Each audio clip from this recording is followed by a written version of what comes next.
This story begins with several system windows informing citizens about a series of anomalous events occurring around the world. A giant abalone was reported found by fishermen on the coast, so immense that not even 10 people could surround it, suspected to be a mutation caused by nuclear wastewater. There was also information about an ancient tree in a tourist area growing wildly, spreading its roots for kilometers, and cracks appearing in the ground due to a possible abnormal earth pulse. The notifications continued with giant vines falling from the sky, making fairy tales real, and with news that subway tracks had been destroyed in multiple places, resulting in some casualties. No one paid attention, since they knew all this was nothing more than a bunch of sensationalist headlines, not very different from the false alarm about the zombie bite years ago. Many students were gathered in front of the school, considering that local rumors were much more interesting than the news. Suddenly, their attention was completely diverted to the figure approaching. It was the beauty of the school, Chu Qingli. Immediately, the crowd wondered if she was finally about to break up with her boyfriend. According to them, the relationship was nothing more than an act of charity on her part.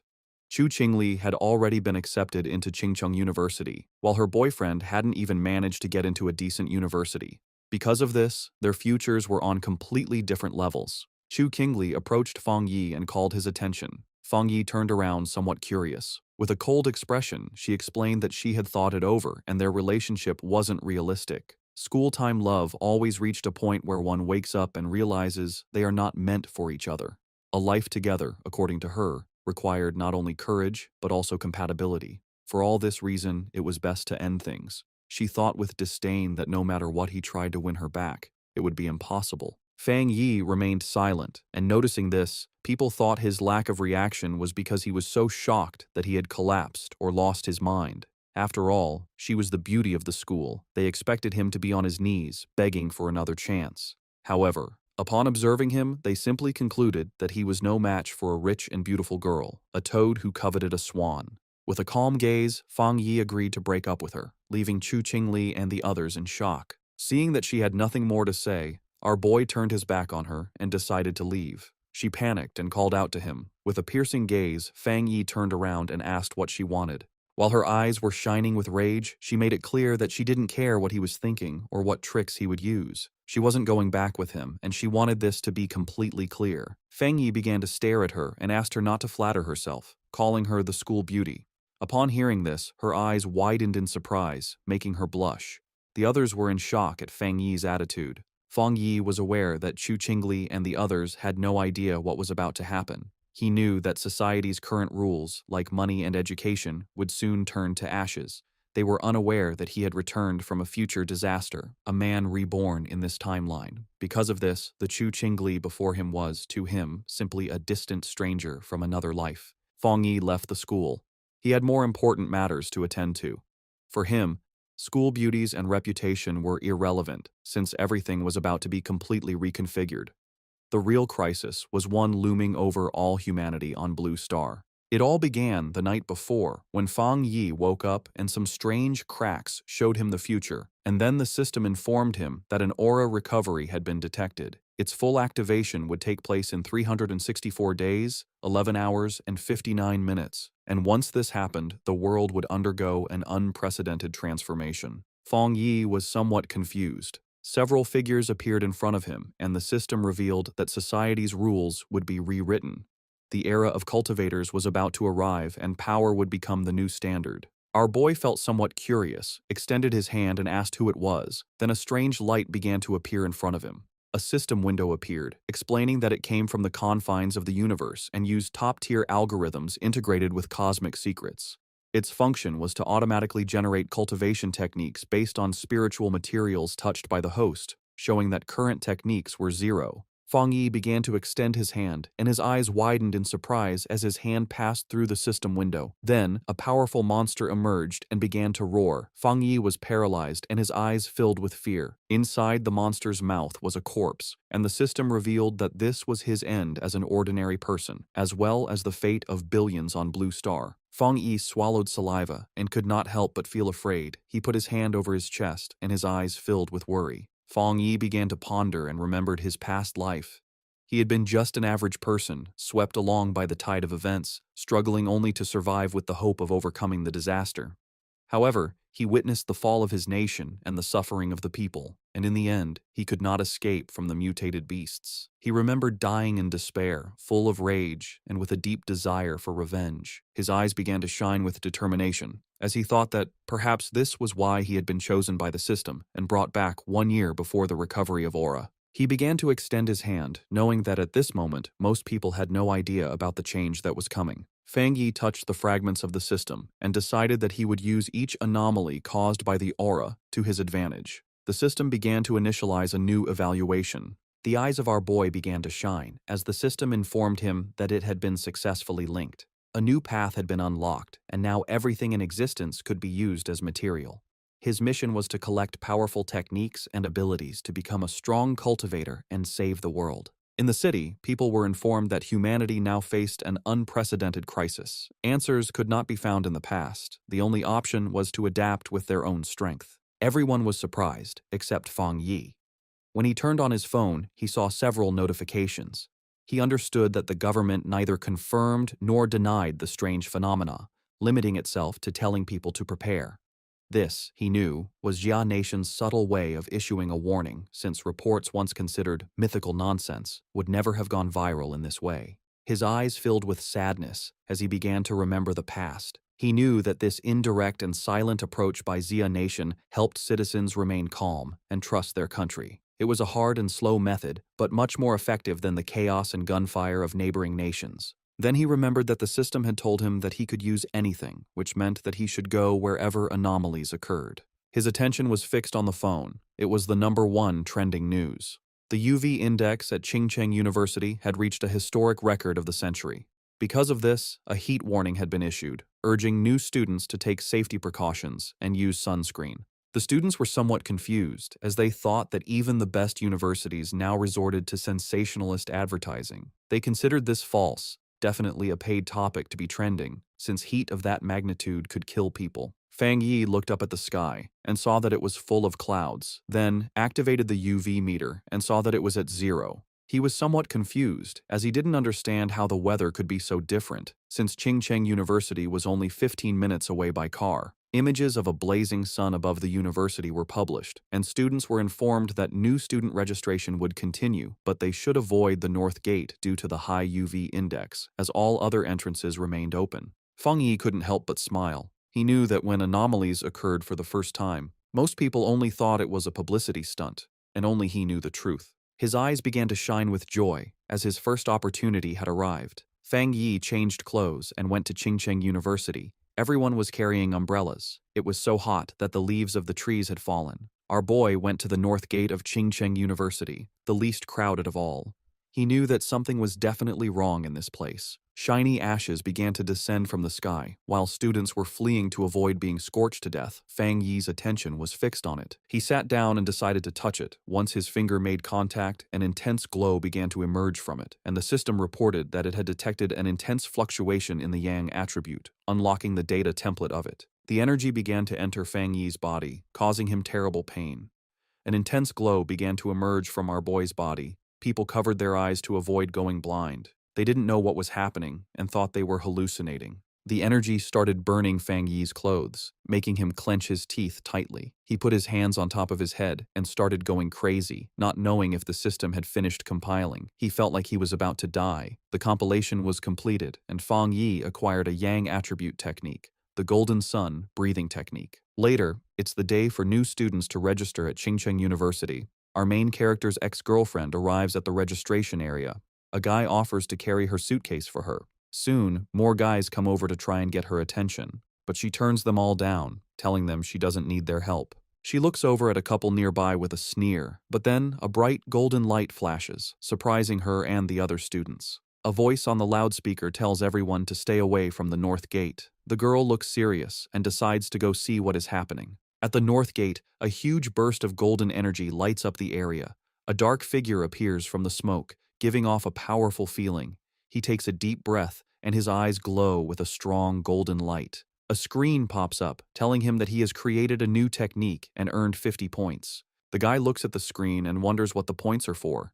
He decides it's not important right now, but will probably be useful later.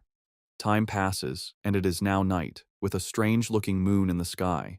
The young man then starts to practice his new breathing technique. The next day, a bright sun is in the sky, and a new energy spreads through the university. Some students notice the sky get dark and cool for a second as they run to the north gate. A large crowd gathers there to see what is going on. The university's dean is angry and asks why no one listened to the warning to stay away. The group pushes through the crowd, which moves aside for them as they go to the center of it all. A hooded person with a serious look tells the dean to block off the north gate completely. At that moment, a system tells Fang Yi that he has cleaned a polluted area. He learns that the government already knows about these areas and wonders if there are other people like him. Hearing an alert about people not being allowed in the area, the young man knows things have gotten serious. The students see people in uniforms and wonder if they are from the army. From a rooftop, Fang Yi sees that the disturbance is getting a lot of attention.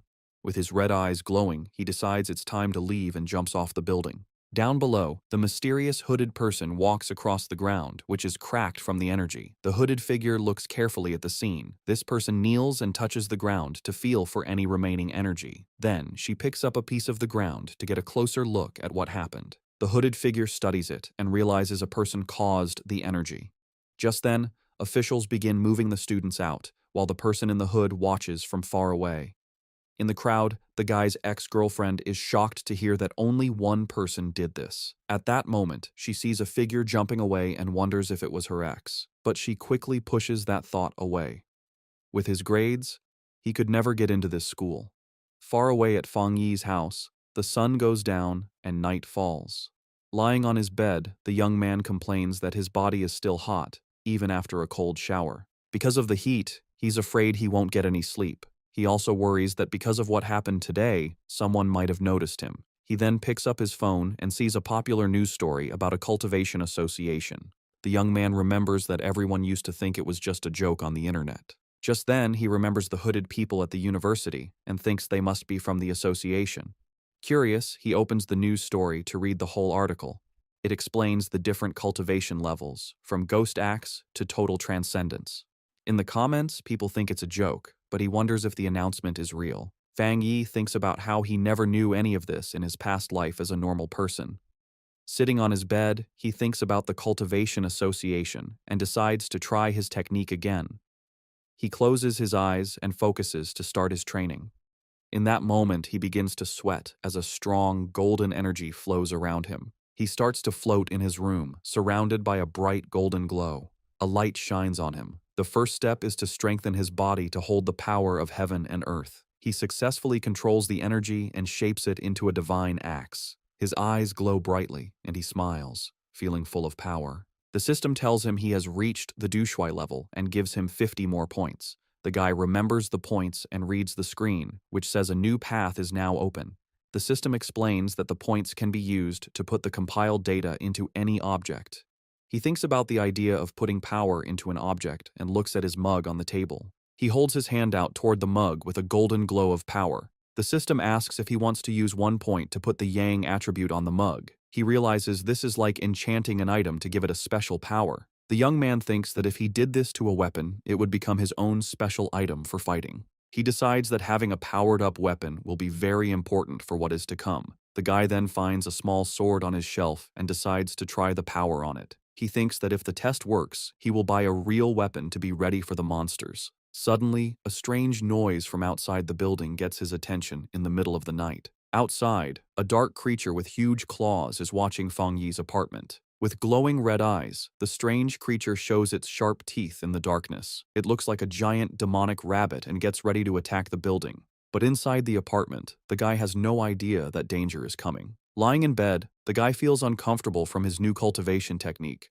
With his red eyes, he wonders where the sound, which was like a rat, came from. He thinks the sound is not from inside or from the pipes, and it might be a neighbor's pet.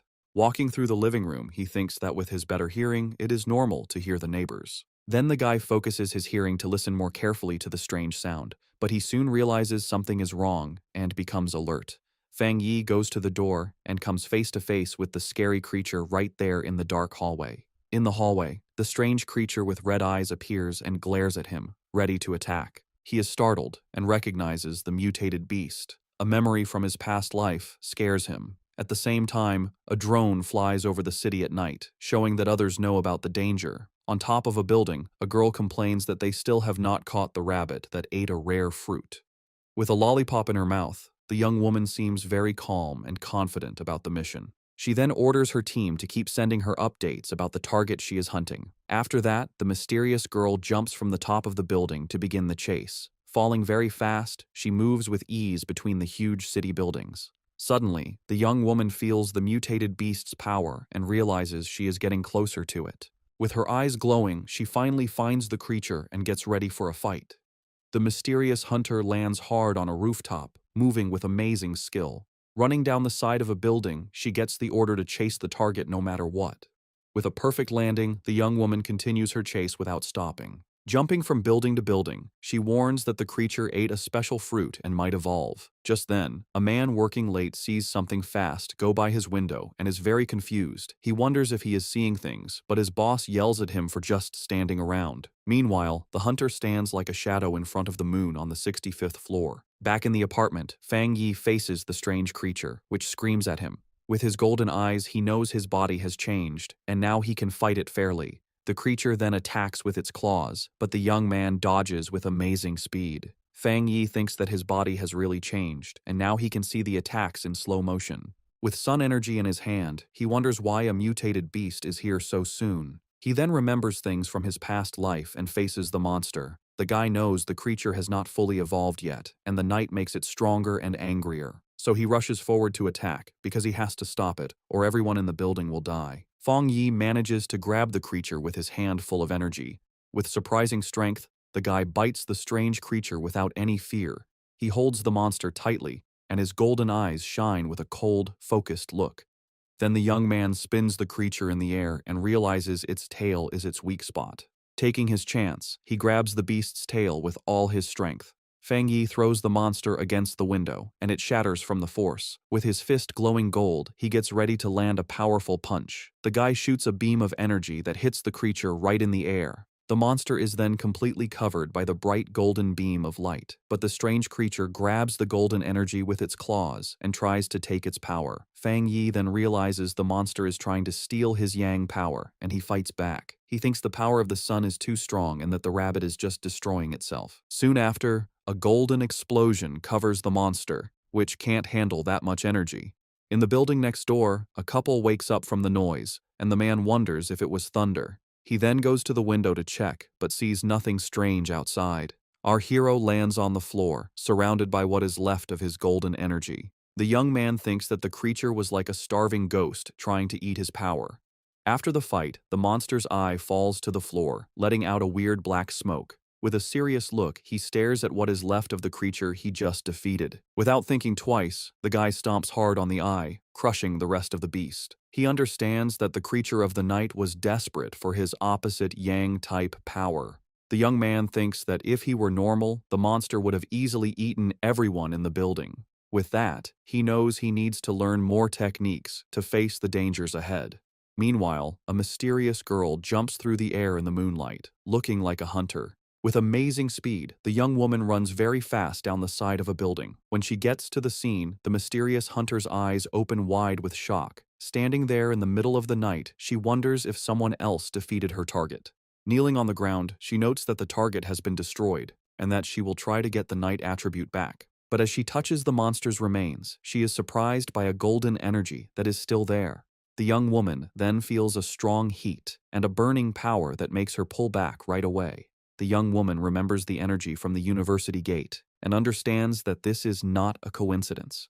After this discovery, the girl turns on her communicator with a serious and determined look. She tells her base that the target was taken out by a powerful new forerunner with a special ability. A voice on her communicator asks if the same person cleaned the gate and killed the rabbit. A man confirms they have no information on this person, and that the association must recruit him. The silver-haired girl agrees with the plan. She then carefully puts the small flame of energy into a container on her clothes. Her boss tells her to stop her other missions and focus on finding the new forerunner. At that, the mysterious hunter calmly unwraps the lollipop she was holding. The young woman puts the candy in her mouth and says she understands the new order perfectly. But before she starts the mission, the girl says she first needs to get some milk tea to relax. A voice on the communicator wonders who this mysterious person with so much power could be. The young woman agrees that the president was right and that she needs to meet this powerful master. Feng Yi's day starts with the sunrise. He stretches, ready to train. He knows waking up early is good for his power, so he prepares for another session.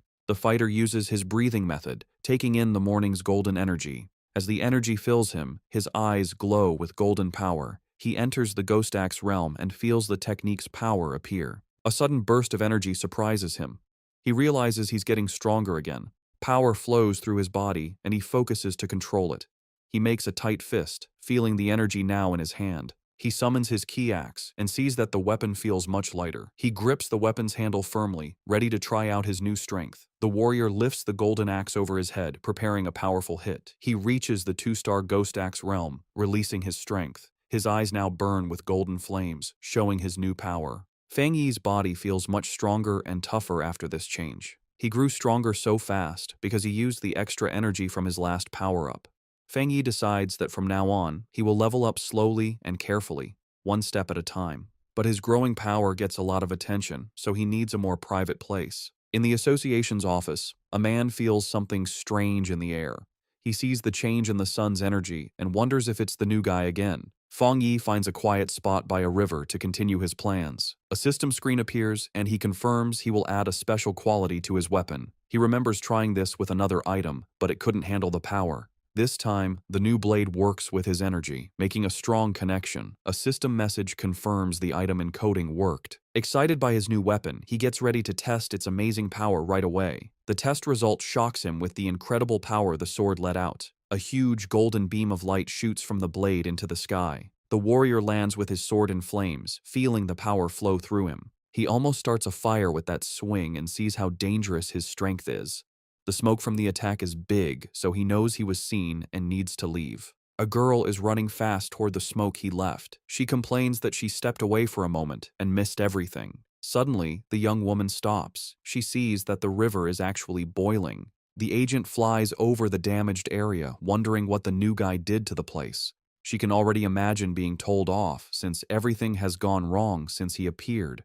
Just then, a golden flash in the distance catches her eye, and she becomes curious. The hunter is shocked by what she senses. This shouldn't be possible. His power level jumped from 1 star to 2 stars, and he even made a spirit weapon. The association only has 2 of those weapons, and the way to make them isn't fully known. The girl gets suspicious, wondering how he got this kind of power by himself. But she thinks she must be wrong and decides to start cleaning up the mess he made. Far away, Feng Yi thinks about how his weapon now has the Yang attribute, but he wants more. The system can encode anything, so he plans to add more qualities to the blade. Suddenly, his phone buzzes. He has a message from someone he doesn't know. He completely forgot about being private, and now a stranger is inviting him to a pioneers group. He's shocked to learn that official members must be at least Ghost Axe realm level. The stranger talks about a new pollution zone and invites him to a group hunt. He asks for the location, and the stranger sends a file about the lava dragon of the Shadow River. The zone has lava, and the same Yang attribute he has, so Feng Yi decides to accept the invitation. Far away in the Binmu district, a group is waiting for old Li's friend to arrive. One member says the girl's map was so good, he got there easily. The blonde girl thanks everyone for coming and tells them they need to work together. She is from the Cultivation Association and is disappointed that the pioneers here aren't very strong. What many don't know is that the Cultivation Association is a government group.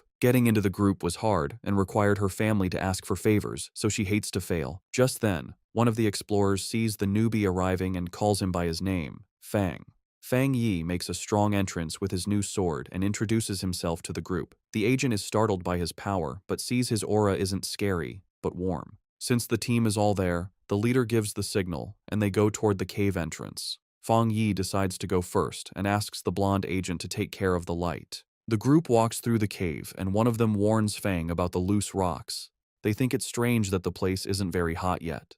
Feng Yi reflects on how quickly the team accepted him and feels that their friendship is real in these hard times. Feng Yi keeps moving forward, and the ground under his feet starts to change color, showing that danger is near. Suddenly, they get to a huge opening and are amazed to see a river of boiling lava right in front of them. Without hesitating, Fang rushes toward the danger, and the blonde agent yells at him not to be so reckless. To everyone's surprise, the warrior pushes his sword right into the lava. The explorers panic and scream for help. A fiery explosion throws the team back, and Fang Yi's system detects a worldwide problem and starts to analyze the information. As he plunged his sword into the lava, Fang Yi's system analyzed the anomaly, revealing a new power, the inner flame, with an extremely high internal temperature and explosive properties, and the scarlet flame sword technique, which unleashed its power when the blade was drawn, coating it in fire and lightning. Resolved, Fang Yi gripped his sword. His eyes and the blade glowed with fiery power, a perfect technique for his Tang sword. Below, the other explorers, thrown back by a previous explosion, watched in amazement as Fang Yi stood unharmed in a vortex of fire. Realizing his weapon was absorbing the lava's power, Fang Yi then used his script points to permanently embed the Scarlet Flame attribute into his sword, which now burned with energy. When the flame subsided, his teammates concluded he had suffered a small cultivation accident and had recovered. The group was euphoric, noticing the cave's spiritual energy had stabilized. One of them celebrated being able to absorb it smoothly, while another, on the verge of beginning his cultivation path, excitedly shouted Xiaoya's name. The blonde agent, Xiaoya, encouraged them to train while she kept watch, and the team thanked her for the opportunity. The peace was interrupted when Xiaoya detected figures approaching the entrance, warning that other pioneers were arriving. 3 muscular men entered, led by one with an eye patch and glowing red eyes who arrogantly declared the resource-rich land was now theirs. Xiaoya grew worried, recognizing all 3 newcomers were at the 1-star Ghost Axe realm, a level her team couldn't challenge. Despite the danger, Xiaoya tried to reason with them, politely stating they had arrived first and even offering to let them join. Her diplomacy was met with contempt. The eye-patch-wearing leader mocked her low level and ordered them to get lost or face the consequences. Xiaoya's expression hardened. She reflected on the harsh reality of survival of the fittest in this new era, but as a member of the Xia Nations Association, she decided she couldn't allow this injustice. Just as the confrontation was about to escalate, Fang Yi stepped between Xiaoya and the hostile leader. With his sword ignited, he coldly asked the large man if he had nothing better to do than bully a young woman. The eye-patch-wearing leader was left stunned and speechless. Without hesitation, Fang Yi unleashed a single, devastating swing that created a fiery explosion, sending the 3 aggressors flying. The force of the attack startled Fang Yi's own teammates from their meditation. He remembered the tragedies caused by those who followed the survival of the fittest principle, knowing only overwhelming force would work on such people. To make his point, Fang Yi drove his blade into the ground in front of the rival leader. Surrounded by an immense golden aura, he coldly ordered them to scram. Terrified by this second display of power, the leader called Fang Yi a monster and screamed for his men to run as Fang Yi watched them flee. His teammates rushed over, buzzing with excitement over his incredible power. Fang Yi smiled, brushing it off and suggesting it was time to leave. As they left, Xiaoya contemplated the immense power Fang Yi had shown, realizing he had held back. Convinced he was a top-tier pioneer, she knew she had to report this major discovery to her organization immediately. The scene shifts to the Spiritual Energy Cultivation Association office, where a woman on the phone with Xiaoya repeated in surprise that another high-attribute pioneer had appeared. The office worker grew flustered, realizing she had said too much, especially with an imposing man standing behind her. She awkwardly hung up after confirming the report. The young woman cheerfully asked her gray-haired superior if they were lucky enough to have 2 high-attribute pioneers in a row. He, however, grimly corrected her that luck had nothing to do with it, explaining that every high-attribute individual is destined to become a new center of power, a responsibility that stressed him immensely. Under a sunny sky, Fang Yi returned to the city.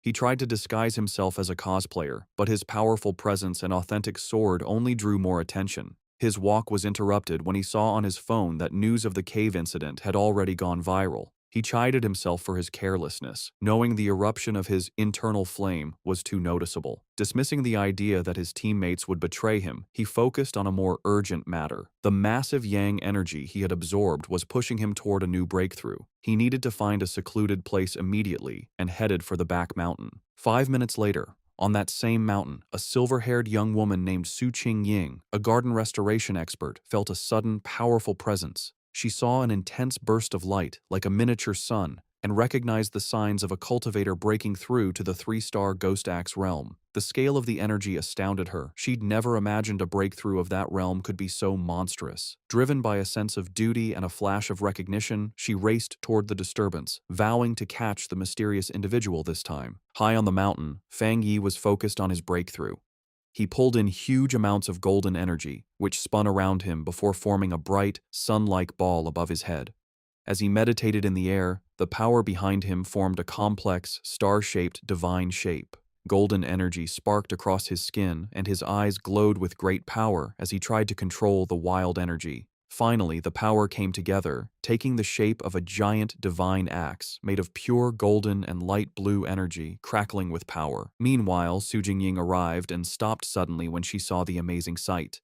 She watched in total disbelief, seeing that the mysterious person was about to swing the divine axe he had just created. His level of control was incredible. She wondered how anyone could command so much spiritual energy with such perfect skill and steadiness, asking herself if this man had secretly been training for centuries. The sight brought back a painful memory. Su Qingying remembered her own attempt to break through to the Ghost Axe 2-star level. The pressure from her own divine axe had been too much for her, pushing back and making her cough up blood. It left her stuck in bed for a full week. She was naturally strong, but she had still failed badly. She couldn't understand how this monster could handle a breakthrough that was so much more powerful than hers. As she ran closer, she was even more amazed. The huge amount of spiritual energy, the perfect control in every move of the axe, and the way every bit of power seemed to have been purified thousands of times. It was all beyond anything she had ever seen. She decided that this person wasn't just an amazing monster. He was like a god who had come down from the sky. She also noticed his calm and steady way of doing things. Most pioneers, when they felt a breakthrough was about to happen, would rush to get it done. This person, however, moved with a deep sense of experience and a strong mind, like a master from old times. Her thoughts were stopped when the giant, fiery divine axe began to move. She watched the awesome sight as it swung with a purpose, heading east. At the peak of his power, Fang Yi's eyes burned with pure golden light as cracks of raw energy spread across his face. He floated inside a blinding storm of golden power, successfully controlling the huge amount of energy he had gathered to evolve. A system window then appeared, officially confirming he had succeeded. He had reached the Ghost Axe realm, 2-star. The new divine axe slammed down into the earth, releasing all of its power in one huge shockwave that tore across the mountain. Su Qingying was caught in the powerful blast and had to hold herself steady against the wave of golden energy. The leftover force cut a huge path through the forest before fading away, but when she looked up, the mysterious man had completely disappeared. Breathing hard from the effort and her frustration, Su Qingying couldn't believe she had missed him again, especially since she had arrived in only 30 seconds. A worrying thought came to her. He must have known that she was tracking him. She worried that if he stayed this hard to find, her mission to recruit him would be impossible. Just as she was about to give up, she paused. A sudden idea hit her. She looked away from the path of destruction and toward a giant old tree that was now glowing with a soft, leftover golden light.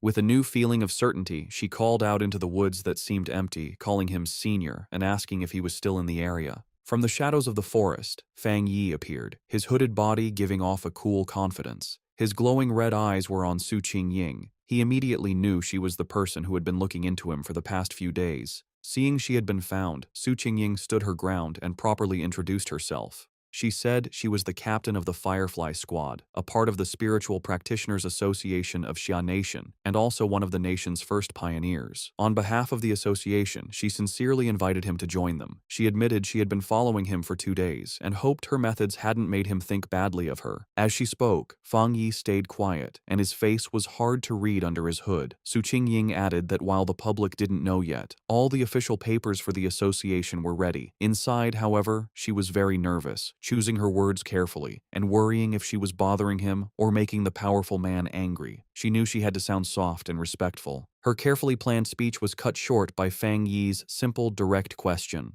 "Why should I join?" The direct question surprised her completely. She stuttered for a moment, panicking over what to say.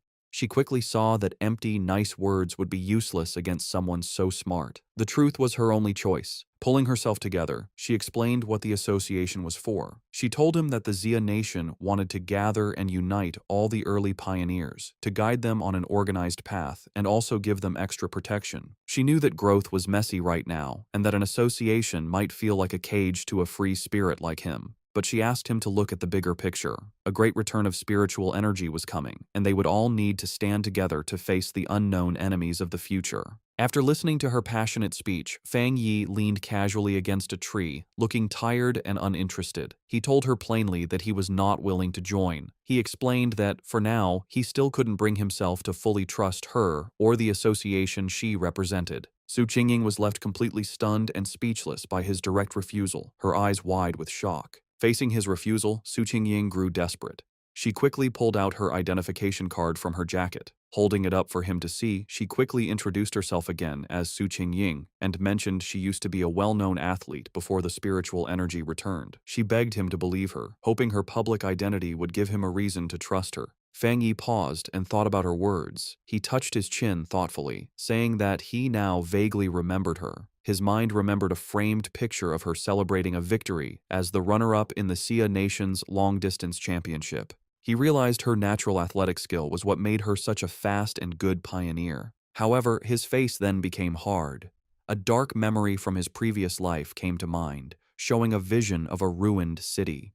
He knew that in his original timeline, the Xia Nation's work, including the association, had failed in the end, leading to the end of humanity. Now that he had returned with his system, he knew he had to be part of the solution, but joining the association at this point was not the right move. Putting on a more thoughtful look, he looked back at a hopeful Su Qingying and confirmed that he did remember her. He told her he would think about her offer, and before she could answer, he jumped into the air and sped away from the spot. Just as quickly, he reappeared right behind a startled Su Qingying. He gave her a firm condition: she must keep his location a secret from everyone for now. In his mind, he studied her respectful behavior and guessed that the association was careful about upsetting powerful pioneers who weren't with them. He saw this as a weakness he could use. Su Qingying suggested a deal. She explained that the association had detected the energy from his breakthrough and that she had to file a report. She suggested sending a report that was a mix of truth and lies to protect his identity while keeping her bosses happy. After a moment of thought, Fang Yi agreed to her plan. Su Qingying tried to call out to Fang Yi as he agreed to her plan, but in the blink of an eye, he was gone. She ran down the mountain slope after him, but it was no use.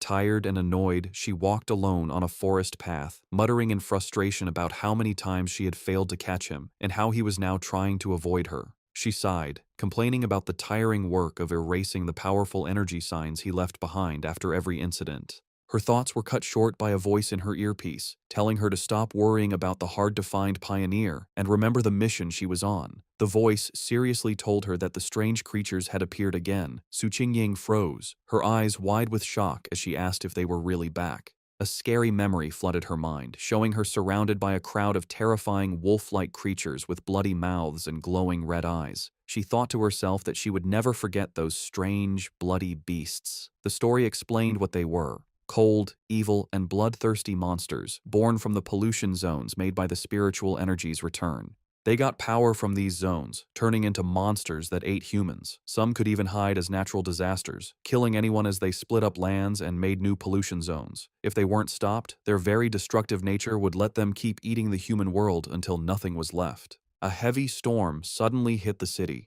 The night sky wasn't lit by streetlights, but by constant, violent flashes of lightning. Rain poured down, and red alerts lit up people's phones, warning of the severe thunderstorm and telling everyone to stay inside. Another alert announced that the Yuhuang Mountain area was closed because of flooding risks. From their windows, people commented they hadn't seen a storm this bad in years, with some joking that a powerful being might be facing a lightning trial nearby. Hidden in a rainy alley, Fang Yi watched the storm grimly, his red eye glowing. He could feel the huge amount of lightning energy in the air, recognizing its wild power. He knew this was no ordinary storm but another anomaly, with its power focused on a single point. His eyes scanned past the city buildings and locked onto a distant mountain peak that was being hit by lightning again and again. He had found the center of the storm. Without hesitating, Fang Yi raced into the downpour, leaping across rooftops as he sped toward the mountain. When Fang Yi reached the base of Yuhuang Mountain, his system immediately confirmed a pollution zone was detected. He looked up at the peak, but instead of its usual beauty, he saw a grim scene with skeletal remains scattered among twisted trees. Another system notice added to the danger, stating the pollution level was unknown. Still, Fang Yi moved forward without hesitating, walking into the dark, stormy woods with a determined look. As he got closer to the center of the storm, he saw a massive bolt of blue lightning strike the mountain's summit, lighting up the whole area. He had found his target.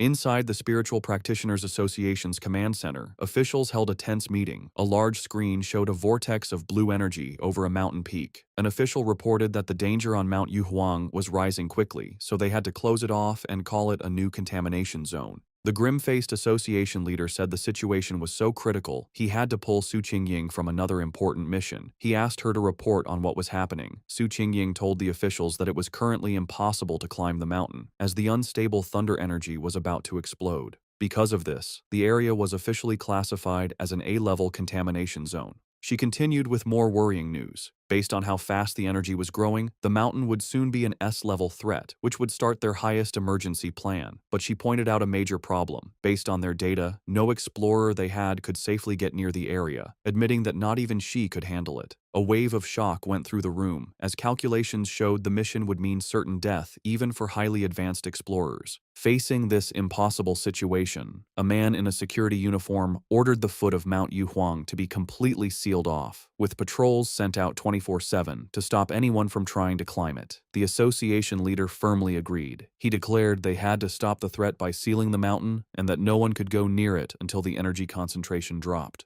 While the association thought Mount Yuhuang was too dangerous, Feng Yi was already deep inside the zone. Huge bolts of blue lightning crashed down around him. As the storm raged, Feng Yi stood firm, protected by a golden aura from his breathing technique. He knew, however, that just surviving the storm wasn't enough.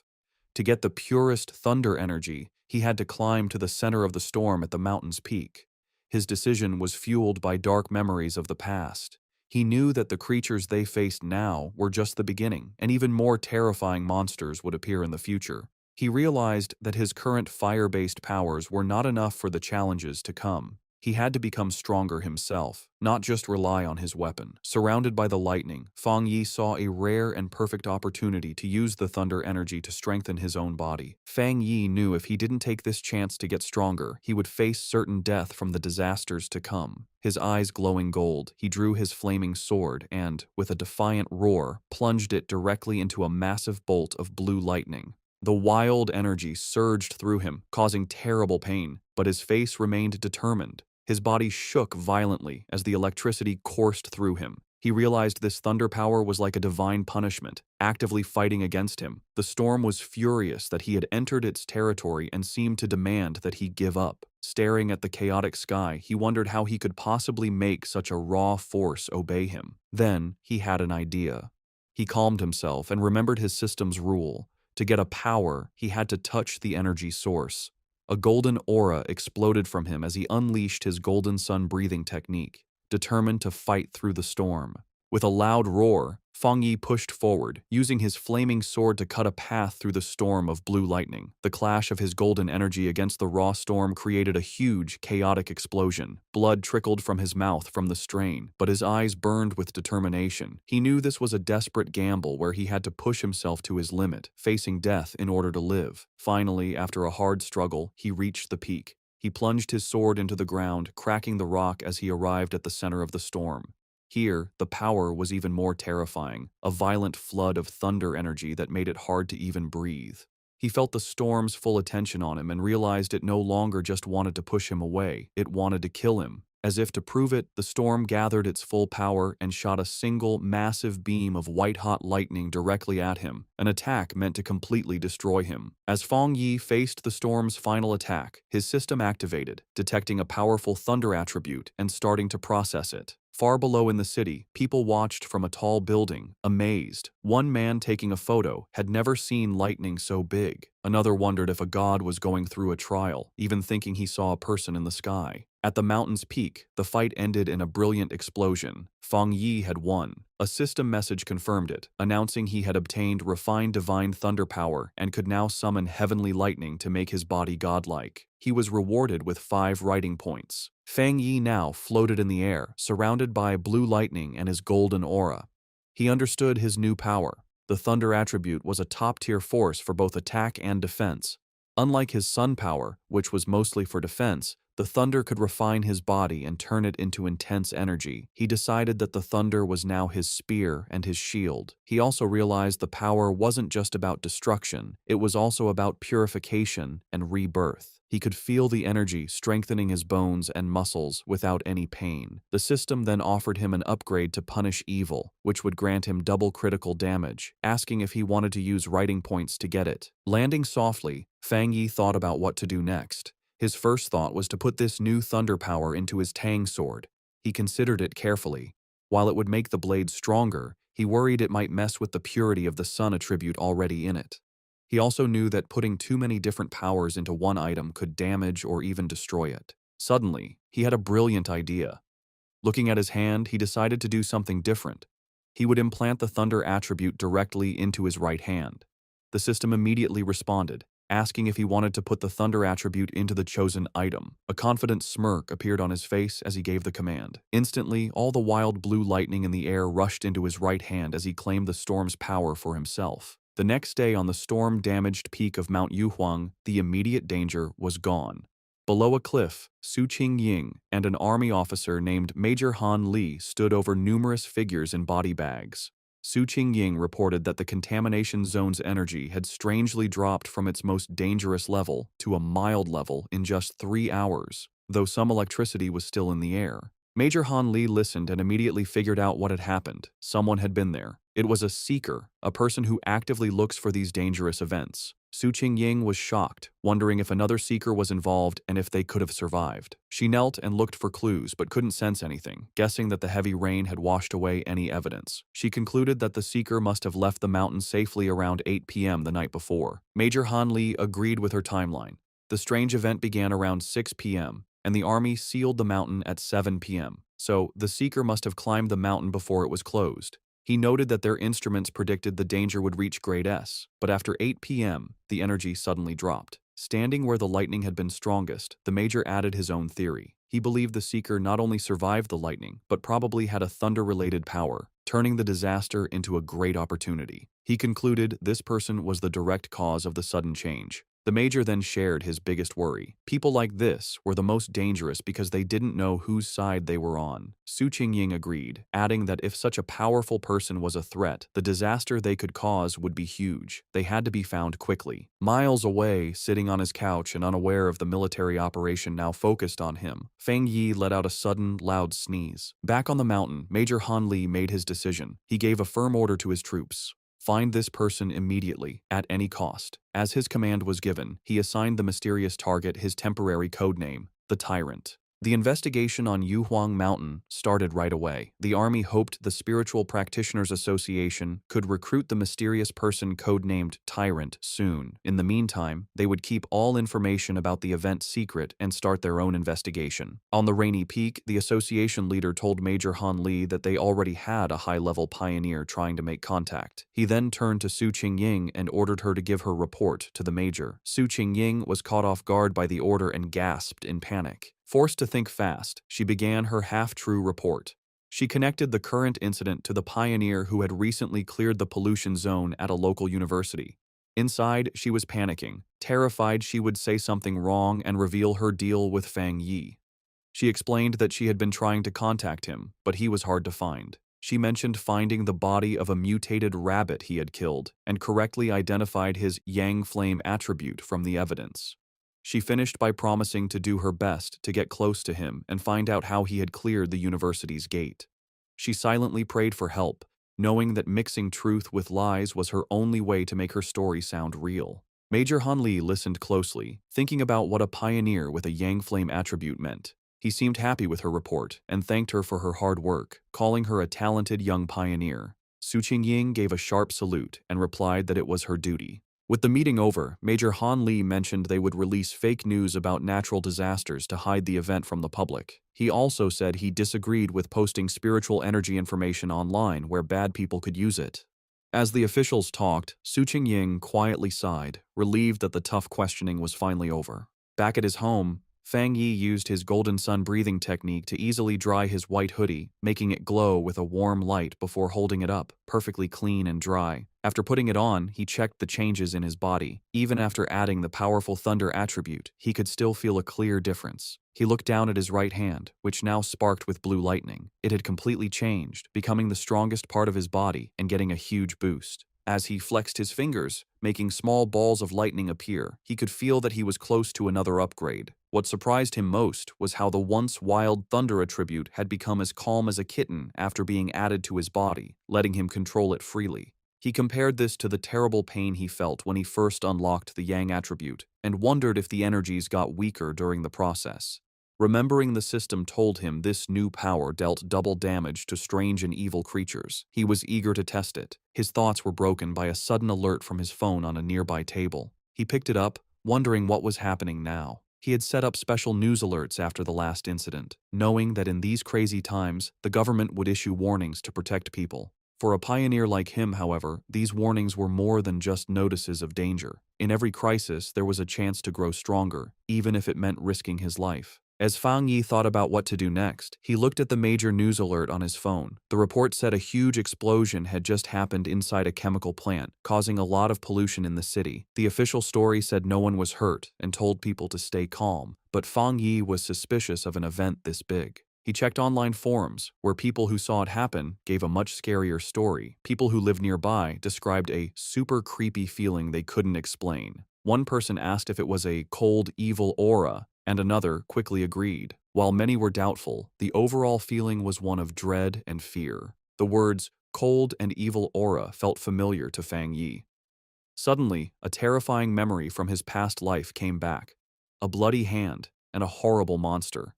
He remembered hiding in fear from a giant, red, demonic beast as it destroyed everything around it. The creature, a gross, multi-eyed rat-like monster, was a threat he knew too well. Back in the present, he looked serious. He remembered the nature of these creatures. They were plants or animals that changed in a strange way after becoming self-aware, their power going wild and giving them terrifying hunting and killing abilities. They loved to appear in the dark of night. Realizing this new threat was 100 times more dangerous than the mutated rabbit he had fought before, Fang Yi knew he had to do something. Clenching his fist, which sparked with his new blue lightning, he decided he would go out that night to stop these creatures from surviving and getting stronger. Standing up, he was surrounded by blue electrical energy. It was time, he decided, to test his new 200% critical hit ability in a real fight. On a dark and stormy night, rain fell on the empty city streets. As a traffic light changed, a blur of motion sped across the wet road, a squad of cloaked figures moving with amazing speed. These were the members of the Destroyer Squad, and they were hunting. One member reported to their headquarters that they were tracking Anomaly File Number 7, codenamed Candle Knight, but had lost the target. The creature's known ability was to blend into the darkness, making it very hard to follow. The squad member added new, scary details to the file. The anomaly made a faint sizzling sound when it was close and liked to eat humans. As lightning lit up the sky, the squad landed on a rooftop to look over the city. Their leader, a determined man with light hair and a scar on his face, knew the stormy weather was perfect for the creature's hunt. He said with grim certainty that they could not let that happen. Miles away, in a busy command center, an operator got the updated information. He confirmed the new data for File 7. Candle Knight had been submitted. The situation was serious. An extermination request was filed as a high priority, with a goal to solve it in 12 hours. The order came back from headquarters. The Destroyer Squad was to keep chasing the target, but their own safety was most important. The team immediately started the chase again, leaping from building to building through the rainy city. The squad leader paused, looking at a glowing holographic map of the city full of red markers showing active anomalies. He knew that a 12-hour response time wasn't fast, but it was the best headquarters could do. The country was large, and with anomalies appearing everywhere, even their advanced resources were stretched thin. Just as the Destroyer Squad got close to their target's last known location, a warning came from their headquarters. The operator told them that the area they were entering was currently occupied by Spiritual Energy Cultivation Association agents. A photo of Su Qingying appeared on the screen as the operator explained that her team was watching pioneers there and could be asked to help. The Destroyer Squad's leader acknowledged the message and asked headquarters to have her come help, saying he had heard of her good work. Elsewhere, Su Qingying was surprised to learn she had become so famous. The destroyer squad waited grimly in the rain. Soon, Su Qingying and her own cloaked team arrived, taking a spot on a higher rooftop. With a hand on her hip, she looked down at the squad below and casually asked if they were the ones calling her for overtime. The destroyer squad's leader was not happy with her casual tone. He sternly told her that the Candle Night anomaly eats people and that this was much more serious than a simple overtime request. One of Su Qingying's team members shot back, asking if that was the right way to ask for help. Su Qingying then turned to leave, saying that the destroyer squad seemed so good, they probably didn't need help after all. She announced that her team, the Ying squad, would be leaving. As they started to go, her team members muttered among themselves, one worrying about their boss's savage attitude and another defending her, saying their own missions were just as dangerous. The leader of the destroyer squad immediately panicked and called for her to wait. He apologized for his harsh tone and begged for her help. He explained just how dangerous Candle Night was, and that without her famous tracking skills, they would be at a great disadvantage. He stressed that if his team failed, the people of the city would be the ones to suffer, as the monster would kill them all. After agreeing to work together, the two teams stood on a rainy rooftop, ready to hunt. Su Qingying concentrated, and a glowing blue ball of energy appeared in her hand. She announced she had found the creature. The orb's energy expanded, showing the monster's location. Hidden in the dark, wet ruins of a chemical plant, the monstrous, multi-eyed rat-like creature called Candle Night was eating something. Its file noted that it liked darkness, dampness, and eating people. With the target found, Su Qingying gave the command for the joint operation to start. The creature's senses were sharp, and it instantly looked up, aware of their presence. It jumped away, just as an attack hit the ground where it had been. A member of the destroyer squad said the target had spotted them and ordered the team to form up. The squad members moved with incredible speed, their cloaks blurring as they chased it. They surrounded the creature from all sides, and with their prey trapped, they shouted together, ready to attack. One of the destroyer squad members lunged forward, shouting the order to attack. He hit the creature hard, sending it crashing into a pile of rubble. But instead of being weaker, the monster's body began to change, its back erupting with red sores and black spikes. With a furious shriek, the enraged Candle Night fought back, creating a vortex of dark energy. Su Qingying desperately shouted for the teams to watch out for the sound wave and dodge. Her warning was a moment too late. A powerful sonic blast erupted from the creature, sending the squad members flying back. The destroyer squad's leader was thrown from the rooftop, crashing onto the street below. One of his team members rushed to his side. The leader pushed himself up, bruised but alive. He admitted that if he hadn't moved back at the last second, his bones would have been broken. He knew they were in grave danger. If the creature stayed in the city any longer, it would cause a huge disaster. The battle took another turn as Candle Night continued to change. It grew large, bat-like wings and let out a roar, its throat glowing with green energy. It then spewed a corrosive, dark substance that filled the air with toxic green smoke. The creature aimed this blast at the ground, trying to melt the street to burrow underground and escape. One of Su Qingying's team members warned her that the monster had a corrosive dark power and that anything it touched would be destroyed. She explained that their team didn't have a power strong enough to fight it. Su Qingying, however, stayed calm. She ordered her team to stay alert and not to mess up the destroyer squad's formation, reminding them their main job was to gather information and help with strategy. Meanwhile, a destroyer squad member with a dagger prepared to strike the escaping creature. Suddenly, a pair of menacing red eyes glowed from the darkness. The winged Candle Night lunged forward, narrowly dodging an attack from a leaping squad member. Enraged, the destroyer squad leader yelled at his team not to let the monster escape. The winged creature flew through the city streets, chased by the cloaked members of the Ying squad. From a high rooftop, Su Qingying and two of her team members watched. Suddenly, she sensed a sharp increase in spiritual energy from the creature's direction. Realizing something important was about to happen, she ordered her team to stay outside while she followed it in by herself. The chase led them to a large, dark, abandoned factory. Inside, Su Qingying said she would scan the area's spiritual energy. The destroyer squad's leader noticed the advanced watch on her wrist. She confirmed it was a new device from the association, explaining that the watch showed the energy level a squad could safely handle was 50. Candle Night's reading had been just 48. Suddenly, the device on her wrist began to flash wildly, the reading shooting past 80. Su Qingying shouted that the energy levels were going crazy. At that moment, a massive, shadowy form with glowing green eyes appeared in the rafters above. They had been led into a trap. Su Qingying realized with horror that there was more than one creature in the factory. The shadowy, monstrous face of a new creature loomed behind them. The destroyer squad's leader panicked, yelling that they needed to retreat immediately. Taking charge, Su Jingying suggested a tactical retreat toward the main door to force the hidden enemy to show itself. She fired a blast of energy to clear a path, shouting for her team to follow. But before they could escape, she cried out in pain and collapsed, her senses overwhelmed by an invisible poison gas. Su Jingying suddenly found herself alone in the vast green darkness of the factory. She called out to her team, but no one answered. She knew they were nearby, but the poison had made them unable to sense her. Putting the pieces together, she realized the full trap. Candle Knight had led them to this factory, which was the territory of a much more powerful creature, a giant serpent she had only faintly sensed earlier. As if summoned by her thoughts, the huge, armored head of a shadowy serpent with glowing green eyes loomed over her. She now understood that unlike Candle Knight's simple dark power, this creature's black mist was a strong poison, and they had been breathing it in since they arrived. The gas worked silently, paralyzing its victims while draining their spiritual energy. Fighting back would only use up their power faster, leading to certain death.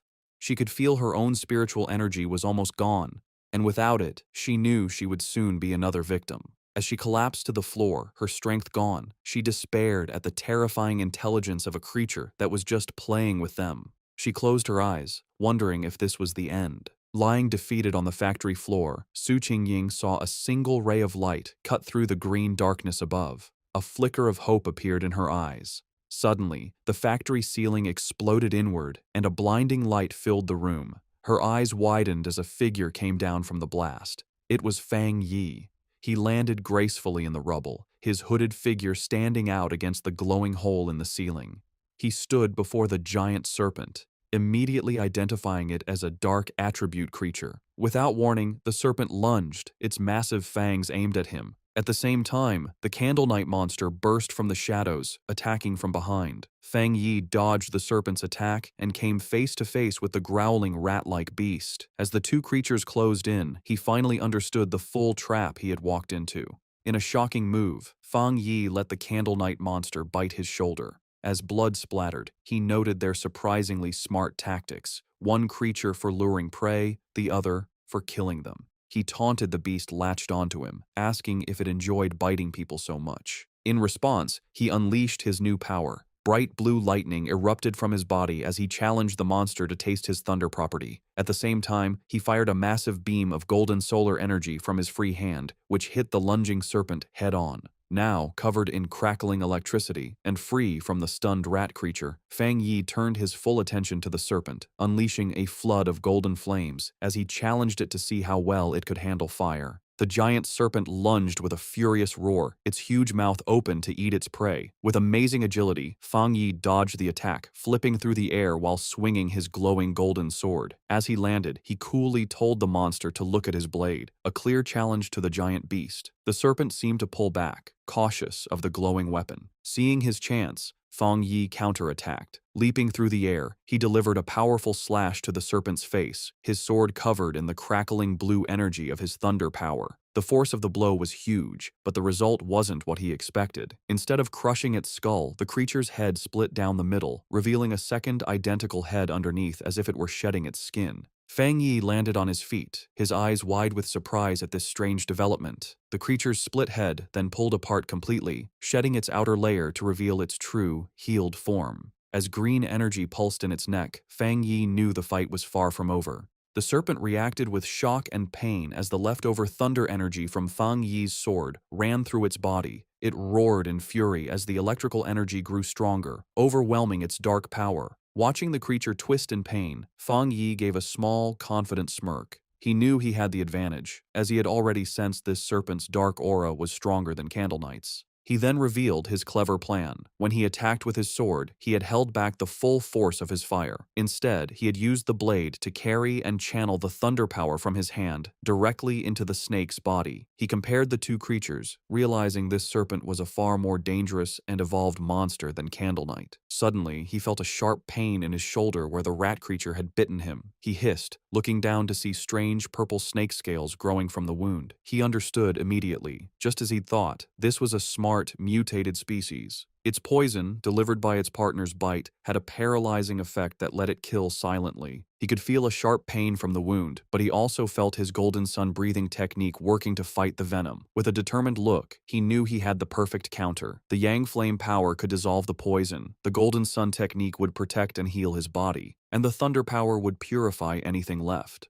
As the energy from his powers pulsed through him, Fang Yi recognized the benefit of his combined abilities. The mix of his Yang Flame and Thunder powers now gave him a clear pain signal to any poison, acting as an early warning system. He knew he was lucky. For others, the serpent's sneaky poison would have been impossible to cure. He guessed that for the serpent to have grown so large, it must have relied on surprise attacks. He thought of the monster's den, filled with the skulls of its victims. With Candle Knight acting as the perfect bait, the two creatures had become a deadly trap even for top pioneers, which explained why so many had disappeared. But in the end, it didn't matter. As he watched the creature's huge skeleton burn to ash in his holy fire, he knew its reign of terror was over. Standing before the fire, Fang Yi felt satisfied. His inner flame was powerful, but the triple critical hit from his new thunder power had sealed his victory. He felt confident that his fighting skills were now pretty good, even compared to other high-level pioneers. He stood silently for a moment, watching the flames burn the last of the monster. Just as he was about to leave, he paused, reaching out his hand as if he sensed something. His eyes narrowed. He wasn't alone. Someone was still there. He turned just in time to see a figure stumbling out from the smoke, coughing from the ash. It was Su Qingying. She stood silently, covered in soot and clearly tired, but she was alive. As the smoke cleared, Fang Yi found himself looking at the unconscious members of the other squad, with Su Qingying sitting among them. He recognized her as the agent from the association and coolly told her that there was no need to pretend. He added that her playing dead act needed work, which surprised her. Embarrassed, Su Qingying covered her face. Realizing this was the same powerful pioneer she had been tracking, she tried to make an excuse, claiming she woke up from the smell. Fang Yi, however, wasn't fooled. He complimented her, pointing out that while her teammates were out of energy, she was strong enough to keep a small reserve to protect herself. If she had really been unconscious, he explained, she wouldn't have been able to smell anything. Flustered, Su Qingying could only offer an awkward thank you. In her mind, she was amazed. He had seen right through her. She had indeed kept a bit of spiritual energy for protection. She had no idea how he had beaten both Candle Knight and the giant serpent all by himself. Noticing her embarrassment, Fang Yi's tone softened. He told her she didn't need to cover her eyes and that he only asked her to be honest with him and keep his identity secret.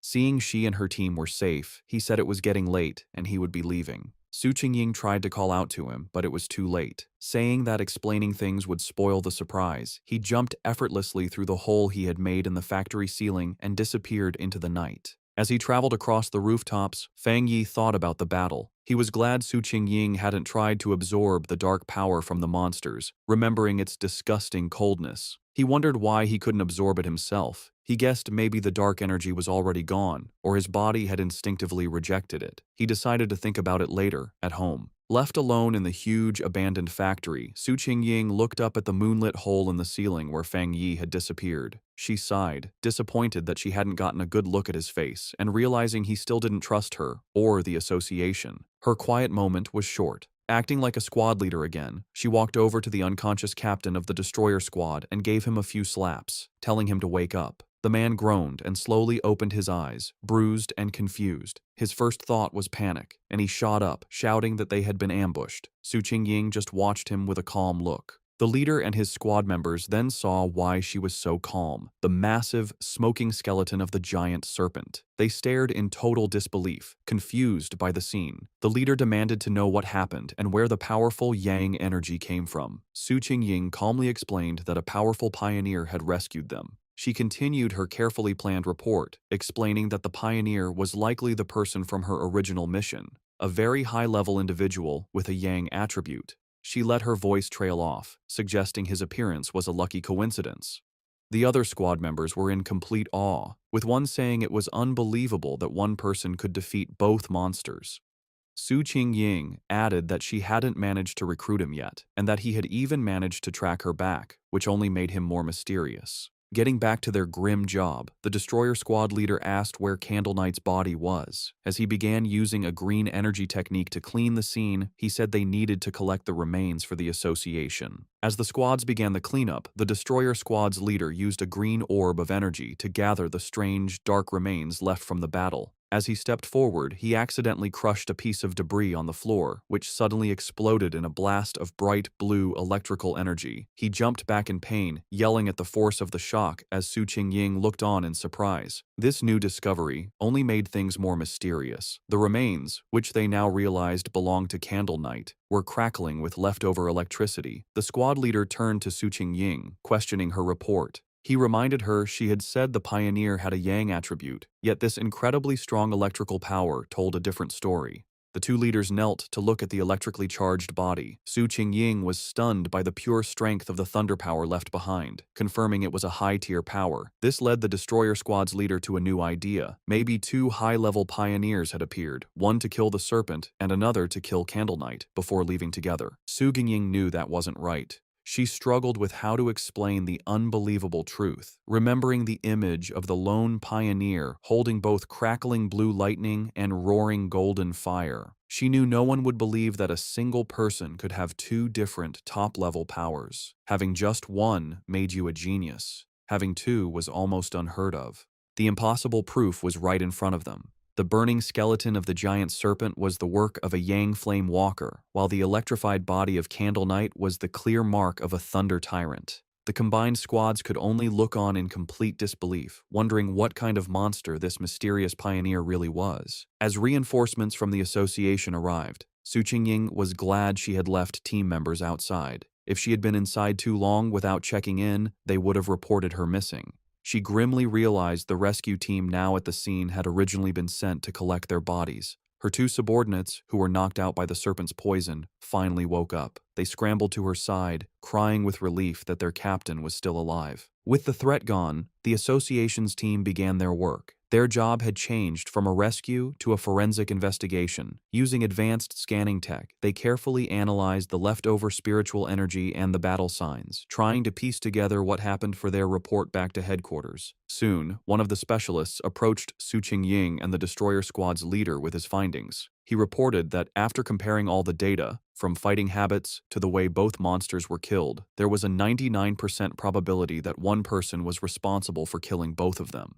The two squad leaders stared at each other, their faces showing both shock and serious concern. The other squad members murmured to each other in disbelief. They were processing the fact that they had been saved by a pioneer with two different high-tier powers, something they never thought was possible. They knew either monster could have easily killed them all, yet this powerhouse had finished them both off, seeming to use single strikes. The power difference between them and this mysterious person was just ridiculous. Understanding the huge importance of this discovery, Su Qingying contacted her superior. She reported that the information on her target had been significantly updated. Looking up at the hole in the ceiling, she confirmed that the mysterious pioneer from the university and the powerful individual codenamed Tyrant were, in fact, the same person. Back in his office, the association superior listened calmly to her report. After thinking about the information, he gave a new command, telling Xiao Su to pause her mission for now. He explained that the pioneer had saved her team, killed the monsters, and secured the area. These were not the actions of an enemy. He added that he and Old Han, Major Han Li, didn't agree on the matter, and for her own safety and to avoid leaving a bad impression on their powerful potential ally, she was to stop all contact with the tyrant for the time being. While on the phone with her boss, Su Qingying, though she had agreed to pause her mission, couldn't help but add one more piece of information. She told him she had one more theory, based on what happened when she had tracked Tyrant to the back mountain where he was advancing his power. Her boss, interested, asked her to explain. She explained that during that encounter, she had sensed an incredibly strong aura where he was active. At the time, she suspected he might have a spiritual weapon but thought it was unlikely. However, now that it was confirmed he had two high-tier powers, the possibility seemed much more real. The association superior was surprised by this new information, questioning if the pioneer really had a spiritual weapon. He quickly became skeptical, leaning back and saying it was highly unlikely. He argued that no matter how talented, a solo pioneer couldn't possibly have such a rare item without outside help.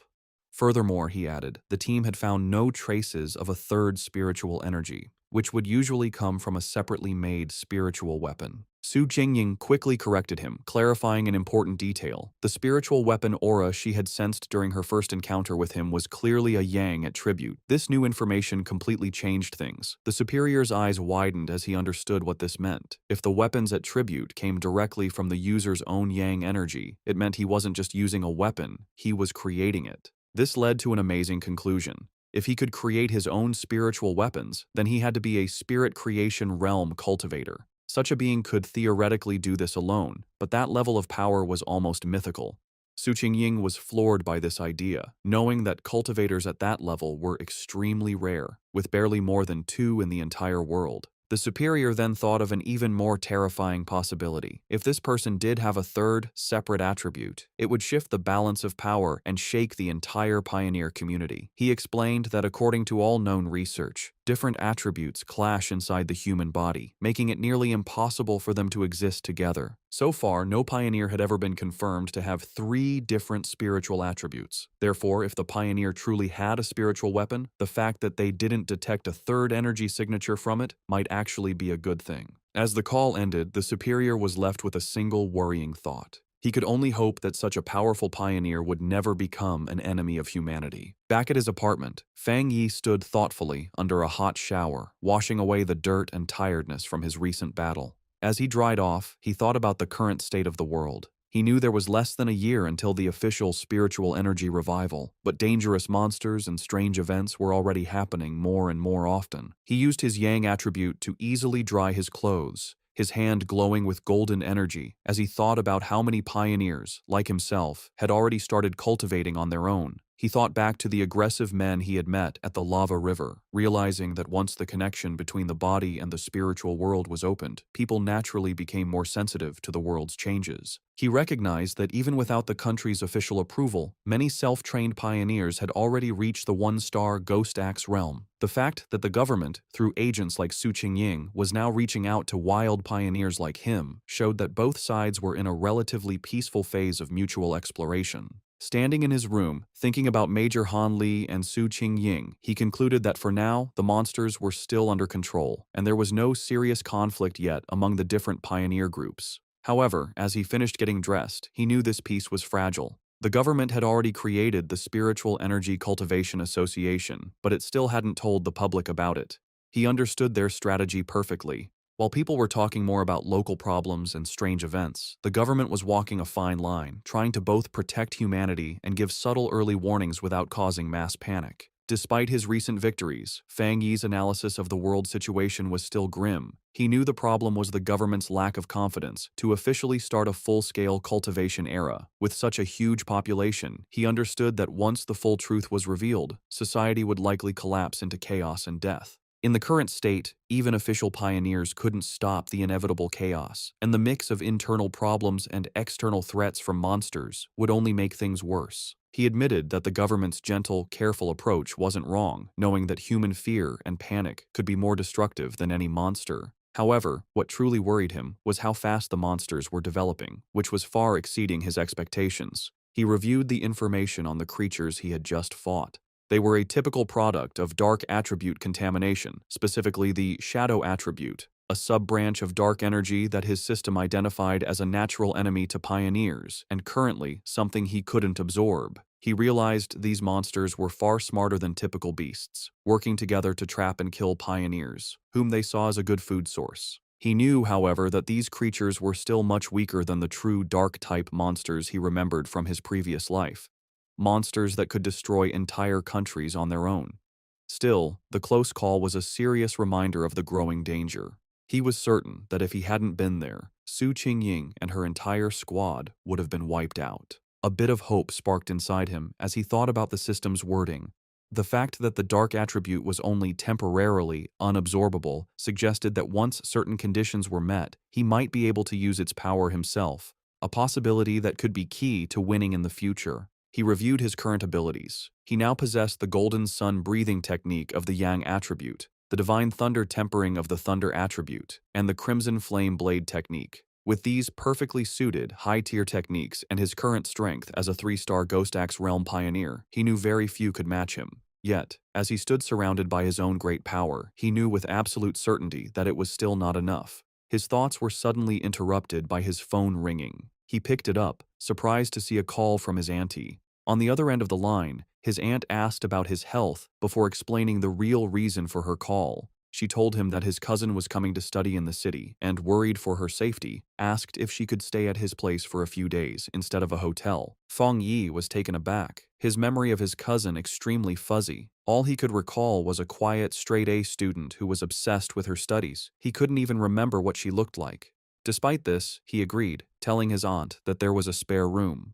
When he asked when she would be arriving, his aunt simply replied that she would give the cousin his address and let her come over by herself. Elsewhere, in a dark room lit only by a computer monitor, a person with long, almost claw-like fingers typed quickly on a keyboard. The person, wearing a big hoodie with bare ears, was finishing a phone call with her mother. Her mother, who was Fang Yi's aunt, told her that she should arrive at her cousin's place by tomorrow afternoon and that she would bring some specialty snacks. The person politely ended the call, saying it was no trouble and that she had something else to do. On her screen was a chat window for a group called Spiritual Energy Revival, Martial Arts Vanguard Team.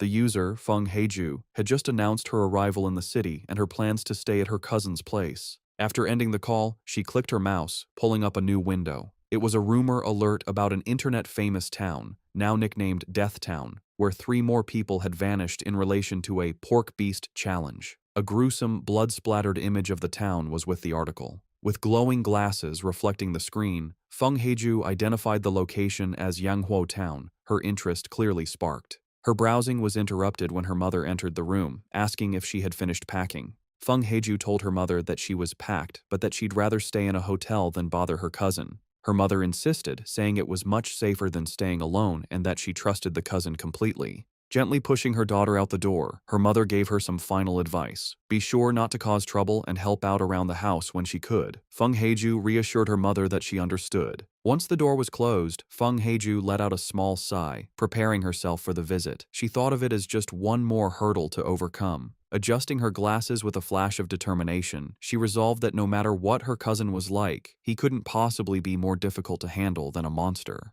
The next day, under a bright blue sky, a young woman with long dark hair and glasses pulled a suitcase toward an apartment building. She checked her phone, confirming that the map had led her to the correct destination. Looking up at the building, she murmured to herself that this must be the place, ready to finally meet the cousin she barely remembered. As Lin Yi stood outside the apartment building, Fang Yi came out, carrying a bag. She called out, asking if he was her cousin. He stopped, surprised, and asked if she was Lin Yi to confirm, though he admitted to himself that he didn't recognize her at all. An awkward silence hung between them for a moment. Later, inside the apartment, they sat on the couch, making polite conversation. Fang Yi asked if she was in the city for a summer camp, which she confirmed. He told her to let him know if she needed anything, and she thanked him. After their brief chat, he gave her the key to her room, which was across from his, before going to his own room. As she watched him leave, she felt relieved, thinking her cousin seemed easy to get along with and wouldn't get in her business. However, Fang Yi was not clueless. From the moment she sat down, he had sensed a faint but strange spiritual aura from her. He wondered if his senses were off, or if she just wasn't good enough to hide her power. He immediately suspected that she was also a pioneer. The aura he felt was faint but clear, and he realized her story about a summer camp was probably a cover for her real reason for being in the city. Meanwhile, in her room, Lin Yi was on her phone, confirming Fang Yi's suspicions. She messaged her pioneer group, the Martial Arts Vanguard Team, saying her cousin seemed nice and wouldn't interfere. The chat turned to recent events, with members talking about the powerful pioneer at the lava river. Lin Yi warned her team to be careful, as many powerful people were still hiding. After agreeing to wait for her signal, she logged off. She decided it was best not to do any cultivation for now, worried her cousin might discover her secret. 3 days passed. Fang Yi soon found that living with his cousin was making his cultivation difficult. His meditations could be interrupted at any time, like when she came out of the bathroom wrapped only in a towel. He also worried that the bright golden aura from his breathing technique was too obvious and would be impossible to hide. But the hardest part was her overwhelming kindness. One evening, she proudly gave him a delicious-looking dinner she had made. He tried to insist on doing the dishes, but she refused, saying it was the least she could do. He found her perfect politeness and extreme cleanliness almost strange. Despite the trouble, Fang Yi decided to go along with it. He thought that by letting her be overly helpful, he might get her to let her guard down. He knew this was the only way he could find out what she was really up to. Their quiet dinner was interrupted when her phone on the table began to vibrate. Both cousins glanced at the message, their expressions surprised for a moment. Fang Yi used the chance to excuse himself, saying he would go back to his room while she chatted. His cousin could only quietly reply as he left. Left alone, she stared thoughtfully after him for a moment before turning to her phone. Sitting on her bed, she took the call, her expression turning serious. She repeated the information she was getting, confirming that the great change of heaven and earth would happen again the next day at 3 in the afternoon, and she promised she would be there. Fang Yi easily overheard his cousin's phone conversation. She agreed to meet at the entrance of Yanghuo Town. He recognized the name as an internet-famous town in the suburbs, about an hour's drive away. With his suspicions confirmed, he watched her through the wall, his own spiritual energy flaring. He was now certain his cousin was also a pioneer. He was confident, however, that with her current strength, she wouldn't be able to sense him spying. He was impressed by her power. She was still just a middle school student, but she had already reached the 2-star Ghost Axe realm and was close to another breakthrough. He wondered if her high natural talent was the reason for her somewhat strange personality. He now understood her real purpose in the city. The summer camp was just an excuse. She had learned about the coming great change of heaven and earth, and had come to be at the center of it. He knew that every one of these great changes was a chance to get a new technique to increase his own strength. He wondered what kind of power would appear this time. In the end, it didn't matter. With a determined look, he decided that whatever power appeared, he would take it for himself. In her room, his cousin suddenly paused, feeling a strange sensation. She looked around, wondering if it was just her imagination, or if someone had been watching her. Seeing nothing but the moonlit mountains outside, she dismissed the feeling and continued her preparations. The next day, the town of Yanghuo was buzzing with activity, with its mountains in the background. At the town's entrance, Lin Yiyi met a friend from her pioneer group. The friend playfully teased Yi about her cousin, asking if he was handsome. Yi replied that he was a good person, but just an ordinary-looking guy. Her friend sighed in disappointment. Just then, another woman from their group arrived, a redhead in a purple dress. She reminded the first friend that Yi herself had always said she was just an ordinary person. With the rest of their team there, the redhead announced it was time to get to business. One of the male members asked if a certain she was not coming. The redhead confirmed it would just be the 6 of them, adding that the missing member was always mysterious. Unknown to them, Fang Yi was watching from a nearby cafe balcony, his sword beside him. He noted that his cousin's little squad seemed to be pretty low-key. From where he was, he could sense their strength.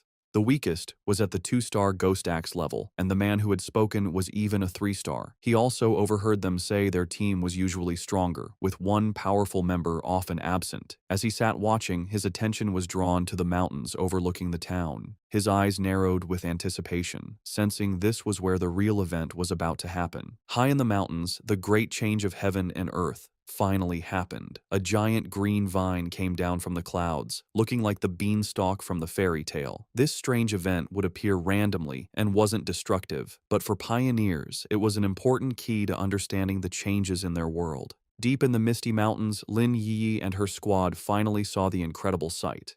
The red-haired leader looked up in awe, confirming this was what they were looking for. The group stood in disbelief before the massive, pulsing vine. However, the awe quickly turned to fear. The group's adventurous friend suddenly grew pale and urged the others to stop, saying they shouldn't go any further. She was trembling with dread. She explained that seeing the vine in person gave her a terrible feeling. The leader then asked if they had seen the rumors on their internal pioneer forums. The friend's fear came from a dark story. She said she knew some of the pioneers from a team that had tried to touch the vine the last time it appeared. They were powerful, much stronger than she was, yet they all met a horrible end. She explained that after they came here, they were all buried, their skeletons now twisted within the roots of a dark version of the vine. Overcome with terror, she clutched her head in panic. She confessed she had a feeling they would all suffer the same fate. As she spoke, the reality around the group changed, and they were no longer on a mountain path. Instead, they were trapped inside a terrifying, pulsating, fleshy red cavern, the ground itself a gross mass of organic tendrils. The vision of their death was just a scary premonition. Back on the misty mountain path, the squad's adventurous friend, scammed in an online romance, was still shaken by the feeling of dread. She admitted that while she was originally ready to take the pioneer's risk to either come back rich or die, the moment she saw the vine, she felt an overwhelming fear. Her gut told her this was a new, unknown, and powerful high-level monster, a mutation she couldn't handle. Tears filled her eyes as she said she wasn't ready to die here and wanted to back out. The red-haired leader and Lin Yi looked at their upset teammate with understanding. They confirmed they had all felt the same heavy feeling from the vine. Lin Yi explained it further, describing it as a feeling of complete emptiness within the wood-type vine. It was a strange feeling, as if all life had been swallowed by time, leaving only an empty shell. This, she explained, was why they all felt so scared. The group came to a scary conclusion. The vine was trying to eat their life force. Just as the fearful friend was about to panic, Lin Yi grabbed her hand, her face showing fierce determination. She declared that this was the path of the martial pioneer, a path that required them to face such dangers directly. Unseen by the group, Fang Yi watched from a nearby cliff. He, too, could sense the heavy, suffocating death energy coming from the giant vine. He noted that out of all the world monsters he had faced, besides the pure dark attribute, this vine gave him the worst feeling. He had to admit, the small squad had serious guts to even think about cultivating in such a dangerous place. He analyzed the monster more closely. While it was clearly a plant, a symbol of life, it felt completely lifeless. It wasn't really alive, but a dead thing pretending to be living, with no spiritual energy of its own. He could see it was stained with the blood and bodies of its past victims. Back with the squad, Lin Yi took charge. She stood on a cliff edge, speaking to her team with new purpose. She told them they didn't have much time to waste. Knowing the danger, she suggested a new plan. They would carefully sense the energy around the area, checking out the monster without getting too close. Confident in her plan, Lin Yi believed that by sensing the monster's energy from a distance, her team would be safe enough. She found a spot high in a tree and began to meditate, surrounding herself in a protective bubble of blue spiritual energy. From a clifftop far away, Fang Yi watched them. He was impressed by their caution, noting they had chosen a distance that was both safe and good for cultivating. He gave credit to his top student cousin for correctly figuring out the best range, a position that was neither too reckless nor too timid. As Yi's cultivation grew stronger, the spiritual energy around her began to surge. Fang Yi watched in surprise, realizing she was about to have a breakthrough to the 3-star Ghost Axe realm. He was genuinely impressed. His cousin was truly talented. In a bright flash of blue light, she successfully broke through. Her teammates watched in awe, amazed that she had already reached such a high level of power. However, the huge energy disturbance from her breakthrough did not go unnoticed. Deep in the forest, the sleeping roots of the giant vine began to twist and glow with a scary green light. The pioneers felt the ground shake, and one of the men looked back in alarm. The whole group panicked as the monstrous vine began moving directly toward them, its tendrils bursting from the earth. The team's leader was shocked that the creature could have possibly sensed them from so far away. The vine's attack was fast and brutal. Vicious green tendrils shot up from the ground, trapping 2 of the male pioneers. The rest of the squad scattered in fear as their friends screamed for them to run, warning that if they didn't escape now, they would all die there. The team's leader quickly realized what caused the disaster. Yi's breakthrough had created too much of a disturbance, getting the monster's attention. As she shouted a warning, dark green tendrils began to wrap around Yi's protective bubble, which was still shielding her while she was weak after her breakthrough. The leader knew they couldn't get caught. Once the vine wrapped around them, its deathly aura would eat them instantly. Under the immense pressure, Yi's energy shield began to crack. Chaos broke out as the red-haired leader tried to pull her panicked friend to safety. The friend screamed that they couldn't leave Yi behind, but the leader replied desperately, asking what she was supposed to do. She furiously asked if she should use her own precious spiritual energy to protect Yi, basically dying so her teammate could level up. As chaos erupted around them, the red-haired leader tried to calm one of her male teammates, who was arguing that they should leave Lin Yi to save themselves. He coldly said that life and death were up to fate, and if they didn't leave right away, they would all die with her. He reminded her that they were all just people who had met by chance, and that she was being too emotional. This cold, practical view, however, only made the leader angrier. She shoved him aside, shouting that she would not leave her teammate, even if it meant going against the rest of them. From his clifftop spot, Fang Yi watched the scene. He knew his cousin, still just a student, was probably unaware of how much danger she was in as she remained weak in her meditative state. The vine's power was overwhelming, and he wasn't sure if even he could save her with his current strength. But he knew he had to act fast, as the tendrils were already starting to crush her protective barrier.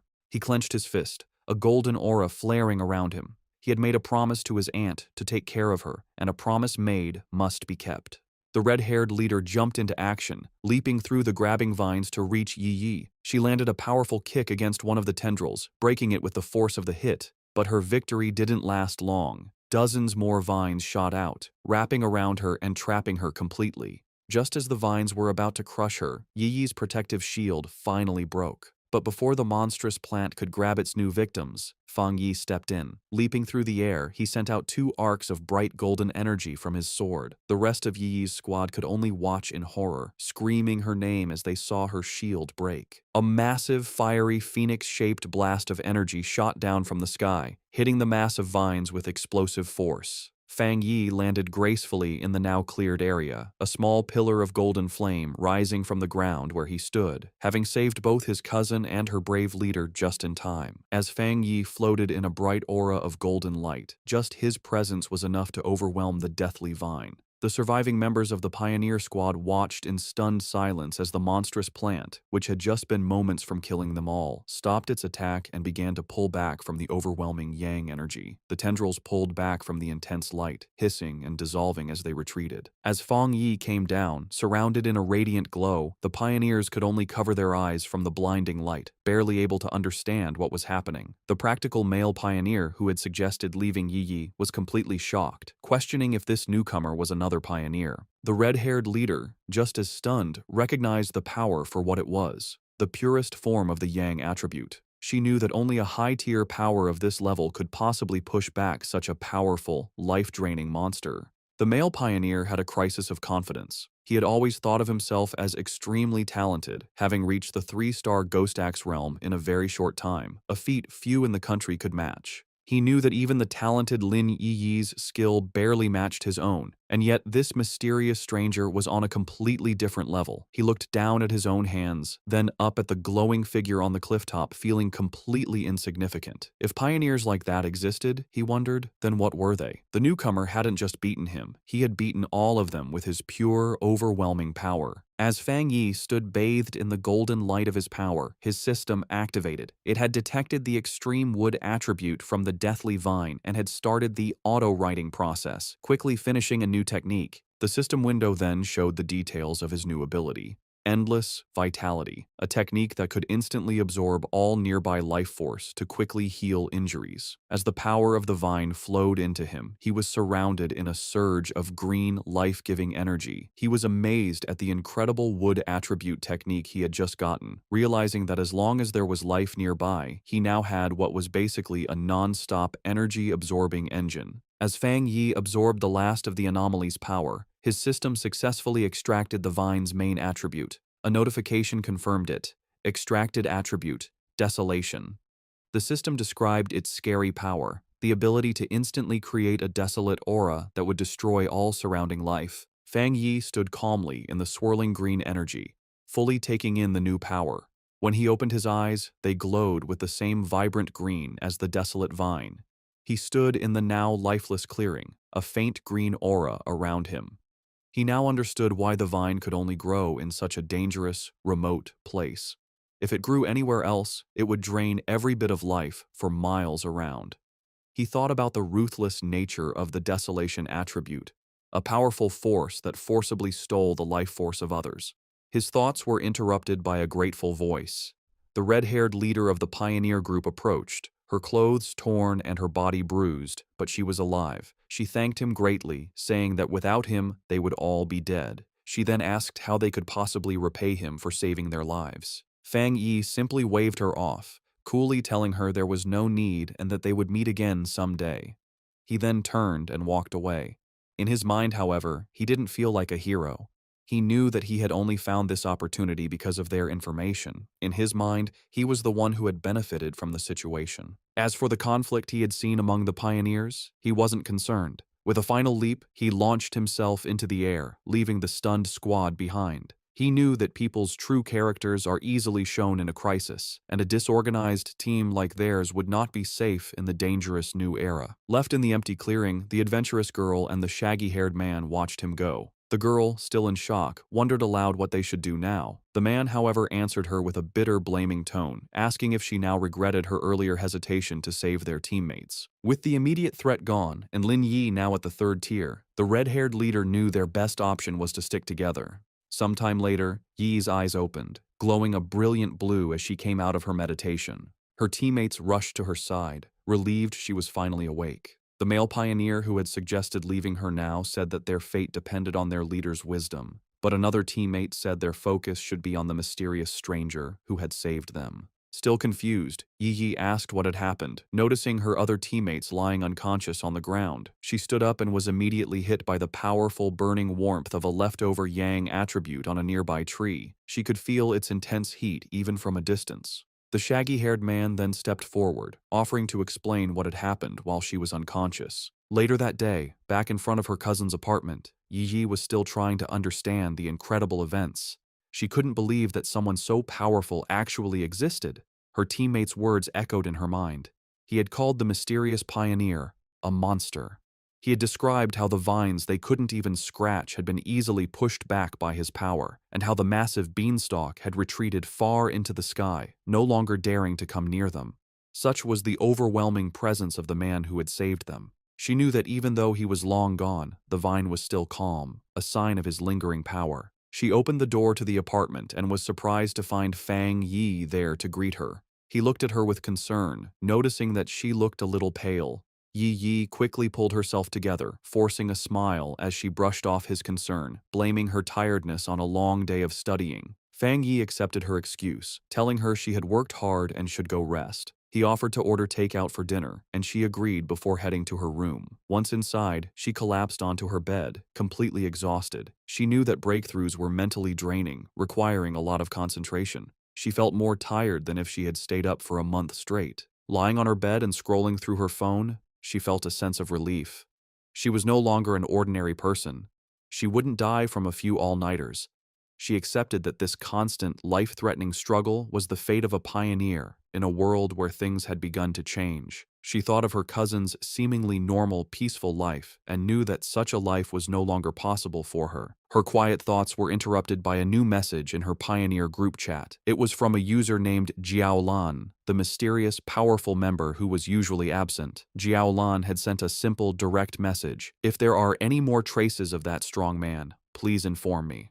This was the first time Jiaolan had ever spoken in the group, and it immediately got Yi's attention. She replied, agreeing to the request, before asking her own question to the group.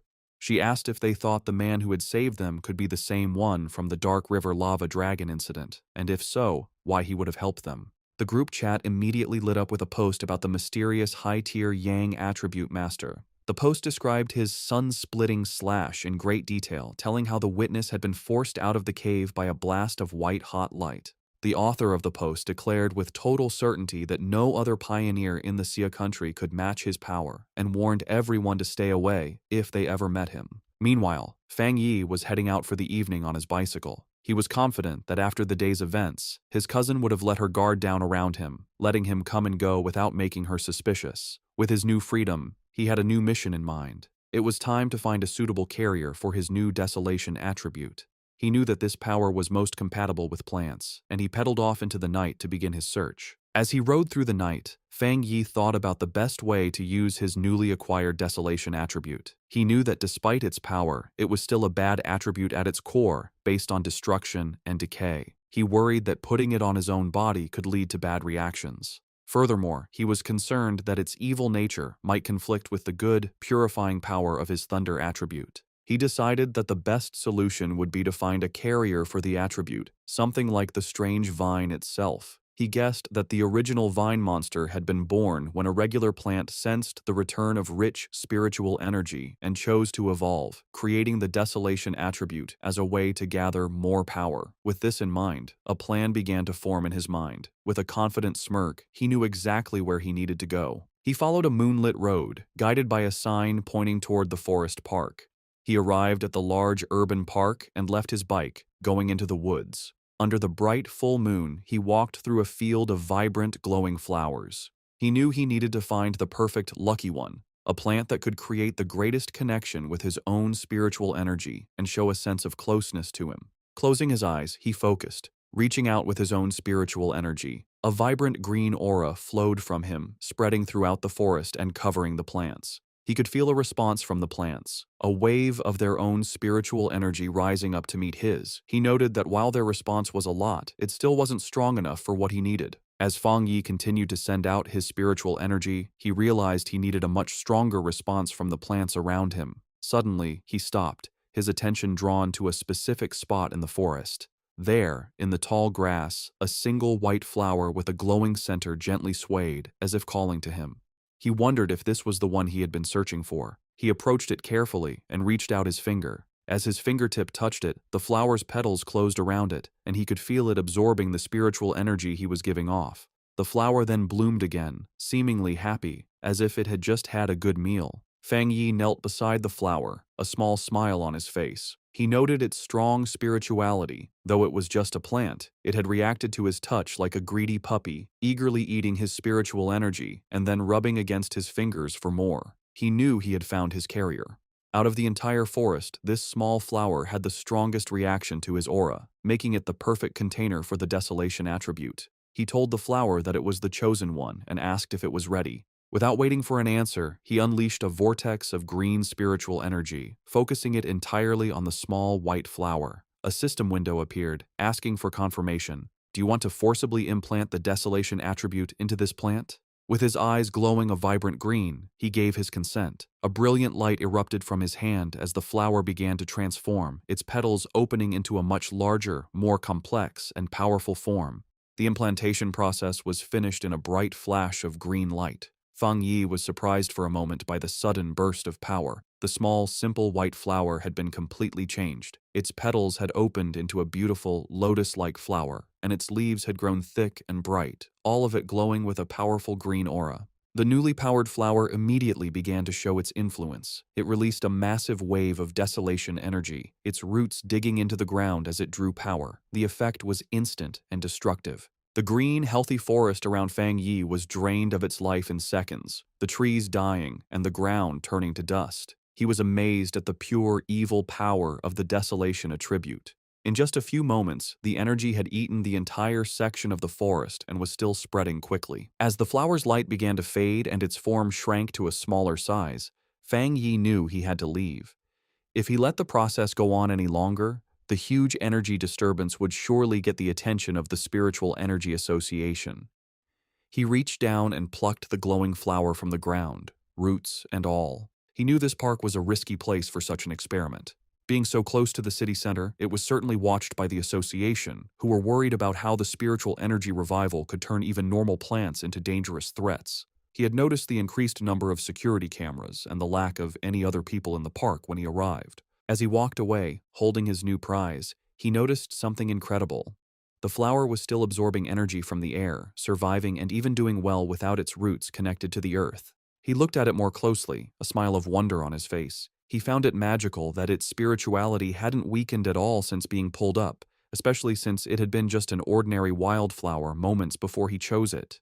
This led him to a deep conclusion. By giving the desolation attribute to the plant, he had unlocked its evolutionary potential, setting it on a path to becoming something far greater than it was ever meant to be. Just as Fang Yi was about to leave the park, a loud alarm blared through the forest, its red light flashing. A loud robotic voice gave a serious warning. Abnormal value exceeded. Fang Yi immediately realized that even though he tried to be quick, he had still set off the park's monitoring system. With no time to waste, he grabbed his newly acquired desolation flower and quickly left. Miles away, in a high-tech control room labeled Spiritual Energy Revival Plant Research Department, the same alarms blared. Technicians scrambled, shouting that the anomaly value was going crazy and demanding to know what was happening. An order was quickly given. All staff were to put on their protective bracelets, enter the park, and immediately block off the area, stopping anyone from entering or leaving. A team in full protective gear entered the now lifeless section of the forest. One member checked the reading on his wrist device, which showed a dangerously high value of 30. He noted that this was terrifyingly high. For comparison, the incident at Qingcheng University had only ranged between 8 and 10, and even the powerful Dark River Lava Dragon had peaked at 25.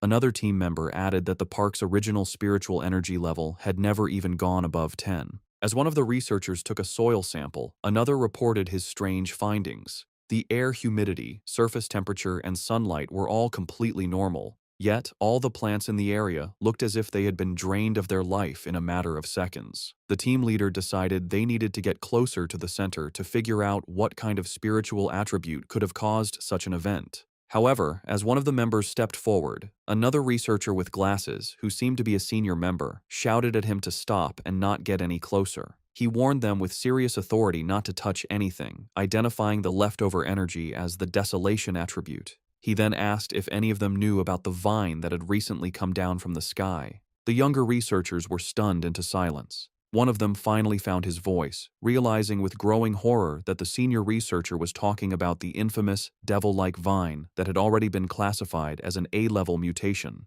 The senior researcher confirmed their fears.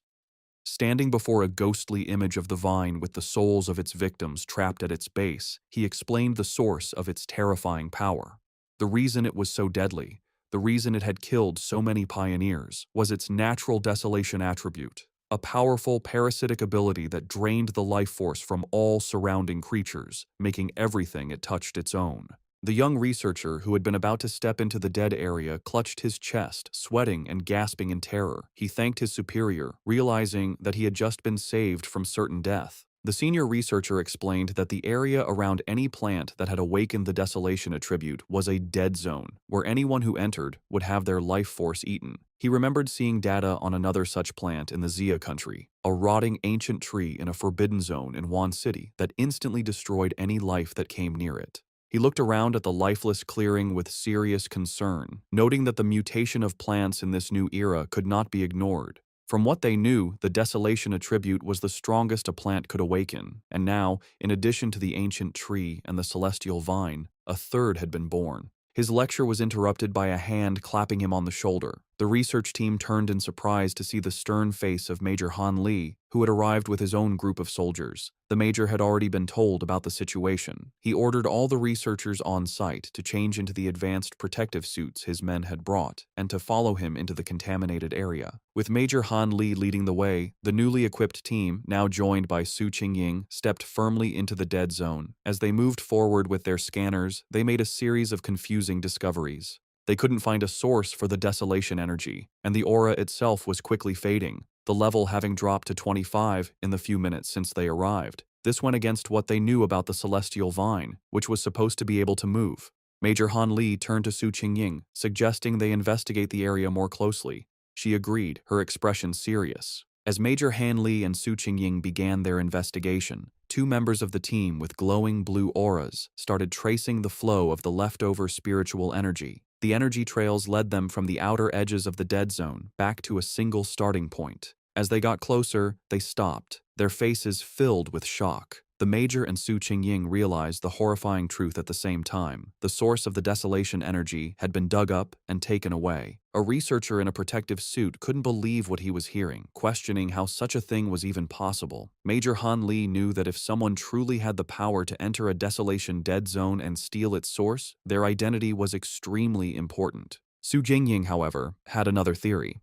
She showed a glowing data pad to the Major, explaining that after running a big data analysis, they had found a person whose movements matched both this incident and another recent mutation.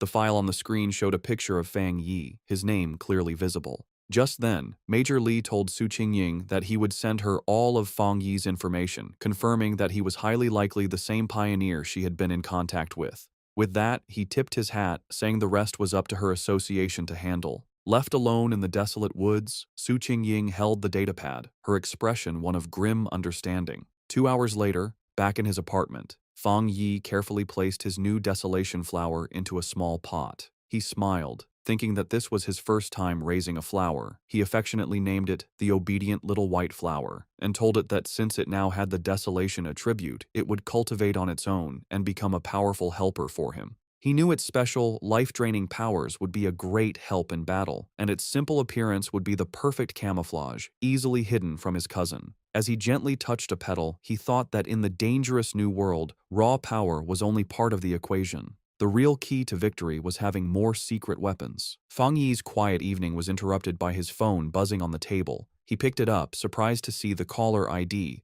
Old Wang. He immediately recognized the name as his childhood friend, Wang Liang, whom he hadn't seen in the 3 years since he'd left to join the army. A brief flashback showed the two as close friends in their school days, a bond that was broken when Wang Liang suddenly announced his decision to enlist. Fang Yi answered the call. On the other end, Wang Liang's cheerful voice greeted him, asking if he was back in town and inviting him out for a drink at their old spot. Fang Yi was taken aback by how sudden it all was. Wang Liang just laughed, adding that he had a big secret to tell him and that he shouldn't be shocked when he heard it. However, the seemingly friendly reunion was a carefully planned setup. After hanging up the phone, it was revealed that Wang Liang was not alone. He was in a dimly lit room, reporting to a tough and heavily scarred woman with long red hair and a high-ranking military uniform. Su Jingying was also at the table. Wang Liang confirmed to the officer that he had done as instructed. He then made a special request, asking that if Fang Yi was not the person they were looking for, they would guarantee his safety. The red-haired officer tapped her finger impatiently on the table. She coldly dismissed his concern, ordering him to simply do his mission and not do anything unnecessary. With a chilling lack of feeling, she added that if Fang Yi turned out to be the wrong person, Wang Liang should just consider it a punishment for his friend. At a quiet bar, Fang Yi and Wang Liang toasted with their beer glasses. They sat and drank, catching up after being apart for 3 years. Fang Yi noticed his old friend seemed much more mature and guessed that his time in the army must have been hard. Wang Liang talked about his experiences in the military before asking Fang Yi how he had been. Fang Yi gave a simple reply, saying he was doing well and had gone to college. As he drank his beer, he thought back to his past life. In that chaotic time, he never had the chance to see Wang Liang again. He remembered that his friend, as a soldier, had probably died in some forgotten battle. He wondered if this time, in this new life, he could change his old friend's fate. Wang Liang then changed the subject, his tone becoming more serious. He asked Fang Yi if he had seen anything strange lately, like zombies or monsters from movies. Fang Yi was immediately on guard. He knew it wasn't surprising for someone in the army to know about the spiritual energy revival, but the direct question felt like a test to see what he knew. Playing dumb, Fang Yi asked what he was trying to say. Wang Liang sighed and explained that he wasn't trying to comfort him, but to warn him. He told Fang Yi that in the near future, everything they valued, education, wealth, status, would become worthless. The entire world order was about to change. Fang Yi listened closely, his face showing no emotion as he stared at his empty glass. He knew that ordinary soldiers were sworn to secrecy and couldn't leak any details about the spiritual energy revival. This confirmed his suspicion. The military had identified him as a target, and Wang Liang, his childhood friend, had been sent to test him. Wang Liang, seeing his friend's silence, tried to reassure him. He told him not to worry, that as long as he didn't reveal anything, he would be fine. But Fang Yi understood the situation. Despite his pretended ignorance, his friend was still trying to help him. Even at the risk of breaking military rules, Wang Liang was kindly warning him to be careful of the coming changes. Their conversation was suddenly cut short when Wang Liang's phone began to vibrate urgently. He answered the call, and a furious voice on the other end ordered him to return to his team immediately and report to the target location within 10 minutes. Wang Liang snapped to attention, accepting the order as Fang Yi watched in silence. He immediately jumped up, apologizing to Fang Yi and explaining that he had an urgent mission and couldn't see him home. As his friend was about to leave, Fang Yi dropped his act. He asked if the mission was related to the spiritual energy revival and told his friend to take him along. Wang Liang stopped, turning back to look at Fang Yi with a mix of shock and confusion. Fang Yi stood up and grabbed his friend by the collar. He told Wang Liang to take him to see his superiors, letting him know that he was aware of the real reason for their meeting. He reassured his friend, telling him that while he didn't know exactly what his superiors knew, he knew Wang Liang would never hurt him. He explained that he was more interested in what the military was dealing with, knowing it had to be related to the great changes happening in the world. Since the Spiritual Energy Association was already handling the monsters, he was curious what the military's role was, and he wanted to see it for himself. Wang Liang agreed, and the two of them walked toward a massive, heavily guarded military base in a mountain valley, labeled Military No. 19 Spiritual Forbidden Zone. As they got closer, Fang Yi was struck by the incredibly dense spiritual energy in the area. He noted that the concentration level was so high it had likely surpassed a standard pollution zone. As they were met by a squad of soldiers, one of them ordered Wang Liang to return to his team. After a quick check, the soldiers allowed Fang Yi to enter the base, leading him through a brightly lit corridor. Inside the military base, Fang Yi and Wang Liang were led into a massive, cavern-like training ground. There, a large group of soldiers was in a desperate battle, using crackling blue energy to hold back a monstrous, spiky black creature with a single glowing red eye. The beast fought back with fierce power, shooting a devastating beam of red energy that tore through the soldiers' ranks, causing cries of pain and fear. Standing on a raised platform, the tough, red-haired officer watched the scene with a critical eye. Fang Yi, who had been brought before her, immediately recognized the creature's power as a mix of two different attributes. The officer confirmed his thought, saying the monster was a perfect mix of the dark and flame attributes, making it exceptionally fierce and cruel. She added that it had already seriously injured several of her soldiers. A caption identified her as a 3-star Ghost Axe Realm officer named Ji Royan. Spotting Wang Liang, she barked his name, and he immediately stood at attention. She furiously asked why he had brought an unauthorized person into a restricted area, but before he could explain, she cut him off. Her expression softened a little as she told him to forget it, explaining that the situation was urgent and they needed him to join the formation immediately. She then turned her attention to Fang Yi. She saw nothing special about him, noting that his spiritual energy was only slightly active. She briefly wondered if he was the powerful pioneer they were looking for, but dismissed the thought, knowing she had to focus on the battle. She gave him a stern warning. Since he was Wang Liang's friend, she wouldn't say much, but he was in a restricted area, and his life was now his own responsibility. He was also sworn to secrecy about anything he saw. Fang Yi simply replied that he understood. With that done, Ji Royan took command. She picked up a massive energy cannon and shouted the names of 2 of her soldiers. The 2 men immediately jumped into action, their bodies covered in blue energy as they fought the monster up close. Ji Royan then aimed her cannon and fired a massive blast of pure energy at the creature. The attack hit the monster head-on, creating a huge explosion, but the creature was far from beaten. It let out an angry roar as its shadowy form began to pulse with a terrifying red light, its fanged mouth growing larger and more threatening. It was clear that the attack had only made it angrier, causing its mutation to get worse. The enraged monster lashed out with its massive claws, and one soldier shouted a warning to his comrade. The other soldier managed to block the attack, but the force of the blow sent him flying backward. Ji Royan immediately took charge, ordering her team not to be careless and to keep their distance.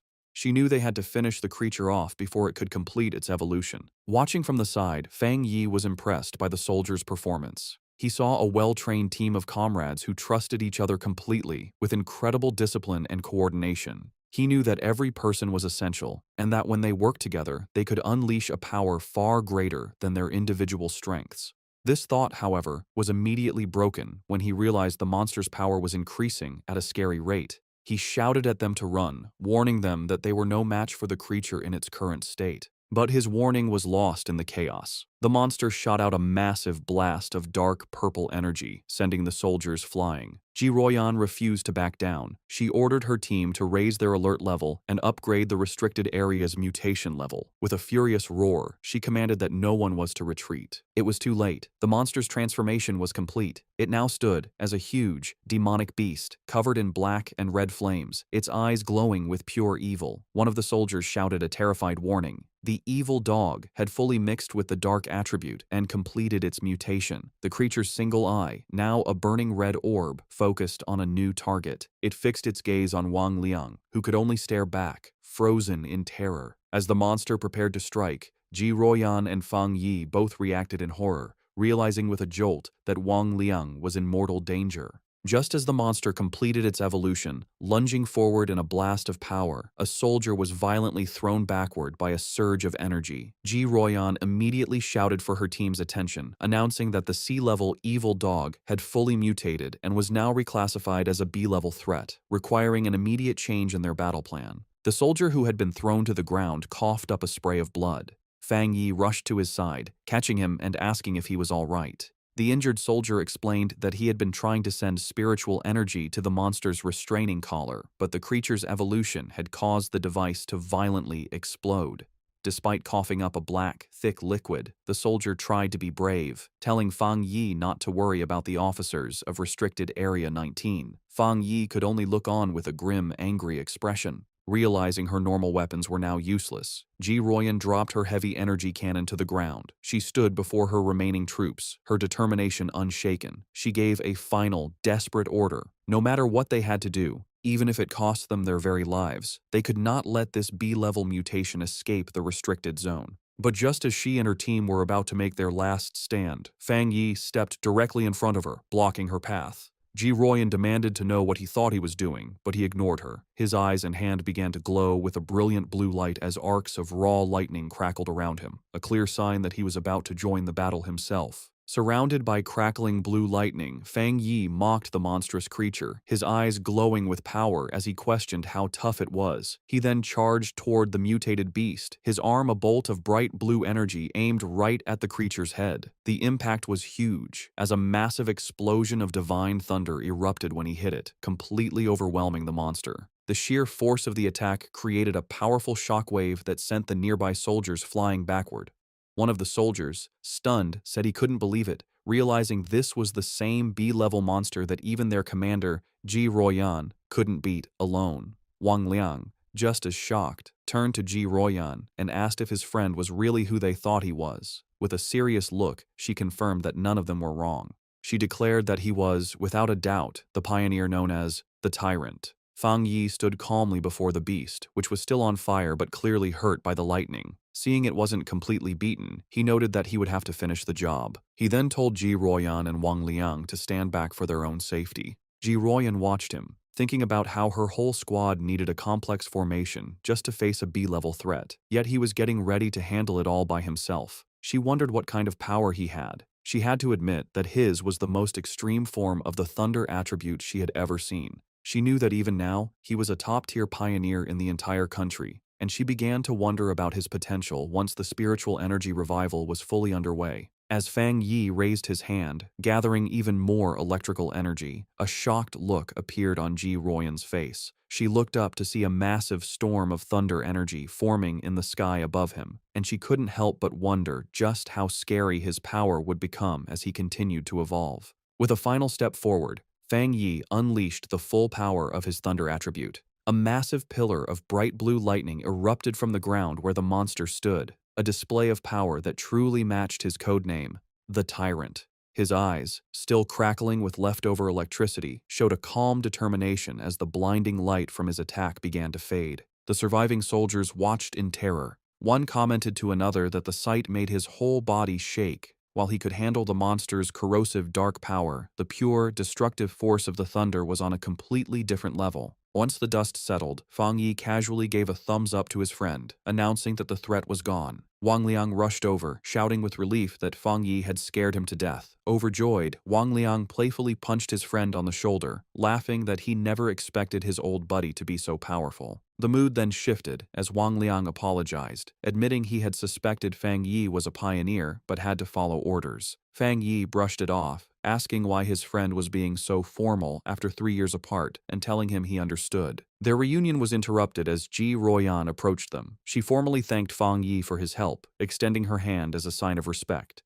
With a slight smile, Fang Yi accepted her thanks. He shook her hand, replying that it was no trouble and that he had mainly acted to save his friend. She then formally introduced herself as Ji Royan, the warden in charge of Forbidden Area 019. She explained that since he had saved the entire base, she needed to file a proper report and asked if he would be willing to leave his contact information. Fang Yi agreed without hesitation, while Wang Liang watched from the side, silently amazed at the strange experience of seeing his tough commanding officer act so respectfully toward his childhood friend. With the formalities done, Ji Royan made a direct and serious offer. She said that Fang Yi's strength was greater than many of the military's own special pioneers and formally invited him to join the army. However, she admitted that an invitation from a single base warden like herself was probably not enough to convince him. Inwardly, she was still trying to grasp the sheer scale of his power. What shocked her most was the realization that he was also a 3-star Ghost Axe realm cultivator, the same as her. Yet, his abilities had reached a level far beyond the known limits of that realm, making him a monster of incredible power. Fang Yi calmly asked Ji Royan if she truly meant that she felt she was not worthy of inviting him. With the weight of her superior's authority on her, she confirmed his words, saying there was nothing to deny. She explained that the order to involve him had come from High Command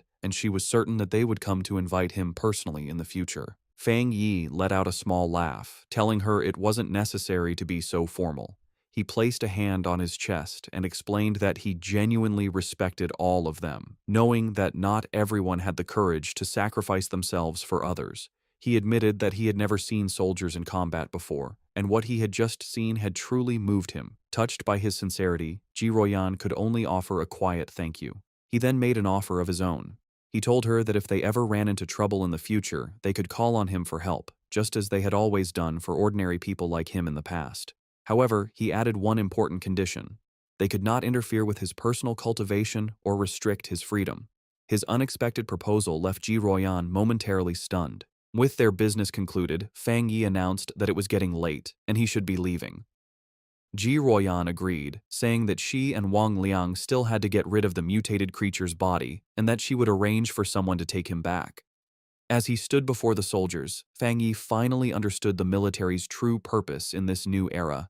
He realized they stationed themselves in these dangerous, spiritually rich zones for two reasons: to use the energy for their own training, and more importantly, to act as a crucial line of defense between the ordinary world and the strange monsters that now threatened it. After he was gone, Ji Royan turned to Wang Liang and said that his friend could no longer be described with a simple word, like impressive. She knew that what they had seen that day was just a small part of his true strength. The fact that a pioneer could reach such a high level of power so quickly showed that he had an amazing level of insight. She concluded that he was a rare mix of luck, courage, and raw ability, all the things needed for greatness. Seeing his commander's deep respect for his friend, Wang Liang eagerly suggested that if she felt she wasn't the right person to recruit him, she should let him, as his childhood friend, take on the job.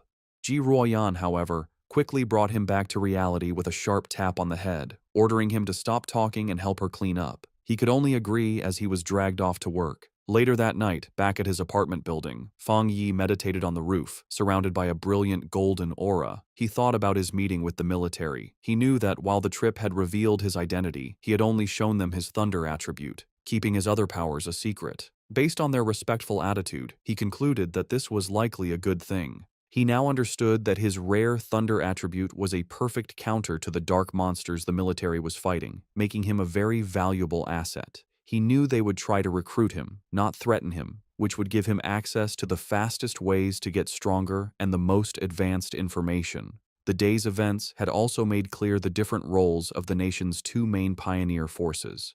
The military, represented by Ji Royan, were the Night Watchers, the hidden protectors of the nation. The Spiritual Energy Cultivation Association, with agents like Su Qingying, was in charge of handling the threats that slipped into the cities, protecting civilian life as much as possible. He understood the government's two-part strategy, using the forbidden zones to contain the biggest dangers while slowly releasing information to the public about the coming changes. This careful approach was buying valuable time, preventing society from collapsing into chaos. As he continued his meditation, a bright orb of golden energy pulsed in his core. He noted that despite absorbing the rich energy of the Forbidden Zone, he hadn't felt an immediate need to level up. However, the feeling quickly changed. Golden energy surged through him, and cracks of power spread across his face. Having spent even a short time in such a spiritually rich place had filled him to the brim. He recognized the signs immediately. He was on the verge of another breakthrough. Meanwhile, on the streets below, his cousin Lin Yi was walking home with groceries, wondering if he had returned yet. She thought that if he was home, she could have him try her cooking. Her casual thoughts were suddenly shattered when she looked up and saw a massive pillar of golden light erupting into the night sky from the direction of her apartment building. Her eyes widened in shock and alarm. A reflection of a flaming divine axe appeared in her eye as she recognized the powerful energy of a ghost axe realm advancement. But she immediately knew she was wrong.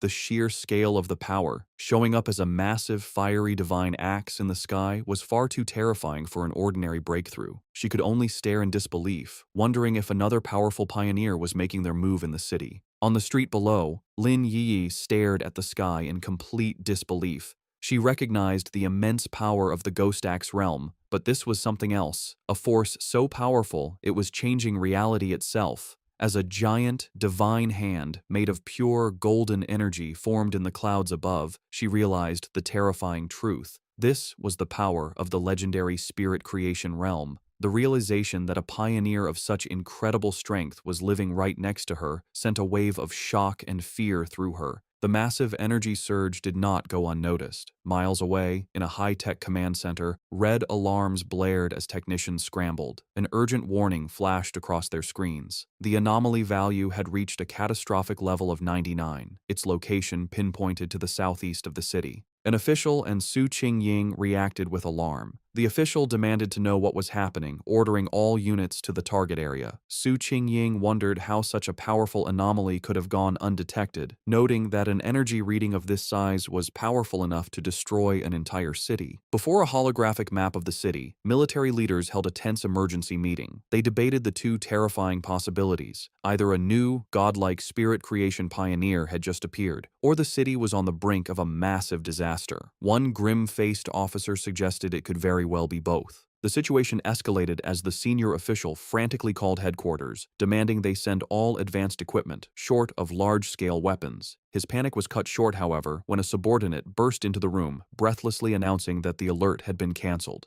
The anomaly had been identified not as a monster, but as a pioneer undergoing a promotion. Back on the rooftop, the blinding golden light faded as Fang Yi let out a quiet breath of relief. The breakthrough was complete. He casually noted that he had successfully reached the one-star spirit creation realm. Aside from his body feeling lighter and more agile, he didn't feel a significant difference in his raw power. His quiet moment was interrupted when his phone buzzed with a new message. It was from his friend, Wang Liang. The message was a warning. A new anomaly had appeared at Qingcheng University's playground. Internal military sources had confirmed it was a pollution zone, and more worryingly, it was the second time this specific anomaly had occurred. Fang Yi texted back, saying he knew about the previous heat anomaly. Wang Liang confirmed it was the same one, back again, and playfully warned Fang Yi not to tell anyone he was the source of the intel. After Fang Yi jokingly threatened to report him, Wang Liang's tone turned serious. He told Fang Yi that he was genuinely worried for his safety and urged him to be careful. Fang Yi put down his phone, his expression thoughtful. His friend's warning only confirmed his own strategy. This was exactly why he was so cautious in his dealings with both the military and the association. He knew that being too well known could bring unwanted trouble, which was why he had deliberately chosen to keep his powerful Yang Flame attribute and his Crimson Flame Blade technique a secret. They were his hidden aces. He typed a final reply to his friend, reassuring him not to worry. He would be careful, and he still had trump cards left to play. Lin Yi opened the apartment door, announcing that she was back. Seeing Fang Yi on the couch, she asked if he had eaten yet, offering him the bag of takeout she had brought. Distracted by his phone, he simply told her to leave it on the table and that he would get to it later. As she watched him, a worried and slightly frustrated expression crossed her face. In her mind, she thought about her cousin's character. She saw him as a perfectly good person, but with one major flaw, his laziness. He seemed content to just stay at home all day playing on his phone, not even bothering to go to college. She found it ironic that while she and her fellow pioneers were constantly busy, seeking opportunities and hiding their true identities, her cousin lived such a carefree, seemingly aimless life. Exhausted, she went to her room and collapsed onto her bed. She knew that news of the incredible spirit creation pioneer who had just appeared in their district would spread like wildfire. Feeling a sense of duty, she resolved that when the time came, she would protect her seemingly clueless cousin as a way of repaying him. Meanwhile, Fang Yi was not just playing on his phone. He was analyzing the news report from Wang Liang, which showed a massive, raging fire at the university playground. He noted that the first anomaly had been intense heat, and now it was a fire. He wondered if this was another form of the Yang attribute. The video showed the fire had started incredibly fast and was burning with terrifying intensity. Online comments from witnesses expressed shock, with some wondering if special forces were now being called in for simple fires. The report also mentioned that all the surrounding trees and flower beds had been burned and the area was now completely locked down. Fang Yi observed that the video was short and ended suddenly, but it was clear this situation was far more serious than the previous incident at the university. He wondered what would be different about this new Yang attribute. Realizing he had to investigate in person, he knew that to get into the sealed-off area, he would have to contact his new military acquaintance, Ji Royan. The next day, a crowd of reporters had gathered outside the sealed gates of Qingcheng University, blocked by a line of soldiers. They shouted questions, asking for confirmation about the rumors of a fire that couldn't be put out, and demanding to know why an incident of this size was not being reported in the news. As the reporters pressed for answers, Ji Ruoyan and Fang Yi arrived. The crowd watched, wondering who these two imposing figures were as the soldiers immediately opened the gates, allowing them to pass without question. The reporters were left outside, confused as to how they had gotten in so easily when they had been completely blocked. Inside the cordoned-off area, they looked out over the smoldering ruins of the university playground. Fang Yi remarked on the sheer destructive power, questioning if this was the sky fire he had heard about. Ji Ruoyan confirmed that was its official name. She explained its terrifying nature. It appeared without warning, was impossible to put out, and could only be left to burn itself out until everything it wanted was turned to ash. The name, she suggested, was quite fitting. With the initial look done, Ji Ruoyan told Fang Yi she needed to head to the principal's office and asked if he would wait for her. He told her to go on ahead, saying he would be fine there. Alone, Fang Yi walked along the edge of the destroyed area, which was now blocked off with yellow tape. He knelt and touched the scorched earth, analyzing the scene. He noted that the ground was already cold, and more importantly, there was no leftover spiritual power left from the sky fire. He realized with some disappointment that this meant he couldn't collect its attribute. His plan had been too simple. His thoughts were suddenly interrupted when a familiar voice called his name. He looked up to see his ex-girlfriend, Chu Qingli, standing on the steps nearby with a friend. She asked in surprise what he was doing there. Her friend with glasses immediately recognized his name, asking Chu Qingli if this was the ex-boyfriend she had mentioned, the one who had only gotten into a vocational college. Chu Qingli simply confirmed it was him. The friend then patted Chu Qingli's shoulder with a smug, condescending look. She told Fang Yi that she understood he was likely there because he was still hung up on his ex, but now that the gap between their lives was so big, he should just give up. Fang Yi could only stare back, genuinely confused by her assumption, questioning the very idea that he would be hung up on her. From a distance, other students began to gossip about the scene. They wondered who the guy with the school beauty Chu Qingli was, guessing he must be another sad suitor. They noted he didn't look like a student from their university and complained about how security could have let an outsider in. Chu Qingli's friend with glasses stepped forward, aggressively confronting Fang Yi. She told him that Chu Qingli was now the university's campus belle and that he should think clearly about his actions. She warned him that countless guys far better than him were pursuing her and that he didn't even rank. She ordered him to leave, telling him this was not a place he belonged. She then threatened to report him to the disciplinary office if he didn't explain how he got in. Meanwhile, Chu Qingli watched him with a complicated expression. She remembered him claiming he wouldn't regret their breakup, yet here he was. She concluded that his previous lack of interest must have been an act, and that he was just putting on a brave face. Their confrontation was interrupted when Ji Ruoyan returned, asking Fang Yi if the girl was his friend. Chu Qingli was surprised by the sudden appearance of the imposing red-haired woman. Fang Yi coolly dismissed the idea, clarifying that they were merely high school classmates and couldn't be considered friends. Ji Ruoyan accepted his explanation, simply saying they were just classmates. Ji Ruoyan then put on a pair of sunglasses, her already intimidating presence growing even stronger. Both Chu Qingli and her friend were visibly nervous by the woman's powerful aura, wondering who she was and how she could possibly know someone like Fang Yi. Ji Ruoyan then turned to Fang Yi with an update. She explained that she had spoken with the principal, and the matter of the sky fire was more complicated than they had thought. She told him that the principal was coming to take them to the fire's starting point, and since Fang Yi was now a special military consultant, his presence was required. Fang Yi agreed without any issue. Just then, a group of stern-looking officials in suits arrived, ordering everyone to scatter and announcing that the playground was to remain sealed off. Chu Qingli gasped in shock, recognizing the man leading the group as the university's principal. The other students were equally stunned. The principal was known to be an incredibly busy and hard-to-find figure, someone who was rarely seen on campus. They realized with awe that he had come personally to meet with Fang Yi and the mysterious red-haired woman. Chu Qingli's friend, however, completely misread the situation. She smirked, thinking that the principal had finally arrived to deal with the two people who weren't supposed to be there.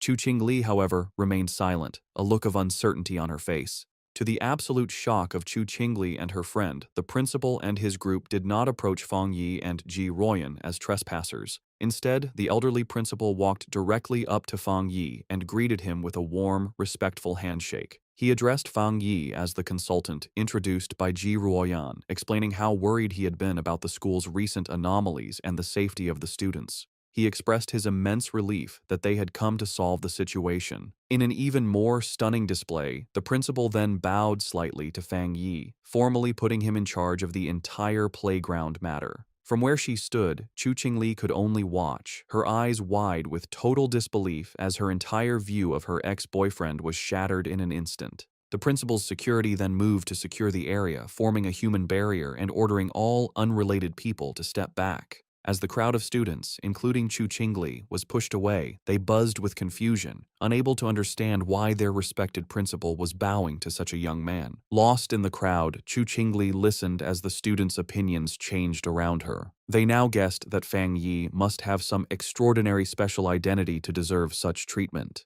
Someone recalled that just moments ago, he had been dismissed as Chu Qingli's suitor or ex-boyfriend. Another person remarked on the complete reversal of status, suggesting that now, even if she were to pursue him, she might not even be able to get his attention. The final cutting realization settled in as the crowd noticed that throughout the entire exchange, the young man had not once looked at or acknowledged the campus belle, leaving her to stand alone and completely ignored. At Qingcheng University's North District, the principal led Fang Yi and Ji Ruoyan to the site of the anomaly. He explained the series of events, starting with the Golden Sun incident, which he had hoped was the end of their problems. However, a few nights ago, a fire had started on a playground, a fire so intense that even the fire department couldn't put it out. He was thankful it happened at night when no students were around, allowing them to quickly seal off the area. The principal continued, his face growing more serious. While a single fire might have been a fluke, it was followed by fires on 2 more playgrounds. He said he had personally seen a crimson flame come down from the sky and float in mid-air, a clear sign of a supernatural event. He told them that while the other fires were eventually put out, one still remained. As they got closer to the final location, Fang Yi noted the sharp, choking smell of something burning. They arrived at a basketball court where a single hoop was on fire with a raging, eternal flame. The principal confirmed this was the starting point, the one fire that simply could not be put out. As they watched the anomaly, Ji Ruoyan checked a device on her wrist, which showed a reading of 11. She explained to Fang Yi that it was a basic spiritual anomaly detector. She clarified that any reading over 10 was considered a disaster for ordinary people, requiring a complete lockdown. Suddenly, the device began to flash and beep wildly, the reading shooting up to 60. Ji Ruoyan cried out in alarm at how high the value had become.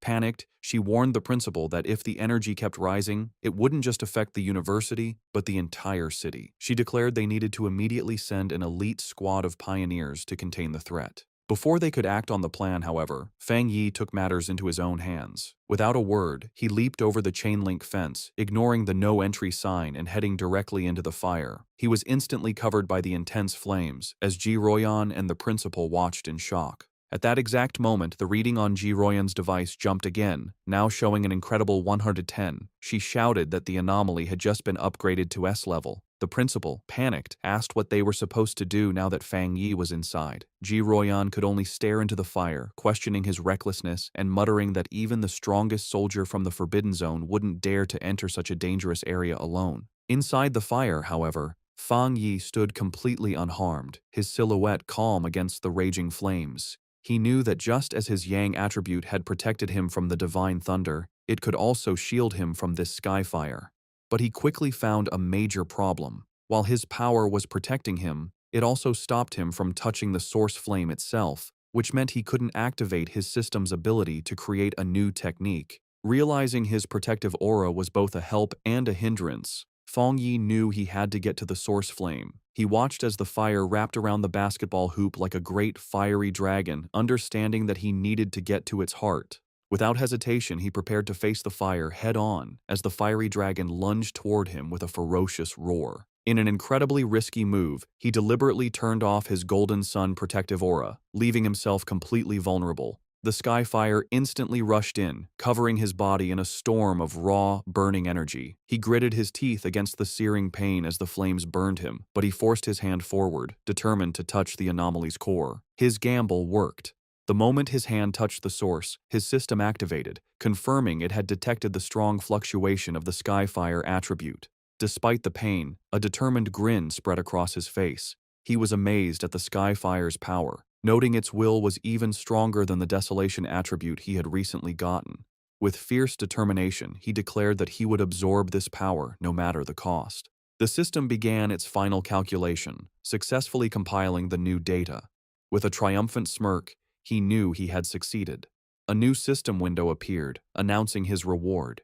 He had obtained the Skyfire attribute technique, the 9 Dragons Skyfire sealing art, a power designed to eliminate evil and seal all demons. As he mastered the new ability, the once wild flames became extensions of his will, wrapping around his arm like a tame dragon. The system confirmed that the compiled technique was now unlocked and ready for immediate use. As he focused his will, he began the final process of extracting the Skyfire attribute itself, absorbing its essence directly into his being. His eyes began to glow with a burning red light as fiery markings appeared on his face, a physical sign of his new power. With his hands clasped in a seal and his eyes burning with red energy, he prepared to unleash his newfound ability, calling out the name of the 9 Dragons Skyfire sealing art. As Fang Yi unleashed his new power, massive, glowing red chains erupted from his back, lashing out into the fire. Outside the fence, Ji Royan and the principal watched in awe. Ji Royan immediately recognized the energy signature, identifying it as a sealing aura. She remembered seeing a high-level military pioneer seal a forbidden land once before. While their methods were different, the powerful sealing aura was unmistakably similar. With a single command to shrink, Fang Yi commanded the chains to pull back. They pulled inward with immense force, gathering all of the wild skyfire and squeezing it into a single, tightly bound orb of pure energy. Floating in the air, Fang Yi held the chained ball of fire, the sealing process now complete. The sealed orb of fire then gently floated back down towards the basketball hoop. Fang Yi landed gracefully and explained the situation to the principal and Ji Royan. He stated that he had temporarily sealed the Skyfire and told them not to unseal the playground or allow anyone near it for repairs. This, he explained, would at least stop the fire from spreading any further. The principal readily agreed, assuring him that the playground would remain sealed, adding that it wasn't a problem since the university had 7 or 8 others. Ji Royan, however, watched Fang Yi with a silent, intense look, her expression hard to read. The principal, very impressed, remarked on how humorous Fang Yi was and offered any further help he might need. Ji Royan, however, interrupted, telling the principal she needed to speak with Fang Yi about some things. The principal happily excused himself, leaving the two of them alone. Once he was gone, Ji Royan turned to Fang Yi, her tone direct and serious. She told him that he had been hiding his true depths very well. Fang Yi tried to play it off casually, saying that the Skyfire was indeed powerful and hard to deal with, but she saw right through his act. With a sharp look, she told him to stop pretending, making it clear that she wasn't talking about the fire, but about his own incredible talent and level of power. Ji Royan dropped her intense questioning, admitting that it was normal for pioneers to have secrets, especially for one as powerful as him. Fang Yi simply listened with a calm expression. Her tone then shifted, becoming more serious and sincere. She explained that although she had no right to ask anything of him, she hoped he would listen carefully. She painted a dark picture of a future world in chaos, a time of great change where the Xia nation would desperately need top-tier talents like him. She put his potential into clear perspective, telling him that once the spiritual energy fully revived, a person of his power would be as important as a modern-day nuclear weapon. Because of this, she warned, every major power, from the various military forbidden zones to the Spiritual Energy Association, would rush to recruit him. She told him to be prepared for high-level officials to personally give him invitations with incredibly generous offers. She admitted she had her own reasons for telling him this. If he were to join her military unit, it would be a great asset, and they would gain a powerful friend. Therefore, she advised him to start thinking about his options now, so he wouldn't be caught off guard when the time came. Fang Yi, however, was silent for a moment before asking a curious question. He asked why both she and Wang Liang seemed so hesitant to recruit him for their own forbidden zone, even acting as if they weren't worthy. Ji Royan explained that it was because of another legendary military region, a group so insanely powerful that she felt he would be far more interested in joining them instead. A small smirk appeared on Fang Yi's face as he confirmed if she meant a top-level unit. She confirmed that was the case, though she admitted she hadn't seen them much herself. She had heard they were extremely busy lately, so much so that even officers from other military regions were feeling the pressure of their activities.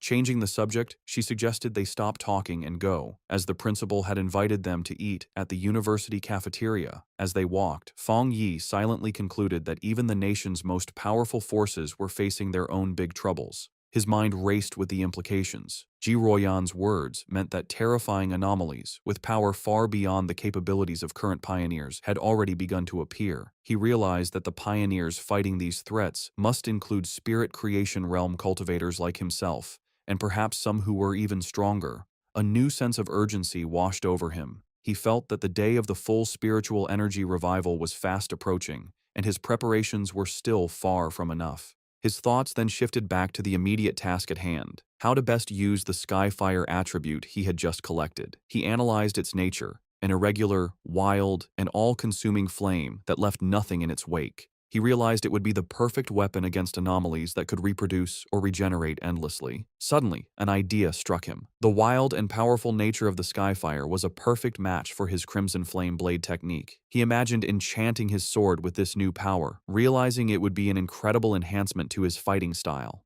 To test his new powers, Fang Yi heads to the back mountain, a place he often uses for training. When he arrives, he is surprised to find the path blocked by a large sign warning that the mountain is dangerous and entry is forbidden. He wonders who could have done this. He knows there haven't been any monsters in the area, and he doubts the military would have found his training spot so quickly. He concludes that the only group that would know his habits and do him such a favor would be the Spiritual Energy Cultivation Association. He realizes the association has gifted him this place as a private training ground, a way to win his favor. With a smile, he decides to accept their gesture. However, his thoughts are interrupted when his sharp senses detect an unwanted presence. He realizes an intruder has managed to sneak onto the mountain. Fang Yi senses a familiar aura, similar to the one he felt at the factory, though not as strong. Hidden among the trees, a monstrous, monkey-like creature with glowing red eyes watches him. Fang Yi notices the beast seems smart, as it hesitates and checks his strength instead of attacking blindly. With his sword already glowing with energy, he decides it's the perfect time for a show of power. A system window appears before him, asking if he wants to put the newly acquired Skyfire attribute into his Tang sword. The system describes Skyfire as a powerful light attribute, perfect for destroying evil. With a fiery determination in his eyes, Fang Yi accepts. Immediately, his sword erupts in a column of endless, crackling flames. With an excited smirk, he looks forward to combining the endless power of Skyfire with his Crimson Flame blade technique. He decides the mutant creature will be his first test subject. Fang Yi unleashes a massive firestorm on the monster. The creature is taken by surprise, its eyes widening in terror before it is completely covered by the storm of flames, screeching in pain. Standing in the middle of the flames he created, Fang Yi checks his new ability. He realizes the energy of his attack is now double, or even triple, what it was before, and most importantly, the flames do not harm him. He touches the blade of his sword, still covered in fire, and notes that it feels cool. Suddenly, he senses that the creature has survived the attack and is trying to escape. With a determined look, he decides to chase the intruder to see what it's capable of. Meanwhile, deep in the same forest, a young woman with curly red hair is doing a live stream from her phone, mounted on a selfie stick. She tells her viewers that she isn't a liar, but that she has always been incredibly lucky, and that amazing content just seems to find her. Her viewers are doubtful, with one commenter daring her to prove her luck by going to Qingcheng University to film the mysterious Skyfire that everyone is talking about. Her confident broadcast is suddenly interrupted as her expression changes to one of pure shock. The monkey-like monster that escaped from Fang Yi leaps out of the woods and attacks her viciously. The force of the attack sends her phone flying, its screen cracking as it hits the ground, but the live stream continues. Through the cracked screen, her viewers see the monster pinning her to the ground, but they think it's just a fake fight with bad special effects. The streamer, however, is in real danger. She cries in terror as the monster holds her down, its paw covering her mouth. The creature opens its massive, fanged mouth, ready to deliver a deadly bite. Before it can strike, a massive blast of fiery energy shaped like a dragon's head hits the monster, sending it flying back. The streamer looks up in shock, saved at the last second. Her viewers are now blown away, not by the realism of the danger, but by what they believe are incredible fire dragon special effects. The sudden, dramatic turn of events causes her viewership to shoot up to over 13,000 people. Still terrified, the streamer looks over her shoulder, asking who is there. She scrambles to grab her phone from the ground. Getting to her feet, she aims the camera at the source of the attack. She stands before a raging fire and shouts to her audience that she has captured it on film, that there is a person standing inside the fire. Her camera captures the silhouette of Fang Yi standing completely unharmed within the flames. In her terrified and amazed mind, she concludes that she has just been rescued by a true immortal. The video of Fang Yi's rescue of the live streamer, Malala, instantly goes viral. It becomes the top trending topic online, with over 13.5 million views. The headlines are dramatic, calling him a mysterious man of skyfire, the king of flames, and an immortal come down to earth to save the world. In an office, Chu Qingli's friend excitedly calls her over to look at the video on her computer screen. She is thrilled, telling Chu Qingli that this proves powerful cultivators are real and that the skyfire at the university was no fake. Chu Qingli, however, is dismissive, telling her friend not to believe such things and that it's all just acting and special effects. But as she looks closer at the screen, her doubtful expression freezes into one of shock and recognition. Her friend, not noticing her reaction, points excitedly at the screen, triumphantly saying she was right and commenting on how handsome the man in the video is, before noticing her friend's stunned silence. Internally, Chu Qingli is in turmoil. She desperately tells herself the video must be fake and that the figure only looks like Fang Yi. She reasons that if it were really him, he would have been burned to ash by such intense flames. Her denial then shifts to fear as she considers the possibility that it truly is him. She worries that he might use his new power to get revenge on her for their breakup, but she stubbornly resolves that she will never bow her head to him, no matter what. Elsewhere, the red-haired leader of Lin Yiyi's pioneer squad shows the same video to Yiyi on her phone. The leader asks if the man looks familiar, suggesting he's the same person who saved them from the monstrous vine. Yiyi agrees that he does, and then adds a stunning piece of information. She recently learned that a powerful master who broke through to the spirit creation realm lives in her neighborhood. She begins to wonder if her quiet cousin and this incredible pioneer could possibly be the same person. In yet another location, Zhang Xiaoya and a male pioneer from the lava cave incident also watch the video.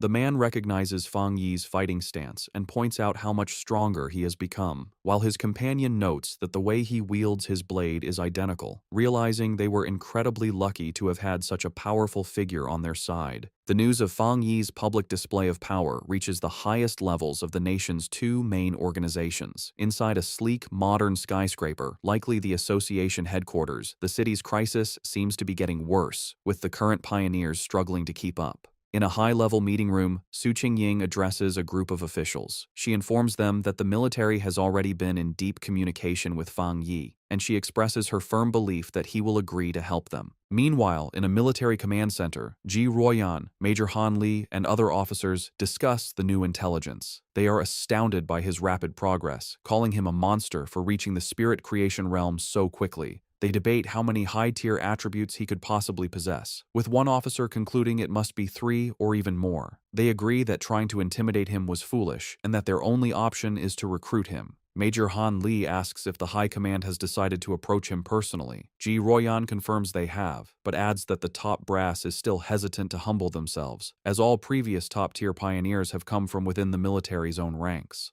Taking charge, Major Han Li outlines their new strategy. He orders his subordinates to find out what new weapons or equipment Fang Yi might need and to provide him with information on suitable training locations as a gesture of goodwill. He also gives a crucial final command. The viral live stream video and all the rumors spreading from it must be properly managed and controlled. The entire spiritual energy circle in the Xia Nation has now turned its attention toward Fang Yi. Both Su Qingying and Ji Ruoyan think about his future.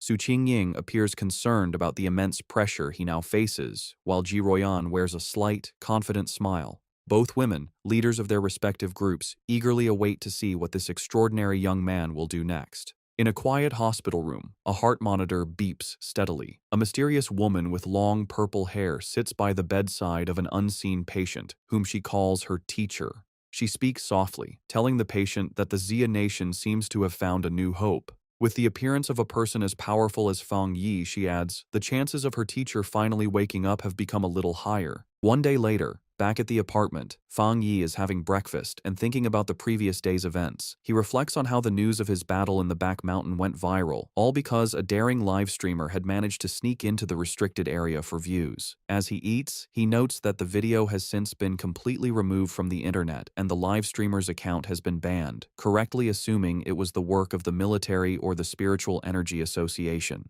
His casual thoughts are suddenly interrupted as he realizes something is wrong. His cousin, Lin Yi, never came home the previous night and hasn't sent him any messages. He finds this very unusual, even if she was out on a mission. A feeling of unease grows as he tries to call her, but the call goes directly to an out-of-service message. Now genuinely worried, he knows something must be wrong and decides he has to go find her. Meanwhile, deep in a dark and misty forest, Lin Yi and the red-haired leader of her pioneer squad are lost and trapped. The leader asks Yi if she has any idea how long they've been stuck there. Yi estimates it's been about 10 hours, but she can no longer keep track. The red-haired leader, looking exhausted and bruised, apologizes greatly, blaming herself for dragging Yi into this mess. She admits she thought they were just investigating a strange phenomenon. As she speaks, she clutches her side in pain. Yi tells her to stop apologizing, insisting that it was her own lack of strength that was the problem. She urges her leader to stay alert and save what little energy they have left. As she tries to stay strong, her thoughts drift to the overwhelmingly powerful master she witnessed, wishing she had even a fraction of his power to save them. Their desperate conversation is cut short as a massive, shadowy monster with glowing red eyes and a menacing, spiky form appears in the fog directly behind them. The shadowy monster lunges from the fog, its claws aimed at the red-haired leader. Reacting with incredible speed, Lin Yi shoves her companion out of the way, shouting a warning. She then unleashes a blast of bright blue spiritual energy from her hand, creating a sharp blade of light that cleanly cuts off the attacking creature's head. As they get to their feet, more of these shadowy, zombie-like figures come out of the fog. Yi realizes with horror that these must be the reanimated bodies of other people who were trapped and died in this place. After defeating one of the creatures, which dissolves into a puddle of black mist, Yi explains that the main monster is just playing with them, turning its victims into these strange puppets. The red-haired leader adds that their attacks have no real effect on the mist itself, and their spiritual energy is being drained quickly, all while the real enemy stays hidden. They soon realize they are trapped in some kind of illusion created by the monster, a swirling gray space where the creature seems unbeatable. It is a waiting game. The monster is just letting them get tired. A bead of sweat rolls down the leader's face as the seriousness of their hopeless situation sinks in. Suddenly, the sky above them tears open to reveal a single, massive, blood-red eye staring down at them. The leader screams Yi's name in terror. The eye is a gross, pulsating ball of flesh that begins to bubble and multiply, splitting into numerous smaller, slimy eyeballs. Angry and desperate, the red-haired leader lashes out, furiously chopping at the flying eyeballs and destroying several of them in a frenzy. Yi, however, senses a change in the creature's energy and warns her leader not to be careless, realizing that their enemy is finally losing its patience. The main eye then unleashes a powerful, concentrated blast of red energy. Yi manages to put up a crystal barrier just in time, but the force of the impact is huge. The barrier shatters, and Yi finds herself alone, surrounded by dozens of the glowing red eyes in the heavy darkness. She feels her hope fade, wondering if this is how she is going to die. Trapped in the monster's dark domain, Lin Yi is slowly being eaten by shadowy tendrils. She can no longer hear her leader's voice and realizes they have both been swallowed by the darkness. A wave of regret washes over her as she apologizes to herself for being overconfident, admitting she was wrong to think they could handle such a dangerous mission alone. As she accepts her fate, her mind wanders to the future she will never see, wondering what the world will be like after the full spiritual energy revival. With a final thought of despair, she laments that she will never see the magnificent era to come as she reaches out a hand, sinking into the abyss of glowing red eyes. Tears stream down her face as she closes her eyes, ready for the end. Just as all hope seems lost, a massive explosion of brilliant blue light erupts, tearing the darkness apart. A figure bursts through the shadows, radiating an immense aura of crackling blue energy. It is Fang Yi, his eyes glowing with power. He remarks to himself that he almost didn't make it in time. Yi stares in utter shock and disbelief, tears still fresh on her cheeks, as she recognizes her rescuer and gasps his name, identifying him as her cousin. With a powerful blast of divine thunder, Fang Yi completely shatters the monster's shadowy domain. He lands gracefully in the now clear forest, his hand still sparking with leftover electricity. He has saved both his cousin and her unconscious leader. Yi Yi can only stare, her world turned upside down by the stunning revelation that her seemingly ordinary and lazy cousin is, in fact, an incredibly powerful pioneer. The battle is not over yet. The true form of the anomaly, a grotesque, multi-eyed, fleshy orb, appears from the shadows behind Fang Yi. Yi Yi snaps out of her shock and desperately shouts a warning, telling him that the creature's main body is behind him. Fang Yi, however, is not worried. His hand ignites with the golden-red energy of skyfire as a confident smirk spreads across his face. He sees this as the perfect opportunity to test the effect of his new power on a dark attribute creature. He leaps into action, unleashing his Crimson Flame Blade technique. The attack, now strengthened by the inextinguishable power of Skyfire, completely engulfs the monster in a raging fire. The creature lets out a final, agonizing shriek as it is burned by the divine flames. In the aftermath, the red-haired leader slowly regains consciousness. She finds herself and Yi Yi sitting safely on the ground, surrounded by a protective circle of fire. Confused and terrified, she asks Yi Yi if they have died and been dragged to hell along with the monster. Yi Yi, now much calmer, reassures her leader, telling her to look closely and that they are still alive. Still trying to process what has happened, the leader repeats Yi Yi's words in disbelief before asking who saved them. Fang Yi casually walks towards his cousin and her leader, a small smile on his face as the protective flames die down. He tells them the problem is solved and, noticing the time, remarks that they must not have had breakfast yet. The red-haired leader stares at him, her eyes widening in sudden, dawning recognition. She springs to her feet, her expression one of pure excitement and awe. She points at Fang Yi, confirming that he is the one who saved them before in Yanghuo Town from the monstrous death vine. Fang Yi looks slightly surprised, thinking to himself that he was recognized so easily. Lin Yi Yi is completely stunned by this new revelation. She asks her leader if she's saying that the powerful fire attribute master who saved them from the vine was also her cousin. The leader turns to Yi Yi, equally shocked by the connection, and asks how this supermaster could possibly be her cousin, reminding Yi Yi that she had described him as a completely ordinary person. Fang Yi can only scratch the back of his head with an awkward smile. The leader, still buzzing with excitement, grabs Yi Yi's shoulders. She reminds her that this is the same savior who defeated the Desolation Vine with a single, incredible slash. Yi Yi's mind races, trying to connect the dots. She realizes her cousin is indeed the high-level fire user, but she is still confused, as she just witnessed him use an incredibly pure and powerful thunder attribute to destroy the monster's dark mist. Her thoughts spiral as she fully grasps the implications. The immense power of both his fire and thunder abilities means he is a super genius with dual high-grade attributes. Then, another, even more shocking realization hits her as she remembers the immense spiritual disturbance in her neighborhood, the one that signaled a breakthrough to the legendary spirit creation realm.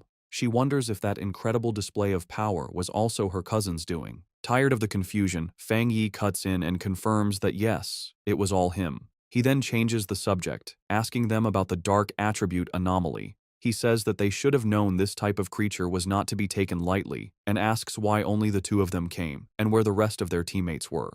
The red-haired leader explains that their other teammates were unavailable. One was sick and grounded at home, while another was on a more difficult mission, clarifying that their squad doesn't always operate as a full unit. Yi Yi then admits it was her own fault, confessing that she had become reckless after her recent breakthrough and wrongly believed she could handle the mission alone. Fang Yi listens, his expression thoughtful. He recalls the infighting he witnessed within their team before. He notes that the leader, who had been openly critical of her teammates, is now defending them to an outsider. He sees her loyalty, and he knows his smart cousin has likely sensed the team's instability as well. With his identity now revealed to two people he feels he can trust, he makes a proposition. He turns to his cousin and her friend and asks if they would like to form a team with him. Both women are stunned into silence for a moment before the red-haired leader erupts with joy. She clasps her hands together, overjoyed at the prospect of teaming up with such a powerful master and exclaiming that she is incredibly lucky to benefit from Yi Yi's connection. Yi Yi, however, is having a more profound realization. She understands that a pioneer as powerful as her cousin must have known her secret all along and had been quietly watching over her. The thought that on on this difficult and lonely path of cultivation, she has a reliable and powerful family member helping her without asking for anything in return, brings her an overwhelming sense of happiness and relief.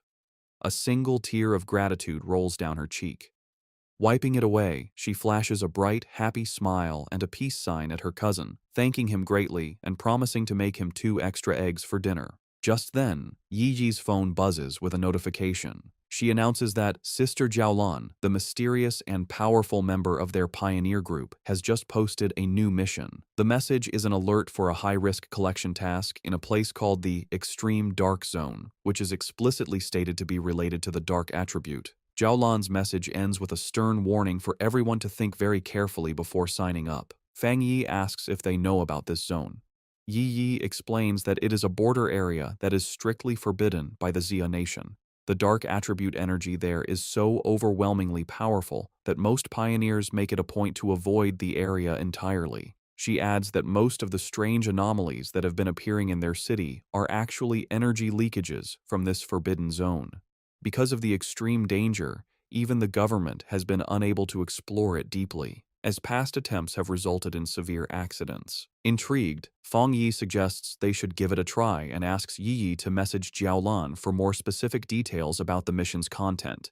Yi replies that it's useless, as Jiaolan is famously mysterious and rarely says more than a few words at a time. Fang Yi considers this information. He deduces that for Jiaolan to be able to issue a mission in a top-secret government-controlled area, she must either be an incredibly bold rogue going against the authorities, or she holds a high-ranking position within the military or the Spiritual Energy Association. He concludes that the latter is far more likely. Despite her doubts, Yi, using her online handle Feng Heiju, sends a message to Jiaolan, stating her interest in signing up and asking for more details. To both her and the red-haired leader's surprise, Jiaolan replies with uncharacteristic detail. The mission is to collect something called a shizai flower. She warns that while the rewards for this mission are much higher than usual, all the dangers within the extreme dark zone are related to the dark attribute, and the risk level is far greater than anything they have encountered before. She explicitly advises all pioneers to form teams before attempting the mission. The 2 women are stunned by how thorough her response is, as it's completely out of character for her. A moment later, another, even more direct message from Jiaolan arrives. She warns that the mission could involve an S-level anomaly and that the death rate is extremely high, urging them to reconsider. Then, she adds a final, thinly veiled piece of advice. If you have a strong and reliable pioneer to team up with, it's not too late to sign up. Elsewhere, the mysterious purple-haired woman from the hospital, who is revealed to be Jiaolan, walks down a corridor flanked by guards. She looks at her phone and thinks to herself that she's done all she can. It is now up to that person to decide if they are willing to accept the challenge. Back in the park, Fang Yi smirks, having completely understood the subtext. He tells Yi that Jiaolan's message isn't just a warning, it's a direct and personal invitation.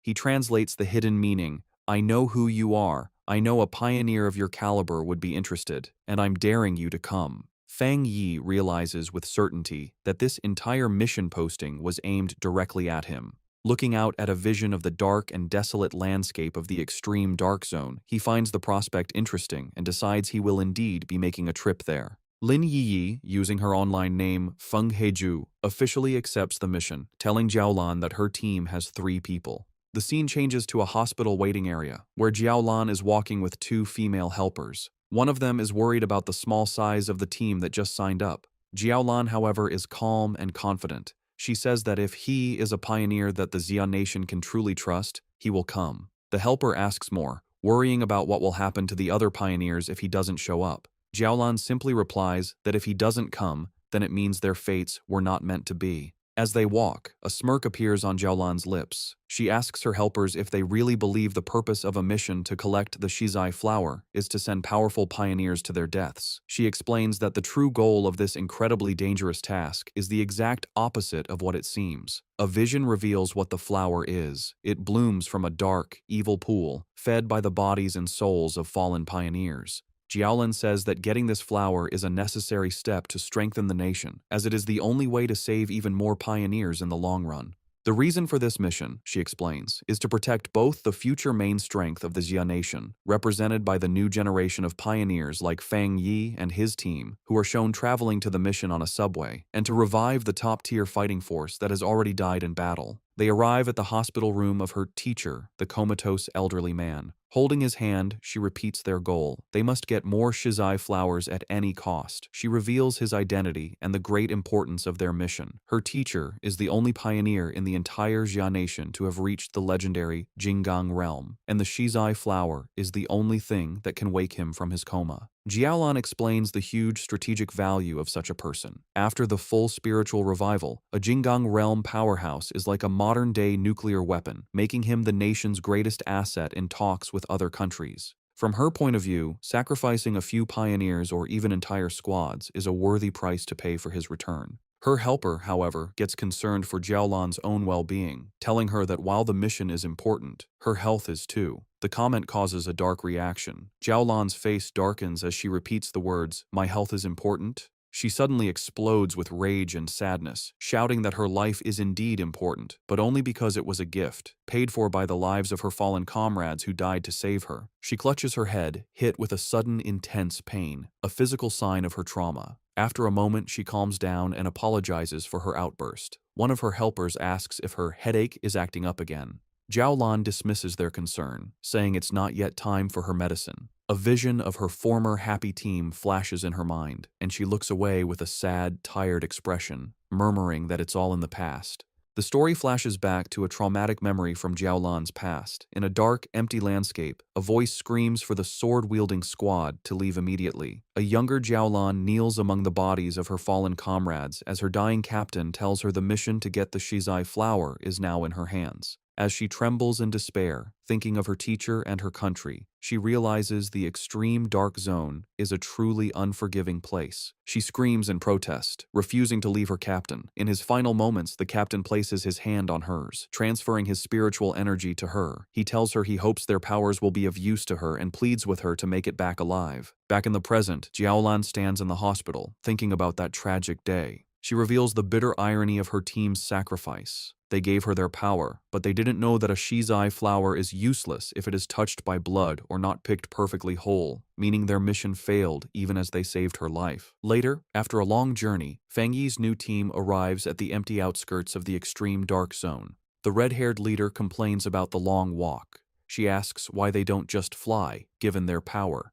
Yi explains that even for pioneers, flying for a long time is not possible until one's spiritual energy is overwhelmingly large. Fang Yi remains silent, his glowing red eyes focused on their destination. They finally arrive at a massive, heavily guarded checkpoint that marks the entrance to the zone. Beyond rows of tank traps and fencing, they see a shimmering blue energy barrier. Fang Yi confirms that this must be the extreme dark zone. Even from a distance and through the multiple barriers, he can feel the deeply unpleasant aura of the dark attribute coming through. Yi and her leader are clearly disturbed by the heavy energy, with the leader saying that it's 1,000 times more terrifying than the monster they fought before. Fang Yi simply tells them to stay calm. He then points out that they are not the only ones who have answered the call. A large, diverse crowd of other pioneers has already gathered at the checkpoint, waiting for the mission to begin. Yi guesses that the pioneers are not just here for the big reward. She explains that the dark attribute is known to be very difficult to deal with, ruthless, and naturally hostile to humans.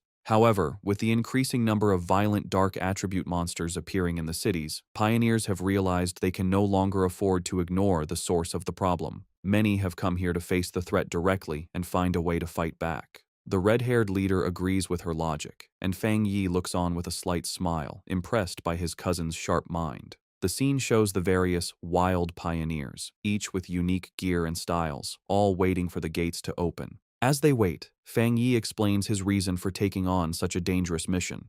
He says that he has already faced dark attribute monsters twice before. The first was the mutated rabbit, which was more like some kind of gross, rat-like beast.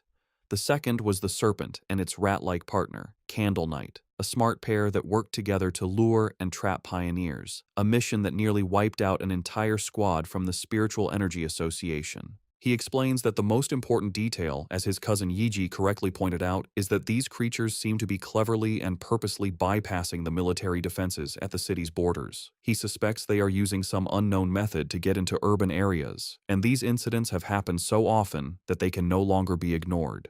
The situation has become so bad that if they don't face the source, the cities will eventually be overrun.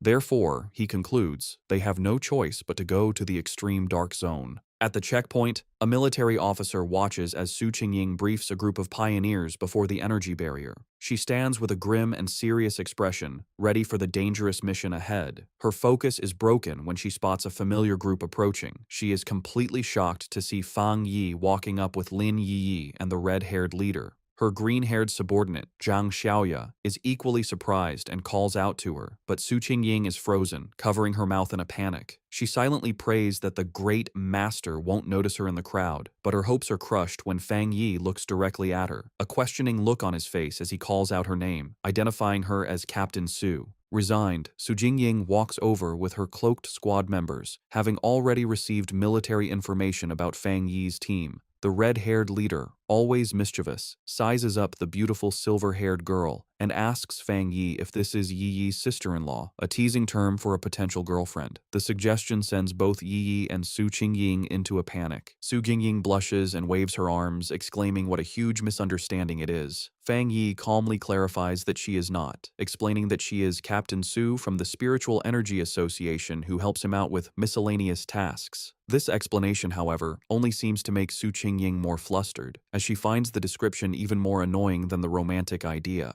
Their conversation is interrupted by a loud, arrogant voice. An imposing older man in heavy red armor with two other armored pioneers steps forward and calls them a bunch of shameless brats.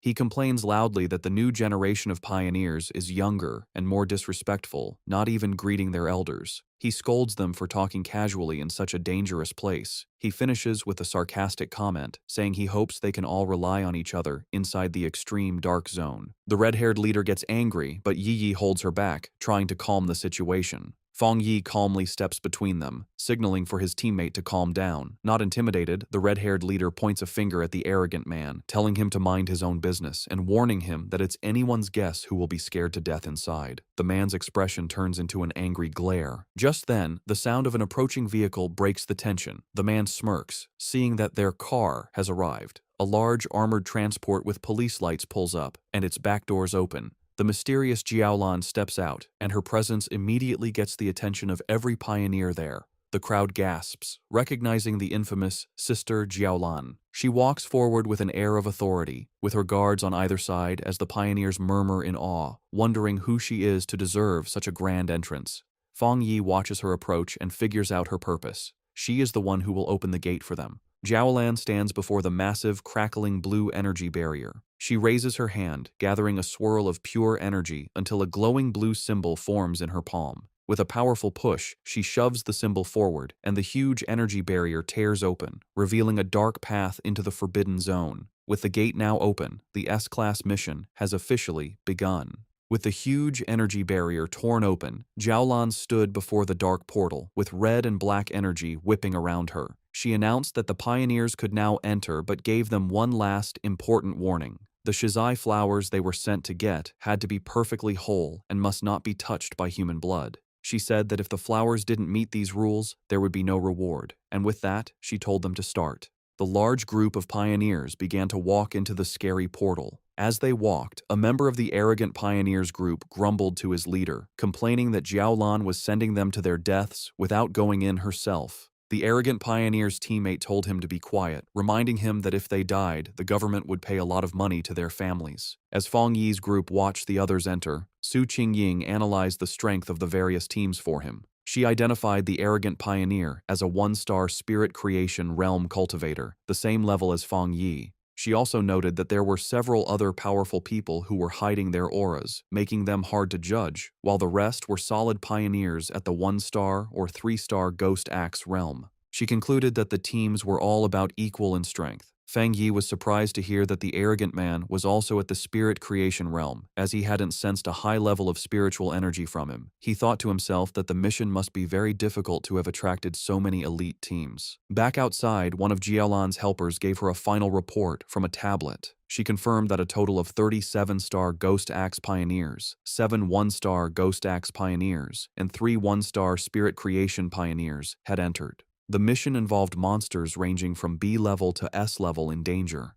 Jialan calmly told her helper to get the monitoring equipment ready, assuring her that she was prepared. Inside the portal, the pioneers found themselves in a deserted, dark, and misty place filled with dead trees. As Fang Yi's group stepped into the extreme dark zone, they were immediately surrounded by shadowy black tendrils of energy. Fang Yi warned everyone to stay close, explaining that the overwhelming dark attribute in the area would block their vision and that they could easily get separated and lost. His warning was followed by the red-haired leader suddenly kneeling over, feeling sick. She apologized, saying she couldn't stop herself from throwing up. Su Qingying calmly went to her side and told her it was a normal reaction. She explained that the terrible smell was a mix of rotting bodies and brain fluid, a scent that most people couldn't handle. She then pointed to another group of pioneers in the distance who were also on the ground, vomiting from the bad air, showing that even those of similar strength were affected. Su Qingying continued to explain that the dark attribute was a natural counter to pioneers, acting as a form of pollution that weakened them. She also warned that the monsters in this zone were extremely active. Fang Yi listened closely as she explained the known threats. She explained the official monster classifications. B-level monsters were a threat to pioneers of the same level. A-level monsters were powerful enough to attract spirit creation realm cultivators, like the extreme dark zone itself. And S-level monsters were disaster-class threats, powerful enough to challenge even those at the legendary Jinggong realm. However, she added a final grim warning. The dark attribute in this zone acted as a power-up for the creatures. A monster that would normally be a B-level threat would be at least an A-level threat inside this zone. The red-haired leader expressed her surprise at this new information. Lin Yiyi, worried, asked Su Qingying if she and her team were unaffected by the pollution. Su Qingying chuckled, explaining that she was not affected because she and her team were used to dealing with similar monsters and were not bothered by the smell. She also revealed that she had recently broken through to the 3-star Ghost Axe realm and was working hard to evolve her water attribute into an ice attribute. Lin Yi then spoke up, addressing Su Qingying. She noted that since they were both at the same level, she wondered if she also felt her spiritual energy being heavily suppressed, even more so than during her previous missions. Su Qingying confirmed her suspicion, adding a grim warning that many high-level masters, including 1-star spirit creation military elites, had died in this zone, so they needed to be extremely careful. As they went deeper into the deserted landscape, Su Qingying took the lead. She saw that they could no longer see the group ahead of them and urged her team to move a little faster. She then gave an important instruction. They should all speak less to save their physical strength and concentrate their spiritual energy to prevent the heavy dark mist from taking advantage of any weakness. As he walked, Fang Yi thought about his own condition. He was surprised that he didn't feel the same severe discomfort as the others. He concluded that it was likely because his enhanced Yang and Thunder attributes naturally pushed back the dark attribute, or perhaps his spiritual power had simply become stronger after his breakthrough to the spirit creation realm. Elsewhere in the zone, the arrogant pioneer and his team were in a fierce battle. With a powerful slash of his glowing green sword, the leader easily cut off the head of a monstrous beast. He laughed arrogantly, mocking the zone's dangers. His teammates cheered him on as he declared that they would be the ones to get the Shizai flower, vowing to show the younger generation what true strength looked like. Back with Fang Yi's group, Lin Yiyi was still struggling with nausea, making small gagging sounds. Fang Yi noticed her distress and thought to himself that despite her power, she was still just a child. He gently placed a hand on her back, sending a comforting wave of spiritual energy through her. The effect was immediate. Lin Yi felt the nausea and the chilling cold vanish, replaced by a comforting warmth like the winter sun. She marveled at the incredible power of the spirit creation realm. She commented on the comforting warmth of what she believed to be a rare, high-grade fire attribute. She thought about how her own wood attribute slowly absorbs energy and how Su Qingying had mentioned her own water attribute turning into the rare ice attribute. Fang Yi corrected her, clarifying that it wasn't a fire attribute, but the Yang attribute. He apologized for not explaining it to her before, and casually revealed that he was the one responsible for both the incident at the North Gate and the fire on the playground at Qingcheng University. The red-haired leader was shocked by this confession. She asked in disbelief if he was admitting to having 3 different high-grade attributes. Fang Yi explained that the 2 fire-related events were not the same, noting there were small but important differences between the Yang and Skyfire attributes. Inwardly, Fang Yi thought about his 4th power, the Desolation attribute. He decided to keep it a secret, believing it was always wise to have a hidden advantage. Outwardly, he gave a vague confirmation to his team's amazed questions. The red-haired leader, shivering from the heavy cold, nervously approached Fang Yi. She explained that she had not yet reached the 3-star Ghost Axe realm and couldn't sense attributes very well, but she knew his Yang attribute could help her. Promising to behave, she shyly asked if he could warm her up as well. Fang Yi agreed to warm her for the day and placed a hand on her shoulder, sending a comforting wave of energy through her that made her yelp in surprise. As she breathed out a visible puff of warm air, sighing in relief, Zhang Xiaoya and the other member of Su Qingying's squad looked on in confusion. Seeing how well it worked, Fang Yi kindly offered the same to Su Qingying's team. After a moment's hesitation, Su Qingying admitted that the warmth felt nice, and her 2 enthusiastic subordinates eagerly accepted the offer. With a series of quick pats, Fang Yi shared his protective Yang energy with the 3 women, who all expressed their surprise and gratitude for the comforting warmth. Their brief moment of comfort was shattered by the sound of heavy, clawed footsteps crunching on the dead ground nearby. Fang Yi's expression instantly hardened as his senses picked up the threat, and he warned the group that a monster was approaching. Suddenly, a massive, shadowy wolf-like creature lunged from the mist. Su Qingying reacted instantly, leaping forward and creating a long blade of blue energy to stop the attack. The beast landed with a thud directly behind the terrified red-haired leader, causing Fang Yi to shout a warning to her. The monster, surrounded by a menacing purple and black aura, let out a furious roar and charged. Su Qingying identified it as a dangerous A-level monster. Declaring that she would handle it, she stepped forward and unleashed a powerful blast of sharp ice energy from her hand, which hit the creature directly. To their surprise, the monster vanished into nothingness upon impact. Su Qingying stood ready, an ice crystal forming in her hand, as Lin Yi wondered aloud if it had disappeared. However, Fang Yi saw the truth behind the attack. His sharp eyes pierced through the mist, revealing that the monster had been a distraction. The real threat was a massive horde of zombie-like figures with glowing red eyes, walking silently toward them. He shouted a desperate warning for everyone to watch their feet, but it was too late. The ground beneath them erupted in a mass of shadowy hands and tendrils, trapping the entire group as the zombie horde closed in from all sides. Surrounded by the grabbing zombie horde, Fang Yi calmly told his companions to get back as he drew his sword. His eyes lit up with a brilliant, fiery light, and he unleashed a massive, explosive wave of pure fire. The entire horde was instantly burned by the inferno, their shadowy forms dissolving into the flames as they shrieked in pain. Standing among the dying embers, Fang Yi casually twirled his sword, announcing that they were safe for the moment. He explained that despite the illusion of a large crowd, there had only been 2 monsters controlling the puppets. Su Qingying was shocked, realizing that the monsters in this zone had already evolved to the point where they could mimic human language. Fang Yi grimly suggested that it was likely because they had eaten many people and learned from their victims. The group was stunned by the power they had just seen. Su Qingying noted that the extreme dark zone was so dangerous that it had made even the weakest of these creatures into A-level threats, making them impossible for anyone below the spirit creation realm to fight head-on.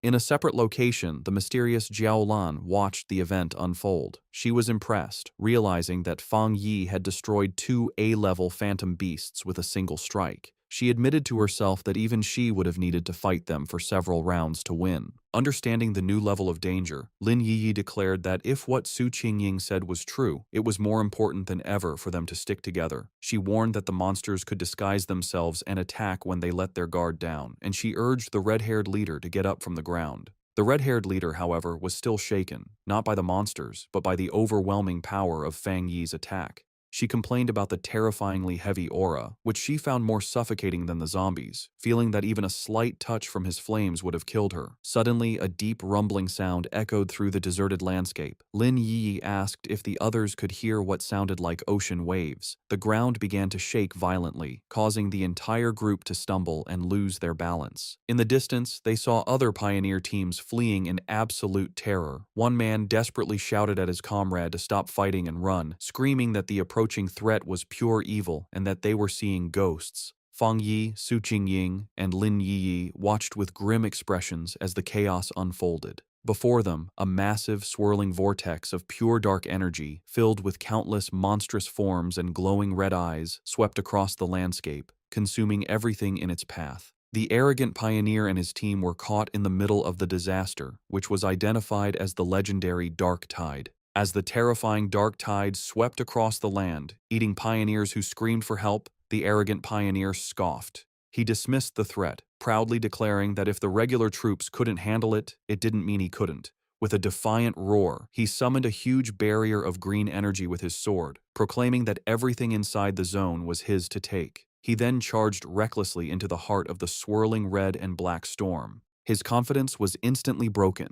The moment he entered the tide, he was covered by its suffocating dark tendrils. He realized with horror that the monsters inside were far more powerful than he could have ever imagined, far beyond A level or even S level. Full of terror, he knew he couldn't let himself be caught, but it was already too late. He and many other pioneers were swallowed by the overwhelming darkness, their screams echoing as they were pulled into the deep. From a safe distance, Fang Yi's group watched the horrifying sight. The red-haired leader, shaken, wondered if the others were all dead and if they had any chance of escaping. Lin Yi asked Su Qingying to explain what the dark tide was. Su Qingying grimly described it as the ultimate form of the dark attribute, a tide of pure corruption that ate everything in its path, including other monsters. She was confused and terrified, explaining that their mission was supposed to have been planned to avoid the Day of the Tide, and she feared that all the pioneers who had gone ahead were now gone. Lin Yi remembered hearing about the dark tide on pioneer forums, where it was described as a force that could destroy an entire city. Terrified, she urged her cousin to retreat while they still had time. Fang Yi, however, stayed calm. He told everyone not to panic and created a large protective barrier of golden energy, crackling with blue lightning, around the whole group. He explained that this spiritual shield was a natural counter to the dark attribute and told them that, if they needed to, they could combine their powers to keep the barrier up and survive the tide's impact. Su Qingying was shocked by his plan, asking what he was going to do. She warned him that the dark tide was a concentrated state of the dark attribute and that their combined power couldn't possibly stop it, reminding him that the powerful spirit creation pioneer had just been swallowed whole. Fang Yi was not bothered. With his sword erupting in golden flames and his other hand sparking with blue lightning, he confidently declared that he would go and destroy it. Before anyone could react, he leaped forward, becoming a streak of pure fire and lightning that shot directly toward the massive wave of darkness. His teammates could only watch in stunned disbelief, with Su Qingying wondering if he really meant to destroy the dark tide itself. He plunged into the heart of the storm, his light cutting a path through the swirling chaos. Inside the eye of the tide, Fang Yi floated calmly, completely unharmed inside a protective golden aura as the monstrous dark energy swirled around him. He looked at the small, flame-like wisps of red energy inside the storm and smirked, confirming a suspicion he had. Floating in the heart of the dark tide, Fang Yi was surrounded by a gross horde of countless monsters, their multi-eyed forms twisting in the darkness. He analyzed the true nature of the threat, realizing that these were not just A-level monsters being controlled by the dark energy. Instead, they were upgraded composites, fused and evolved versions of countless smaller monsters. He understood that the tide was a living incubator, constantly evolving its creatures from B level to A level and then to S level. The whole event, he concluded, was at least an SSS level threat, which explained why it could so easily eat even powerful spirit creation realm pioneers. A monster lunged at Fang Yi. His eyes blazed with golden fire, and with a single powerful slash of his flaming sword, he unleashed his crimson flame blade technique, easily destroying the A-level composite beast. He thought about his incredible growth. The combination of his new Spirit Creation Realm power and his Skyfire-enhanced sword allowed him to instantly kill a creature that would have previously been a tough fight. As he scanned his surroundings, he noticed something familiar. It was the arrogant pioneer, still alive, but being consumed by the tide's dark energy. The man was still conscious, struggling against the corruption that was taking over him. Fang Yi saw that since the man was still responsive, his spiritual energy hadn't been completely drained. He figured that even if his spiritual foundation wasn't as solid as his own, being a true Spirit Creation Realm pioneer gave him a small chance of survival. Deciding to act, Fang Yi gathered his divine thunder power. He unleashed a massive blast of purifying lightning, striking the dark mass that held the arrogant pioneer. The man was thrown clear of the tide, landing hard on the ground, unconscious but free from the corruption.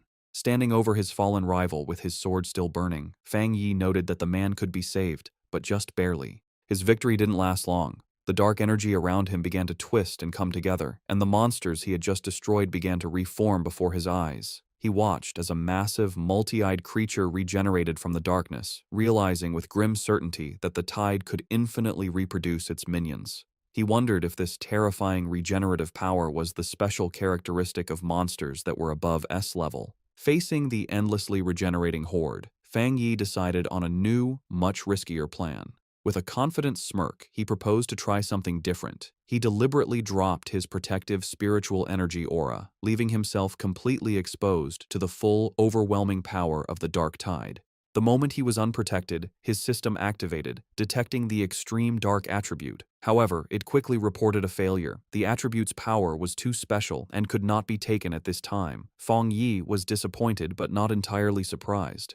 He realized that even after reaching the Spirit Creation Realm, the dark attribute was still beyond his reach, confirming that it was fundamentally different and more complex than any other power he had faced. With his options running out, a determined smile appeared on his face. He concluded that since he could neither destroy the tide nor absorb its power, he would have to find another way to deal with it. As the monsters closed in again, he briefly regretted not bringing his little white flower, the Desolation Flower, knowing its life-draining power would have been a perfect counter.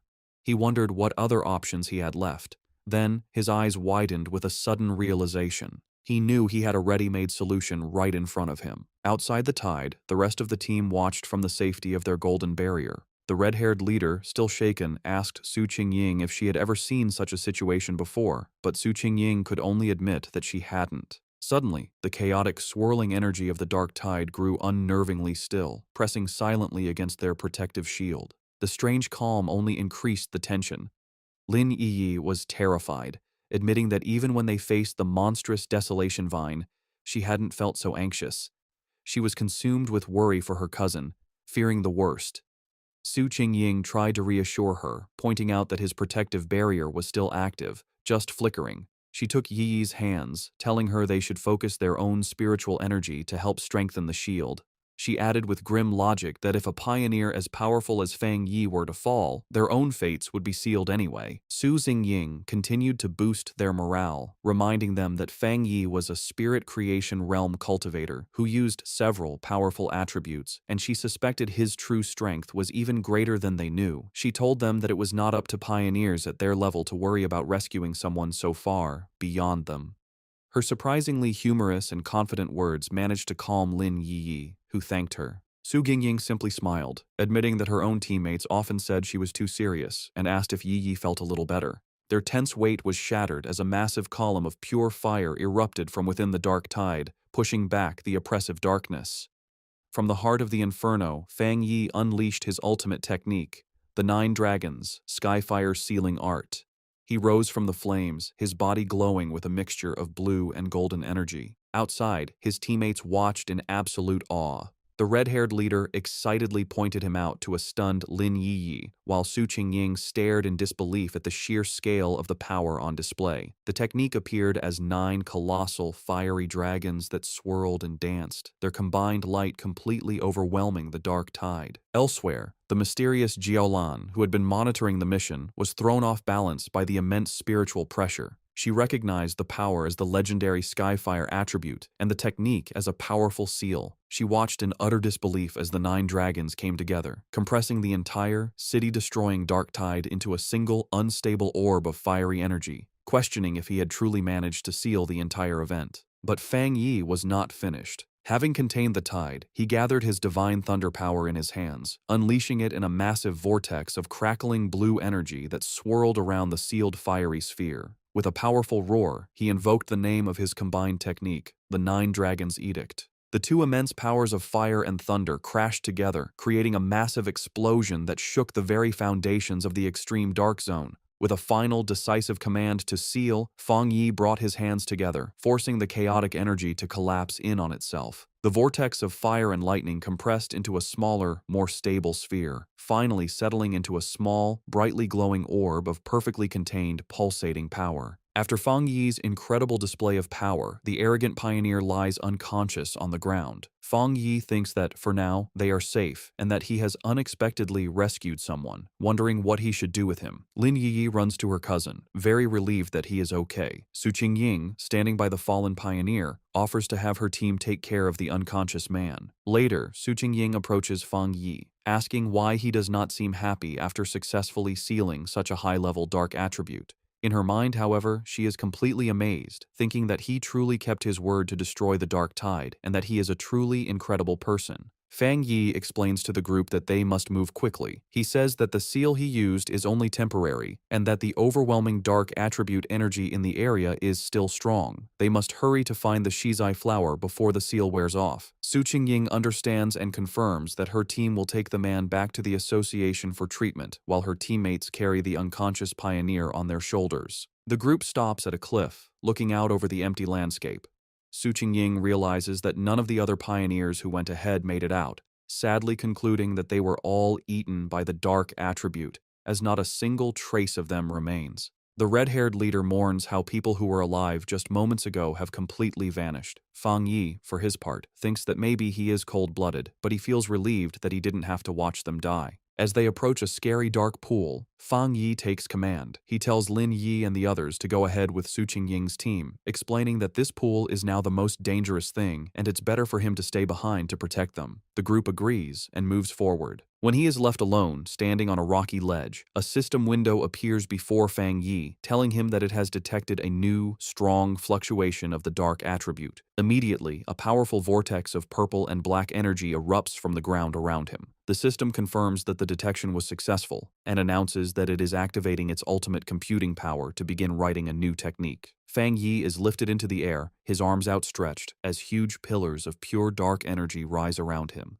The system declares that the writing process has been successful, and Fang Yi's eyes snap open, now glowing with a menacing purple light, filled with the essence of the power he has just mastered. A system window confirms his new acquisition. He has obtained the Dark Attribute technique, the limitless dark world. The system explains that this ability allows him to create a sealed space of dark mist, inside which spiritual energy is massively weakened. Fang Yi thinks about his new power, recognizing the dark world as a special domain he can control. He understands the huge strategic advantage this gives him. The corrosive effect of his new power will drain his enemies' spiritual energy and slow their ability to refill it. He imagines himself rising over a sea of desperate hands. He realizes that if he combines this new weakening effect with his other powerful attributes, he will become even more formidable, confidently concluding that he could destroy even a monster stranger and more powerful than the dark tide itself if it were to appear again. As the last of the purple energy settles, Su Qingying, still in disbelief, asks Fang Yi if he feels the dark mist reforming around them. Her eyes widen in shock as she fully processes the immense spiritual fluctuation she is sensing. She stares as Fang Yi is surrounded by the leftover energy, wondering how he could possibly be having another breakthrough without any of the usual big signs like a change in heaven and earth. The realization then hits her with stunning force. He hadn't just sealed the S-class dark tide, he had absorbed its power. She finds the very idea ridiculous and unbelievable. In the early days of the spiritual revival, all pioneers knew that the dark attribute was the most terrifying power, born from the collective negative emotions and deep-seated evil of all living things. Because of this, absorbing its power is strictly forbidden by the government. A flashback shows a failed official experiment where researchers tried to purify the dark attribute but paid a painful price, leading to it being classified as a uniquely dangerous monster. The power of these dark monsters can range from D to S class, but even the weakest can overwhelm early pioneers, let alone the absolute S-class threat of the Dark Tide, which could eat even Spirit Creation Realm cultivators with ease. Another flashback reveals the fate of a 3-star Ghost Axe pioneer who, before the ban, tried to absorb the energy from a mere sea-level monster. He was driven mad by the backlash, suffering from skin decay and a mental collapse, and remains in a psychiatric hospital to this day. Back in the present, the chaotic dark energy goes down, receding back into Fang Yi as he lets out a quiet breath. He calmly calls out into the empty, misty landscape, stating that whoever has been watching them for a long time can come out now. His red eyes scan the area with a sharp, knowing gaze. From the mist, Jiaolan emerges. She confirms that if she is not mistaken, Fang Yi was the one who single-handedly sealed the Dark Tide. Su Qingying is stunned by her sudden appearance, gasping her name in disbelief. Jiaolan floats down, landing before Fang Yi and asking what he was just doing, specifically questioning if he was absorbing the dark attribute. Fang Yi calmly confirms that he was. The directed mission sends another wave of shock through Su Qingying. In a swift and shocking motion, Jiaolan draws a pistol and aims it directly at Fang Yi's head. The red-haired leader shouts Jiaolan's name, demanding to know what she is doing, while she and a terrified Lin Yi can only watch in confusion and fear. Su Qingying immediately leaps into action, placing herself between Jiaolan and Fang Yi and blocking the gun with her arm. She confronts Jiaolan fiercely, reminding her that if she recalls correctly, Fang Yi is the military's highest priority recruitment target. She then challenges Jiaolan, pointing out that the association had also wanted to recruit him before the military intercepted him, and demands to know the meaning of this hostile action. Ignoring Su Qingying's defense, Fang Yi calmly places a hand on her shoulder and addresses Jiaolan directly. He finds it strange, asking if their mission wasn't to find the Shizai flower. He points out that while she seems eager to complete the mission, she also appears very unhappy that they did not die there. Jiaolan remains silent, her expression unreadable as she continues to aim her weapon, the light glinting off the barrel. The red-haired leader, however, is not so calm. She erupts in anger, shouting at Jiaolan. She reminds her that their squad had always trusted her, and she furiously questions why Jiaolan didn't step in when they were facing the Dark Tide. She declares that without Fang Yi, they would have been doomed, pointing out that Yi is still just a child. She accuses Jiaolan of simply standing by and watching, only to now threaten the very person who saved them. Jiaolan suddenly lowers her weapon, a smirk playing on her lips. She dismisses the entire confrontation as a joke, remarking that Fang Yi seems to be very well liked by his teammates. She then congratulates him, announcing that he has passed the test. The sudden change leaves the red-haired leader and Su Qingying completely confused by her words. Fang Yi, however, understands immediately. He asks if her true purpose was to test him. Jiaolan confirms his suspicion, explaining that because of his incredible talent and strength, she didn't want to rely on cold, impersonal data. Instead, she wanted to see for herself what kind of person he truly was. She then turns to address the red-haired leader's earlier accusation. She explains that she didn't step in because pioneers must follow the harsh rules of this new world. She states that this is their shared fate, a life where fortune and disaster can change in an instant. However, she tells them they are lucky to have a trustworthy and powerful person protecting them. She asks if they have noticed that no other monsters have dared to attack them since the tide was defeated, explaining that the creatures are terrified of the power Fang Yi displayed. Fang Yi looks on with a grim expression, agreeing with her assessment. He adds that the Dark Tide itself follows the same principle. It bullies the weak and fears the strong. With the test concluded, Jiaolan offers to lead them to the Shizai flower, stating that she knows the area better than they do. As they follow, Su Qingying whispers to Fang Yi, expressing her feeling that something is mentally wrong with Jiaolan. She reveals a crucial piece of information. Jiaolan's own squad had previously encountered the Dark Tide, and she was the only survivor. Fang Yi processes this information, piecing together a clear picture of her psychology. He understands that her absolute obedience to her mission and the rules has made her cold and detached. He also deduces that the sacrifice of her teammates has left her with a form of post-traumatic, self-destructive tendency. Yet he realizes that another powerful belief keeps her going, and that witnessing him seal the Dark Tide had simply caused her to lose her composure for a moment. With a newfound understanding, Fang Yi shows a hint of a smile. He tells his teammates that they should all be considerate of this injured person. The red-haired leader asks if Jiaolan is injured. Fang Yi, observing her closely, confirms that she is. He explains to his team that her spiritual barrier is severely damaged, estimating that while she has the power of a 2-star spirit creation realm cultivator, her protective aura has dropped by at least 2 levels. A visual of her crumbling spiritual energy confirms his assessment, indicating she has suffered a significant internal injury. She even stumbles slightly as she walks, a clear sign of her weakened state. Noticing their concern, Jiaolan looks back and quietly thanks them, but dismisses the issue, stating that her injury is not a problem. Led by Jiaolan, the group travels through an empty, misty landscape filled with dead trees and the bones of fallen creatures, an area identified as the chaotic burial mounds.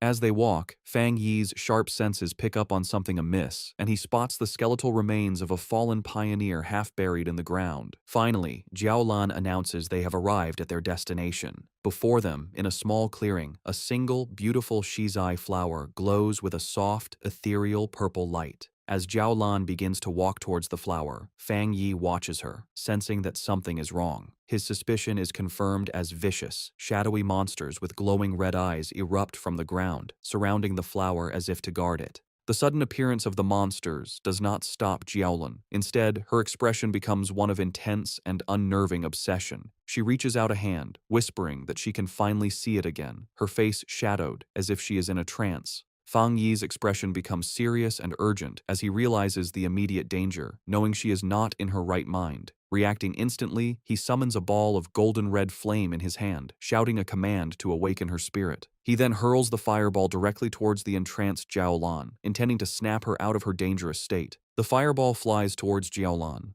Snapping out of her trance at the last second, she recognizes the attack as a very rare and powerful Yang attribute. With surprising speed, she knocks the blast away with her arm, and the impact sends out a shockwave. She and Fang Yi now stand facing each other in a tense silence, as golden energy crackles around his hand. Jiaolan, now fully awake, is shaken. The sight of the flower had brought back a bad memory, and the ghostly images of her fallen friends flash in her mind as she wonders if her preparations were still not enough. Seeing that she has returned to her senses, Lin Yi and Su Qingying rush to her side. Yi asks if she is all right, while Su Qingying wisely notes that Jiaolan is being badly affected by the dark attribute, and suggests it would be safer for them to all stick together. Ignoring them, Fang Yi steps forward confidently. He states that for the shizai flower, it is enough if he goes alone, deciding to handle the situation himself. He calmly walks through the empty, misty clearing, approaching the glowing flower. Suddenly, the ground begins to shake. A massive, ugly, wolf-like monster with glowing red eyes bursts from the earth, lunging forward. Its mouth opens wide, showing a terrifying storm of smaller, screaming faces and dark red energy as it roars in hunger. Unfazed, Fang Yi summons crackling blue energy to his fingertips, saying a single word: divine thunder. He lets out several massive bolts of lightning that go through the monster's body. The creature roars in pain, its body filled with electricity, but it does not fall. Fang Yi watches it, realizing that this fox demon must have eaten countless other monsters to change so much, identifying it as yet another S-class threat. Knowing that the seal on the dark tide is temporary and their time is running out, he realizes he must end this quickly. Seeing the monster's amazing strength, a confident smirk appears on his face. He decides that if it won't die, he will use it as a test subject for his new power, gathering the scary purple energy of the dark attribute into his hand. With a confident look, Fang Yi unleashes his newly acquired power, the limitless dark world, on the S-class fox monster. A massive storm of swirling purple energy erupts from him, completely trapping the surprised creature. The energy hardens into a large, dark purple sphere, enclosing both Fang Yi and the monster inside its area. Inside this new reality, shadowy purple tendrils whip out from all directions, wrapping tightly around the S-class beast. The monster struggles and whimpers in pain, its massive form beginning to shrink under the immense pressure of Fang Yi's area. A system window then appears, confirming the devastating effect of his technique. Under the influence of the limitless dark world, the S-class anomaly has been forcibly downgraded by 2 full levels to a B-class threat. Standing before the now weakened creature, Fang Yi notes that the S-class anomaly must have had a very weak foundation to be downgraded so easily. With the monster now manageable, his sword ignites in a blaze of golden red fire. He declares that the fight is over and delivers a single, massive fiery slash, completely destroying the creature in a fire. Outside the sphere, Su Qingying and Lin Yi watch the massive orb of dark energy. Su Qingying finds it strange, noting that while it is clearly a dark attribute, it feels different from what she's used to. Lin Yi agrees, confirming that she doesn't feel the usual disgusting and heavy coldness from it. Jiaolan provides the explanation. She states that this is because they are witnessing Fang Yi's personal domain, a space he created himself after mastering the dark attribute without a teacher. Jiaolan thinks about the immense importance of this achievement. She explains that creating a domain is an incredibly difficult ability. Before this moment, the only person she knew who could create a spatial domain with their spiritual power was her teacher. She guesses that, besides him, there are at most 3 other people in the entire world with this power. A painful memory flashes in her mind, showing a vision of a massive, citywide disaster. She recalls how her teacher had tried to use his own domain to stop the disaster, but had ultimately failed. Their thoughts are interrupted as the purple sphere disappears, revealing Fang Yi standing alone in the clearing. Jiaolan and Su Qingying are stunned at how quickly he finished the battle. With a casual wave and a reassuring smile, Fang Yi announces that the chaotic burial mounds should be safe from any more trouble now. With the area now secure, Fang Yi calmly walks towards the glowing shizai flower. He carefully cups his hands around the plant, gently pulling it from the ground with its roots intact to preserve it. Holding the glowing prize, he examines it for a moment, concluding that this should be enough to complete their mission. Jiaolan watches him with a tense and nervous expression as the mission reaches its critical point. Fang Yi returns to the group and presents the flower to Jiaolan, who remarks on its small size. He confirms that their mission is complete and urges them to leave immediately, explaining that the sealed dark tide is unlike other monsters and could become a problem at any moment. He adds that they also have to deal with the unconscious, arrogant pioneer and his team. Her tense mood melts away, replaced by real gratitude. Holding the glowing flower, she sincerely thanks Fang Yi, admitting that his overwhelming power was the only reason for their success. She then thanks the rest of the group and announces it is time for them to leave.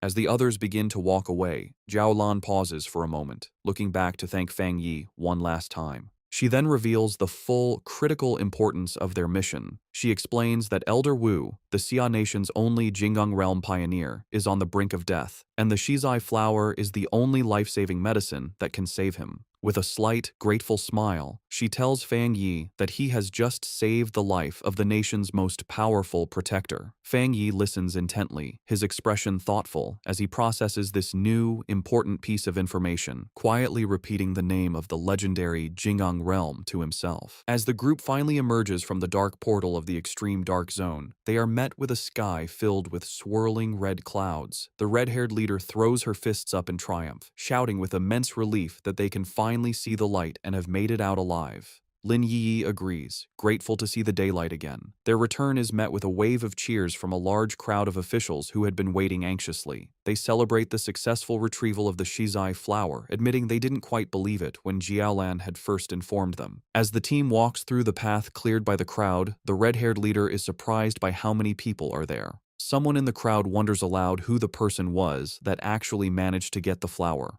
Suddenly, Lin Yi's expression becomes one of surprise as she notices something ahead of them. Parked directly in their path is a massive, heavily armored military vehicle, flanked by elite soldiers. The red-haired leader immediately recognizes the vehicle and the symbol of the legendary Star God War Zone, the most powerful and famous military force in the entire Xia Nation. A wave of realization and embarrassment washes over her as she understands that Jiaolan is a member of this elite unit, making her regret having yelled at her earlier. The Star God War Zone is ranked as the #1 military district in the nation. After the spiritual energy revival began, their unique advantages allowed them to secure the most resource-rich forbidden zones, turning them into valuable cultivation grounds. As they get closer, an official carefully hands the shizai flower, now safely stored in a glowing blue container, over to a high-ranking officer. The officer is revealed to be Major Han Li, who takes the container with a slight, satisfied smile. In a stunning and unexpected show of respect, Major Han Li and his entire group of soldiers snap to attention, giving Fang Yi a sharp, formal salute that visibly surprises him. Major Han Li then turns to Jiaolan, assuring her that he will immediately deliver the shizai flower to the hospital and that she can rest easy. Jiaolan agrees, saying she will follow shortly. With its precious cargo secured, the armored vehicle speeds away. With the immediate crisis handled, Jiaolan turns to face Fang Yi. He asks her directly if she is from the Star God War Zone. She confirms that she is, and adds that word of his incredible strength has already spread throughout her entire military district. With a confident and knowing look, she tells him that it won't be long before he becomes a very famous and important figure. Jiaolan continues her conversation with Fang Yi, openly admitting that she recognizes his individual strength is great enough to single-handedly overwhelm even the most elite squads in her war zone. She then makes a formal recruitment offer, pointing out his seemingly limitless potential and inviting him to join the Star God War Zone, promising him access to the best cultivation resources.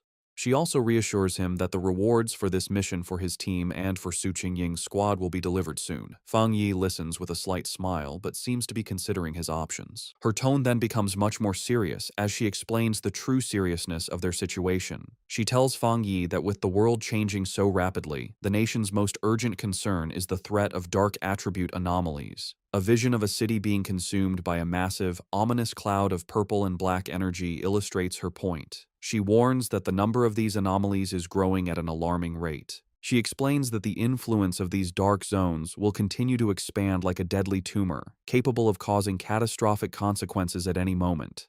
Because of this immense danger, she says, they have no choice but to establish forbidden zones and have organizations like the Spiritual Energy Association strictly guard them. She clarifies that she is not telling him this to pressure him into joining, but because she believes that an outstanding and powerful pioneer like him has earned the right to know the truth of the world's situation. Understanding her sincerity, Fang Yi smiles and gives her his assurance. He tells her that he understands, and that if he encounters any anomalies in the future, he will not stand by and do nothing. He tells her she can rest easy on that point.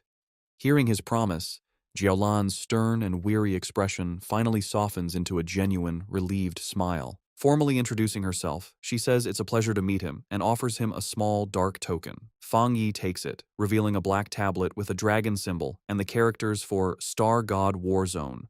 Jiaolan explains that this token will grant him unrestricted access to any forbidden zone for his cultivation, and that the gates of the Star God War Zone itself will always be open to him. She then makes one final, important request, asking if he would like to come and see Elder Wu. Fang Yi asks if she meant the Jing'an Realm Pioneer. She explains that this person is her teacher, and she thinks Fang Yi should meet him, though she says this is just a personal wish, as she would like to be his friend. Fang Yi accepts her offer and the token she gave him, putting it in his pocket. He agrees to go with her, saying it's always good to have more friends. As a gift to seal their new friendship, he holds out a hand crackling with blue lightning, telling her he has something for her. Jiaolan is confused, but Fang Yi explains that he thinks he can clean out the rest of the dark attribute poison in her body. Before she can react, he unleashes a flood of blue lightning that completely surrounds her, leaving her shocked. The energy flows through her, and she is amazed to find that the thunder attribute has a healing effect. The cold, deep pain she felt is replaced by a warm numbness, and she realizes the discomfort is completely gone.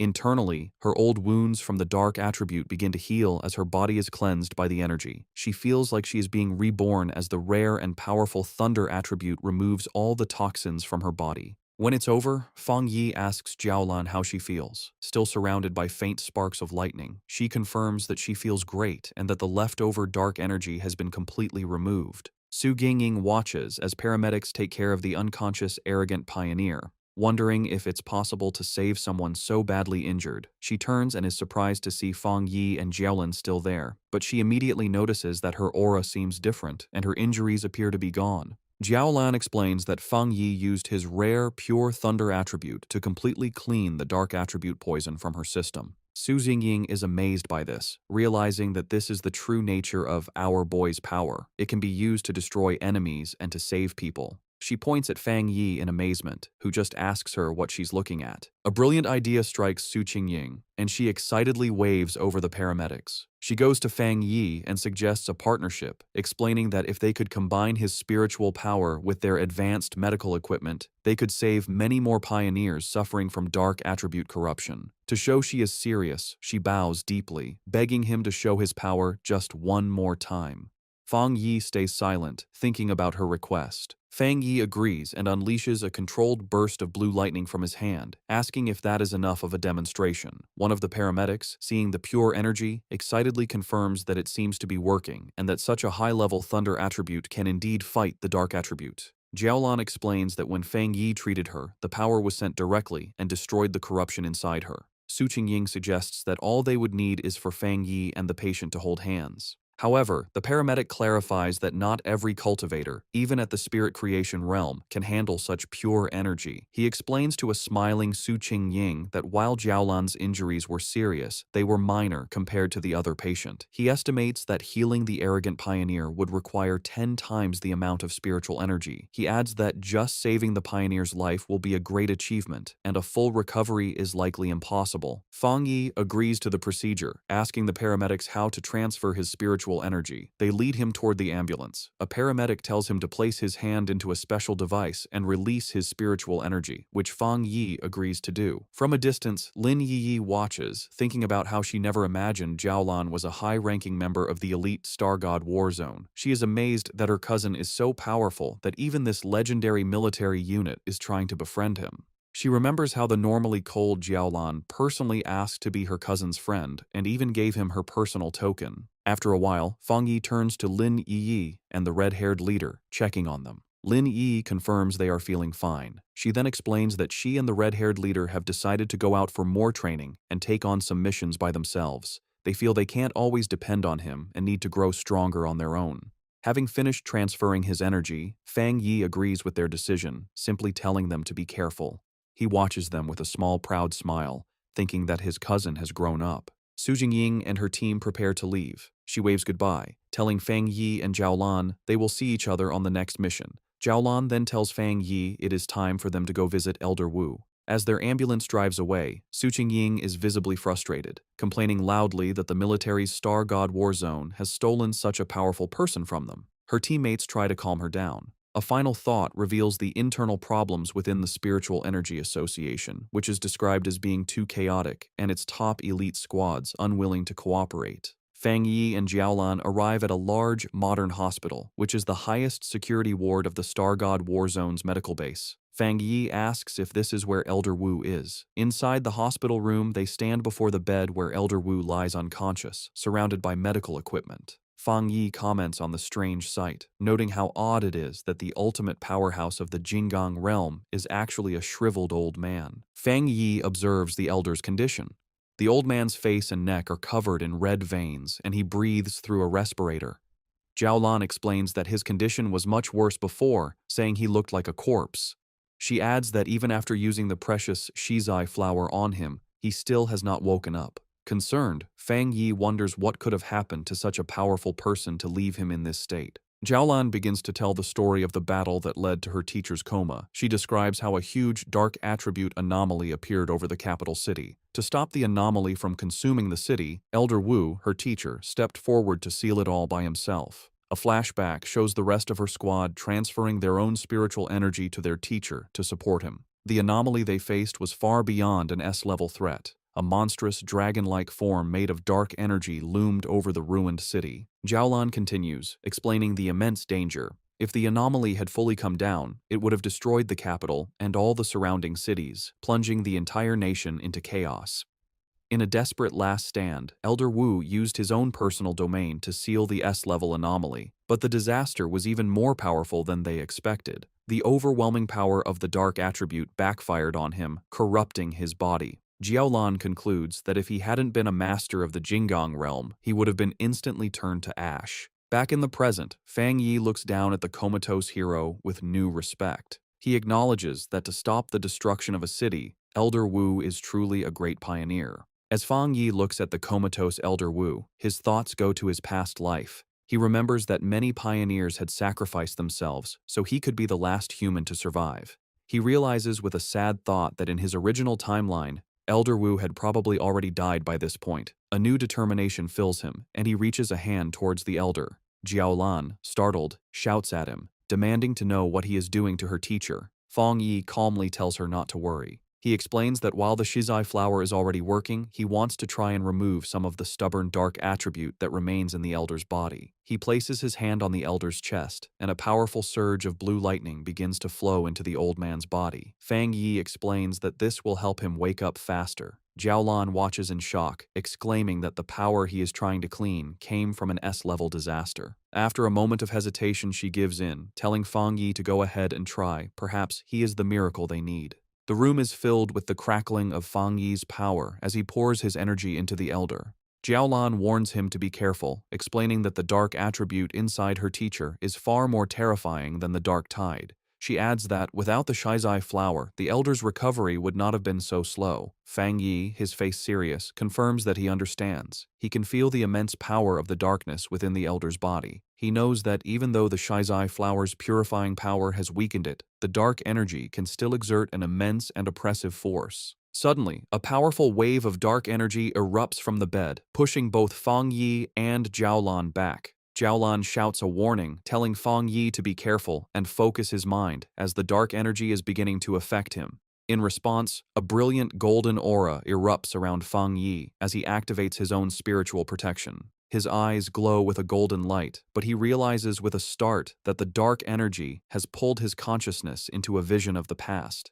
He finds himself standing alone on a deserted street in a ruined city, looking up at the massive, terrifying red eye of the anomaly that had consumed the sky. Inside the mental vision, the anomaly's massive red eye looms over the ruined city and asks Fang Yi who he is. Fang Yi realizes that by touching the dark attribute left in Elder Wu's body, his spirit was pulled into this dangerous illusion. Unbothered, he confidently replies that his identity isn't important, as he is just the one who has come to eliminate it. As his hand glows with blue lightning, he concludes that this anomaly isn't as powerful as it seems. In response, the giant eye launches a massive, sharp red spike at him, catching him by surprise. Fang Yi quickly activates his golden sun breathing technique, his eyes glowing with golden power as he prepares to defend himself. He swiftly dodges the storm of red spikes that rains down from the sky. The anomaly then unleashes tendrils of strange, red and black lightning. Fang Yi notes that this strange lightning is as strong as the divine thunder he absorbed on Yuhuang Mountain. The anomaly reveals its true form, shifting into a huge swarm of countless insect-like creatures made of pure dark attribute energy, swirling around a central red eye. Fang Yi recognizes that each of these creatures is as strong as the monsters from the dark tide, and he understands there are tens of millions of them. The entire swarm then comes down on him like a terrifying vortex. In response to the huge threat, Fang Yi summons his flaming sword. Facing the monstrous swarm, he declares that his only option is to wipe out these pests. With a determined shout, he charges forward and unleashes a massive, fiery slash that cuts a bright path through the heart of the swarm. His powerful attack successfully cuts the central eye of the creature in two. He analyzes the threat, identifying it as an S-level collective anomaly. However, he guesses that its power has been greatly weakened.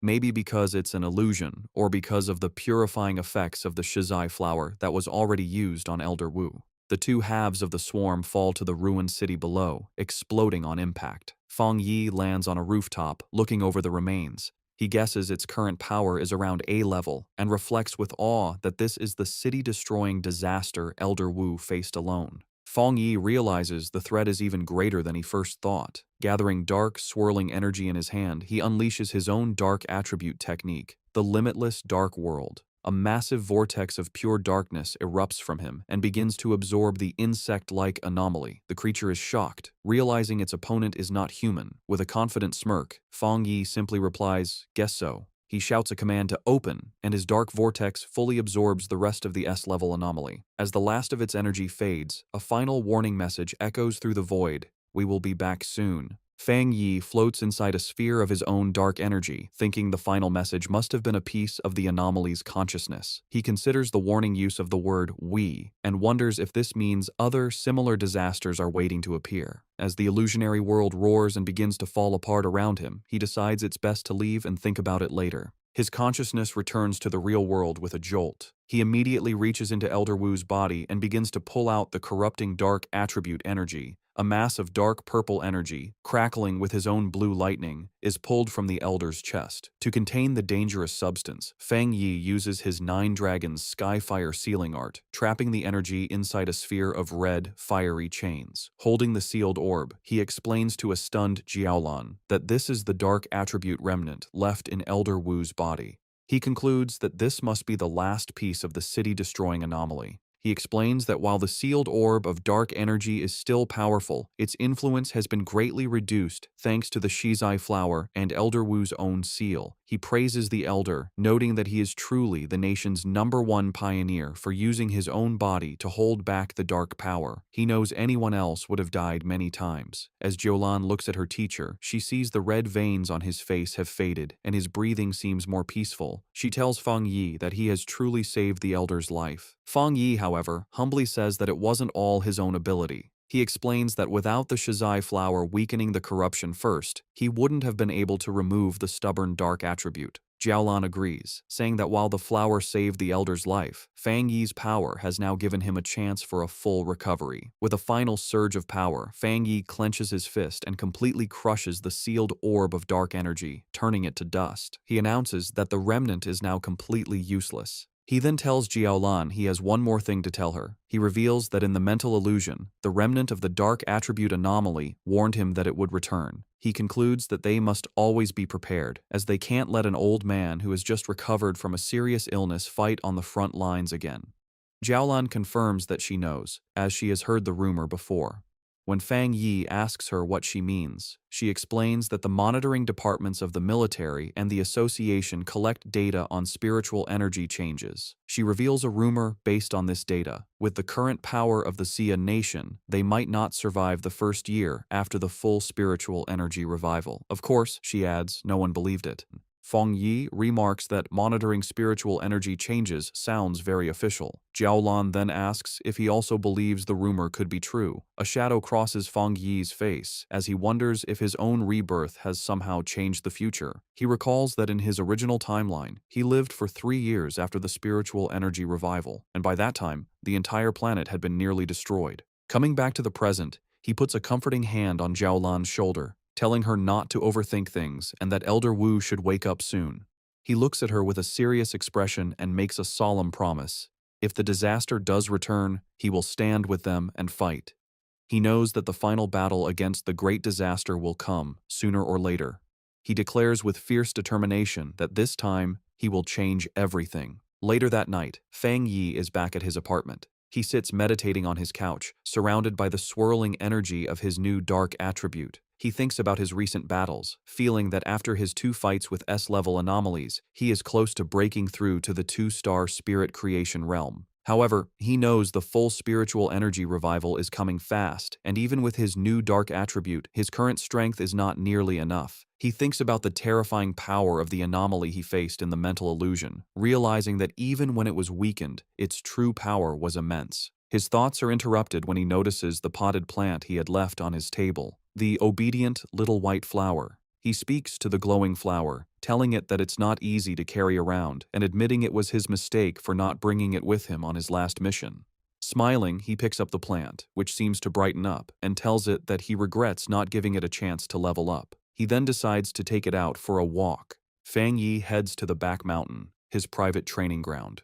As he walks along the moonlit path, he notes how skilled the association's plant research department must be. He observes that in the short time since the area was last damaged, the forest has already begun to recover, a sign of nature's improved self-healing in this new era. He finds a good spot in the woods and kneels down, taking the flower from its pot to plant it in the rich soil. He makes a mental note to thank Su Qingying and her team for securing this place for him. As he prepares to plant it, he holds the flower and gently warns his new companion to take it easy and only absorb a little at a time, reminding it that if it becomes too greedy, not even all the forests on the planet would be enough to feed it. Once in the soil, the obedient little white flower immediately takes root. A massive vortex of green, life-draining energy erupts from the plant, spreading quickly through the forest and absorbing the life of all the nearby trees. After a few moments, Fang Yi stands with his arms crossed in the now dead and empty section of the woods, deciding that the flower has absorbed enough for now. With a satisfied smile, he gently pulls the brightly glowing flower from the ground, roots and all, and tells his companion it's time for them to find a new place to feed.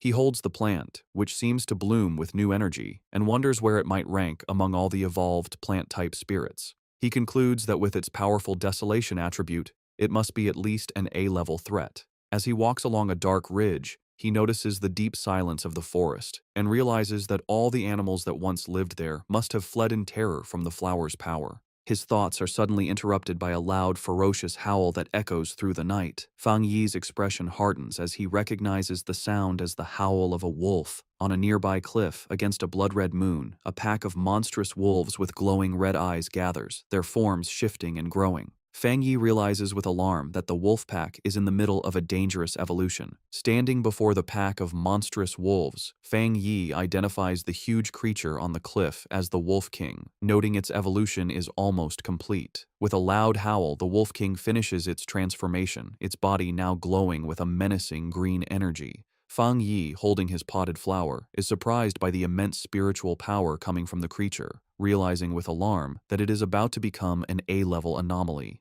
The newly evolved wolf pack quickly surrounds him, cutting off any escape.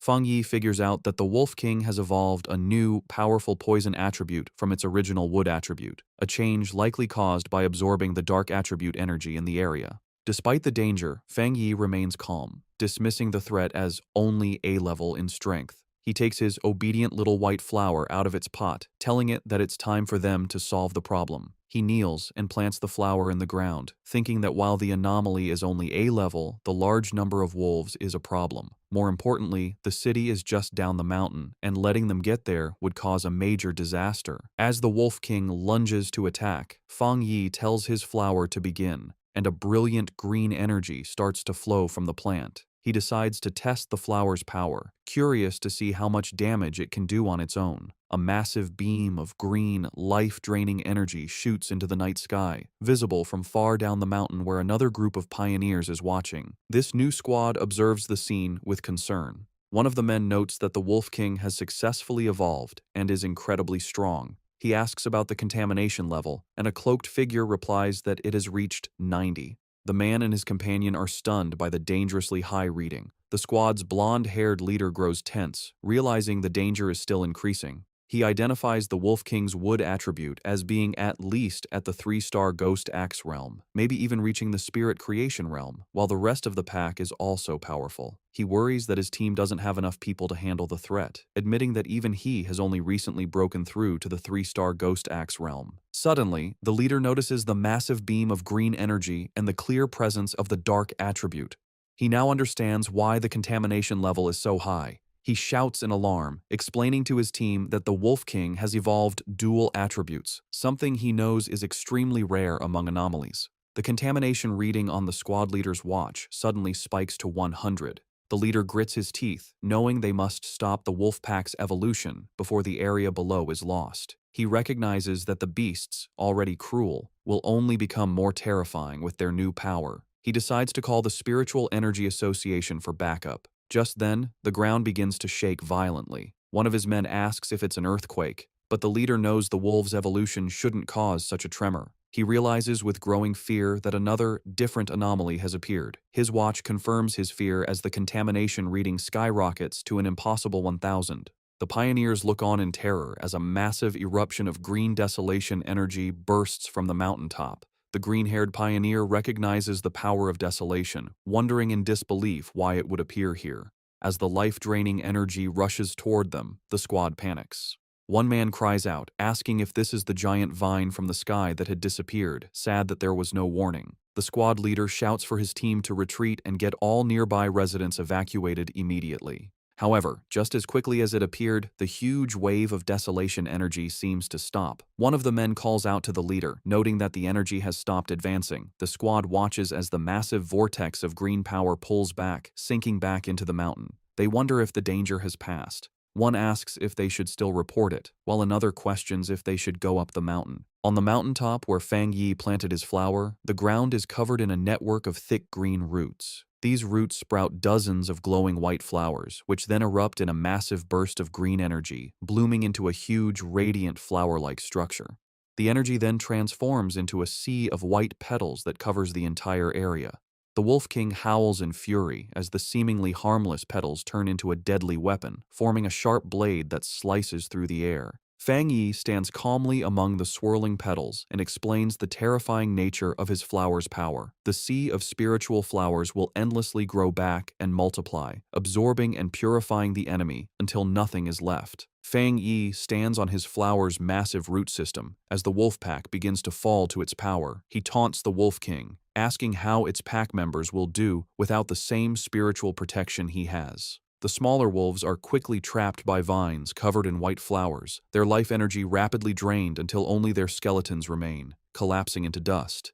Having absorbed the life force of the entire pack, the flower and its petals turn a deep, menacing red. In a last, desperate attempt, the Wolf King gathers its energy and fires a powerful green blast from its mouth. The red flower, however, easily forms a protective barrier, absorbing the full force of the attack. Hidden among the swirling red petals and vines, Fang Yi tells the beast that its attack is useless. He explains that the desolation attribute of his spiritual flower has already taken root deep within the mountain itself. The sea of flowers, he says, draws its power from the mountain and uses it on the mountain, creating an endless cycle of power. The Wolf King, now smart after its evolution, seems to understand its hopeless situation, but still refuses to give up. It identifies the main red flower as the source of the power and charges directly at it. Fang Yi watches with a small smile, mockingly asking his little flower what it will do now that it has been discovered. In response, the central red flower grows to an immense size and lunges forward to meet the charging Wolf King. It opens its massive petals and traps the beast within its grasp. The Wolf King howls in agony as its life force is drained away by the powerful desolation attribute. The massive red flower continues to absorb the Wolf King, its green energy being eaten by the desolation attribute.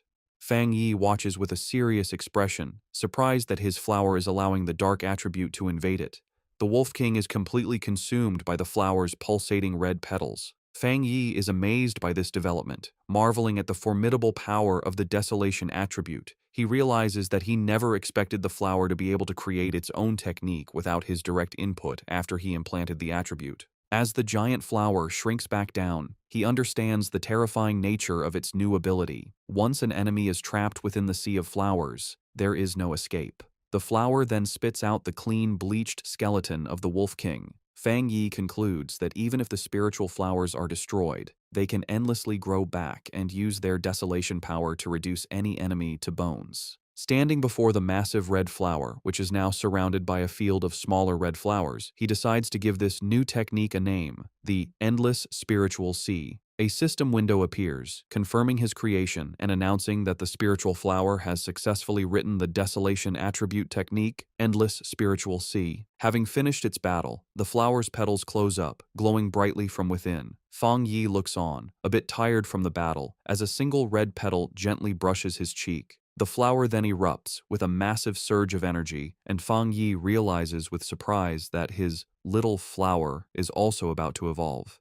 In a high-tech control room, alarms blare as an analyst reports an A-level anomaly. He explains they are detecting two different spiritual powers in the same area. Just as the Wolf King was evolving and creating a dark attribute, a separate and powerful desolation attribute appeared. The Association Superior, listening with Su Qingying, demands to know the location. A technician points to a map, explaining it was an area Su Qingying's team was previously in charge of. The Superior questions this, asking if the destroyer squad wasn't already sent to deal with the wolf pack. His question is cut short by a call from the squad on the ground. The squad leader reports that a powerful wave of desolation energy appeared and wiped out the A-level wolf pack. However, he adds that the desolation power moved back into the mountain, where a large number of unusual flower anomalies have since appeared. The pioneers stand before the mountain, which is now glowing red from a sea of flowers, unable to get closer. The Association Superior and the squad leader continue their talk. The leader warns that if this new, unknown anomaly were to erupt, it would be far worse than the celestial vine.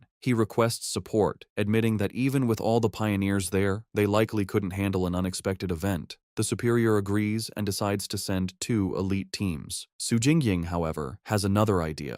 She looks at her superior with a knowing expression, stating she has a feeling that the source of the desolation power is Fang Yi. She interrupts the call, pointing out that Fang Yi's home is in the area and confidently declaring that he will protect everyone. As she speaks, a vision shows Fang Yi floating in a fiery aura above the city. Back on the mountain, the landscape is now covered in a sea of red flowers. Fang Yi stands before his obedient little white flower, which has grown to a massive size. He observes that, just as he suspected, after eating the Wolf King, the flower is about to evolve a second attribute. The giant red flower blooms, its center now glowing with a brilliant golden light. Fang Yi is surprised, noting that the flower's new power is a fire attribute. He touches the massive plant, remarking on how its evolution method, simply swallowing enemies, is an incredibly easy way to gain power. After its evolution, the massive flower shrinks back to its original handheld size, its petals now a deep red. A system window appears, confirming the spiritual flower has completed its evolution. It is now classified as an A-level anomaly named the Desolate Fire Spirit Flower and has dual desolation and fire attributes. The notification adds that the flower has a strong desire to eat spiritual energy and can be placed in the limitless dark world to be nurtured. Fang Yi reads the notification, confused by the mention of the limitless dark world. A new idea strikes him. He realizes he can place the flower inside his personal dark domain. He understands that the domain contains a large amount of dark attribute anomalies and a good environment. He thinks that if the spiritual flower eats the energy inside, it could even evolve a third dark attribute. Just as he holds the orb of his dark domain, a massive storm begins to gather in the sky. His eyes glow with golden light as he realizes he is about to have another breakthrough, this time to the 2-star spirit creation realm. He sits down to cultivate, and a massive pillar of golden divine energy comes down from the heavens, surrounding him. As he meditates, he feels his power becoming easier to control, the spiritual energy of the world merging with his body as if they were one. Elsewhere in the mountains, a muscular man with spiky hair senses the immense energy of the breakthrough. He follows the light and is amazed to find the source of the power. He is thrilled, recognizing the legendary Heavenly Fire Blade and realizing he has found a 2-star spirit creation realm cultivator. Watching a video of Fang Yi's previous battle, the man is surrounded by his own fiery aura. He declares that he will crush this new fire attribute pioneer to prove to everyone that he is number one. Back at his cultivation spot, Fang Yi's sharp senses pick up a new presence. He shouts out, asking who is there. The mysterious man launches a massive fireball at him, questioning if he is a fire attribute pioneer. Unfazed, Fang Yi gathers his dark energy and easily absorbs the powerful attack with his own vortex. He smiles, satisfied that he has finally lured out this hidden enemy. Fang Yi recalls that he had sensed the man hiding nearby for a while, not even trying to hide his spiritual energy. He identifies the newcomer as a wild pioneer, someone not with any organization who loves to challenge others, who has just broken through to the spirit creation realm. The muscular man, now fully revealed and surrounded by a powerful, fiery aura, lands before Fang Yi. He comments that Fang Yi is interesting and that he can feel a strong spiritual pressure from him. He then introduces himself as Jiang Lu and aggressively asks how Fang Yi managed to hide from his fiery attack earlier. Fang Yi remains silent, observing his new opponent. With a confident grin, Jiang Lu says he forgot to introduce himself properly. He declares that his name is Jiang Lu and that Fang Yi will remember it soon enough. With that, he charges forward, his body covered in flames, ready to attack. In response, Fang Yi calmly raises a hand, pointing 2 fingers toward the sky, and simply says the words, "Divine Thunder."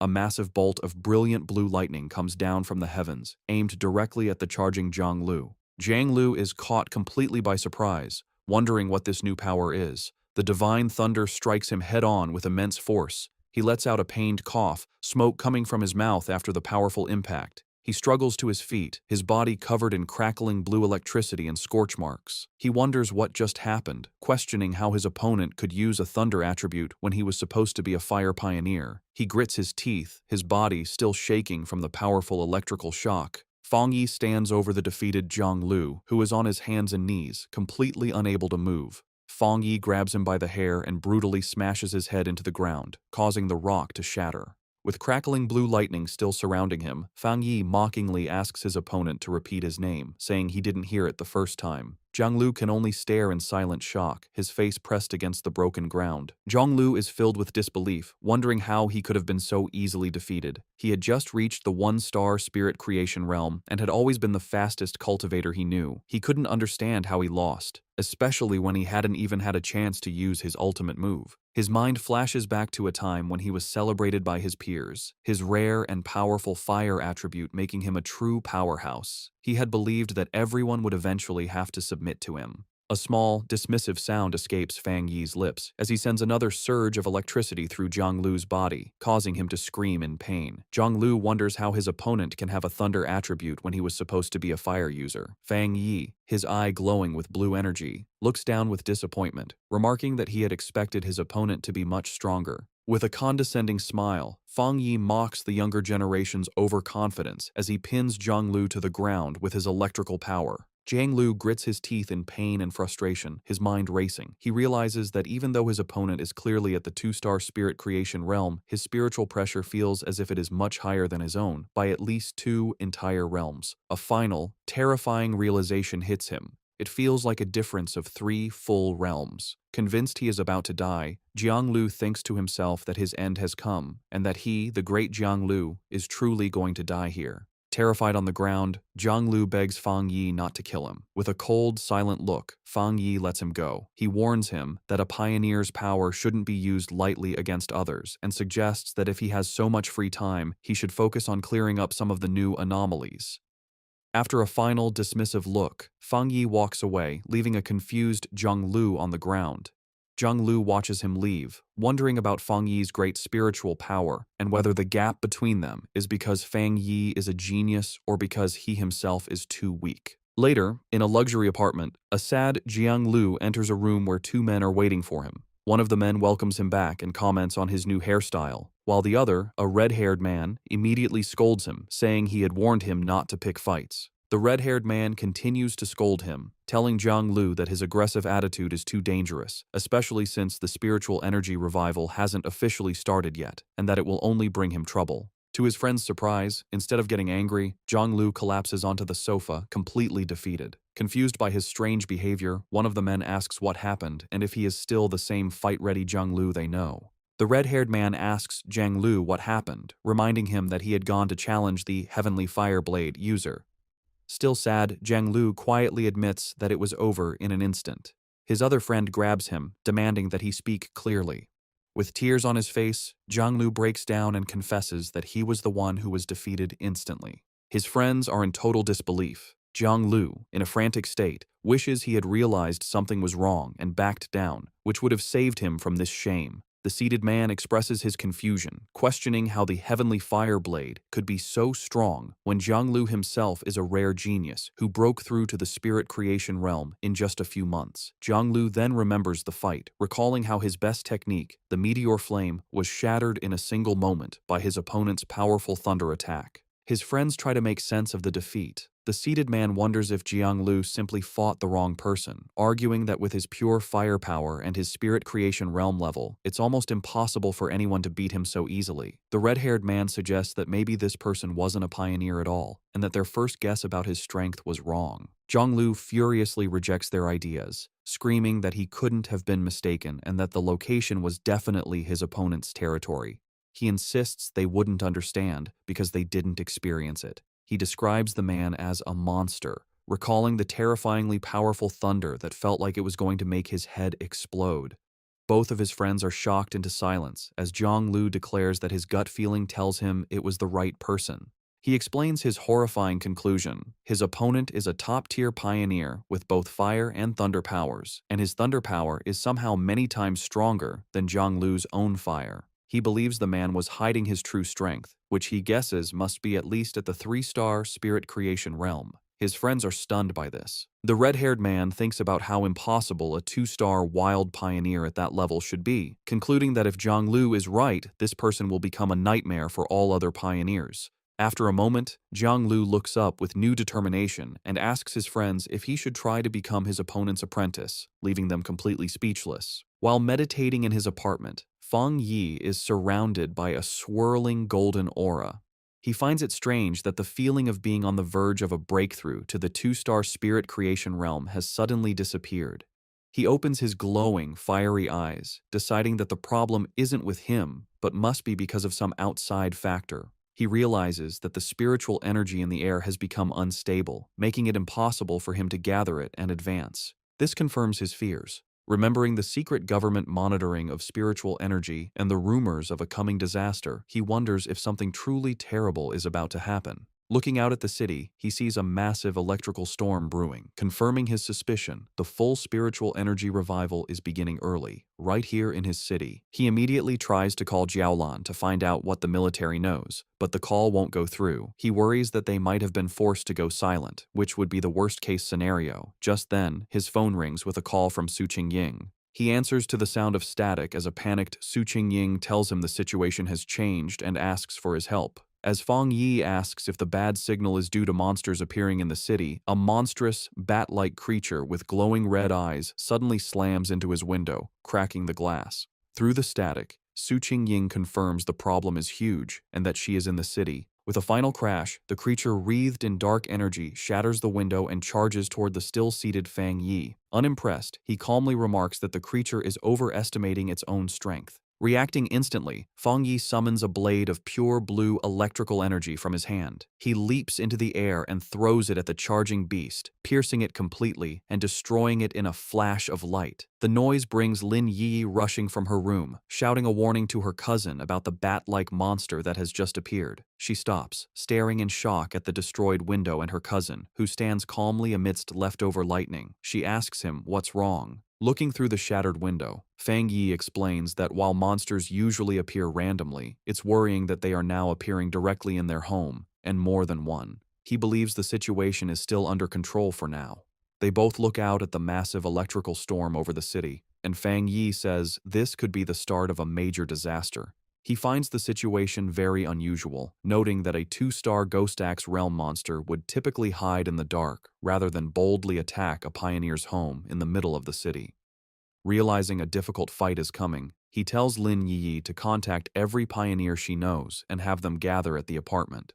She agrees without hesitation. Fang Yi then steps onto the ledge of the broken window, telling his cousin that since she is about to have her own breakthrough, he is trusting her with the safety of their home. He tells her to guard the window while he is gone. Elsewhere, across the chaotic city, Su Qingying and her squad are on a rooftop, their communications already being affected by the intense storm. One of her teammates, Zhang Xiaoya, wonders if their equipment is just broken. Su Qingying grimly states that if a true disaster happens, they will have to handle it on their own. They look up at a massive, swirling vortex in the sky, and Su Qingying hopes it's just a false alarm. Acting as captain, she gets on her communicator, checking patrol statuses and ordering all units to stay on high alert. Her command is cut short as she, Zhang Xiaoya, and the other member of the group look up with expressions of pure shock and terror. A massive swarm of the dark, bat-like monsters begins to descend from the vortex, and a warning is shouted that a group of anomalies has appeared, signaling the start of an invasion. Across the city, a red alert warns of the biggest rainstorm in 50 years, telling all citizens to stay indoors.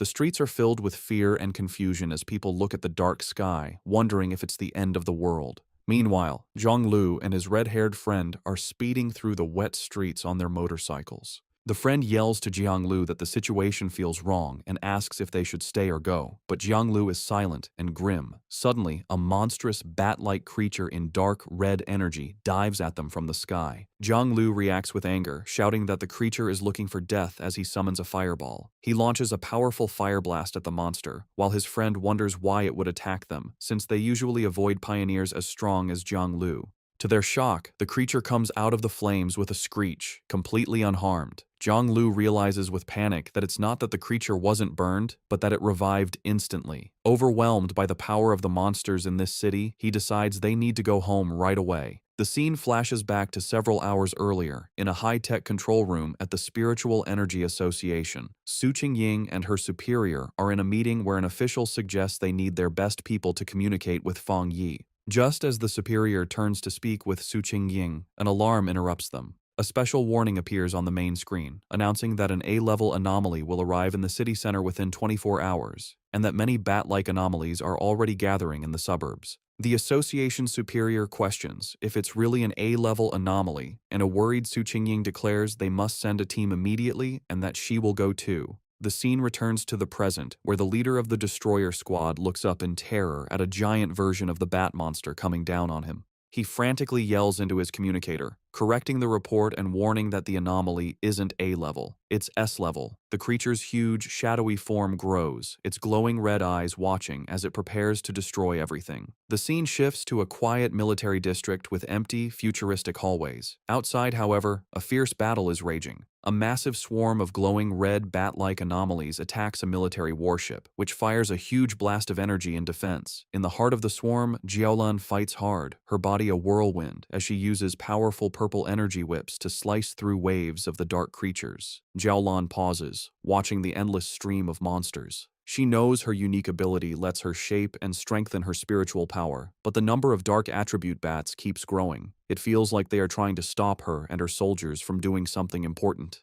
Just then, a young blonde man, crackling with yellow lightning, lands beside her. He smiles, complimenting her on her power. He then explains their bad situation. The entire military district is being held by only a few high-level officers. He asks for her orders. Jiaolan tells him that their communications are being jammed, making it impossible to contact anyone outside. She assumes the other military districts are facing the same problem. Facing a sky turning black with the swarm, Jiaolan makes a hard decision. She shouts her commands, ordering 2 squads to stay and defend the restricted zone no matter what. She declares that everyone else will follow her to break through the enemy lines and try to connect with other military forces. With her command given, she, the blonde lightning user, and their soldiers jump into the battle, ready to fight for their freedom. As they fly towards the city, Jiaolan has a horrifying realization. Looking at the city, now completely covered by the blood-red swarm, she understands their real goal. The anomaly's ultimate target was never the military zone. It was the entire city. In the pouring rain, citizens scramble for cover. At a bus stop, the live streamer Malala and a man wait, but she is excited instead of scared. She tells the man that the strange, heavy rain is a perfect chance for a popular stream. With a determined smile, she says that sometimes you have to take risks for amazing footage.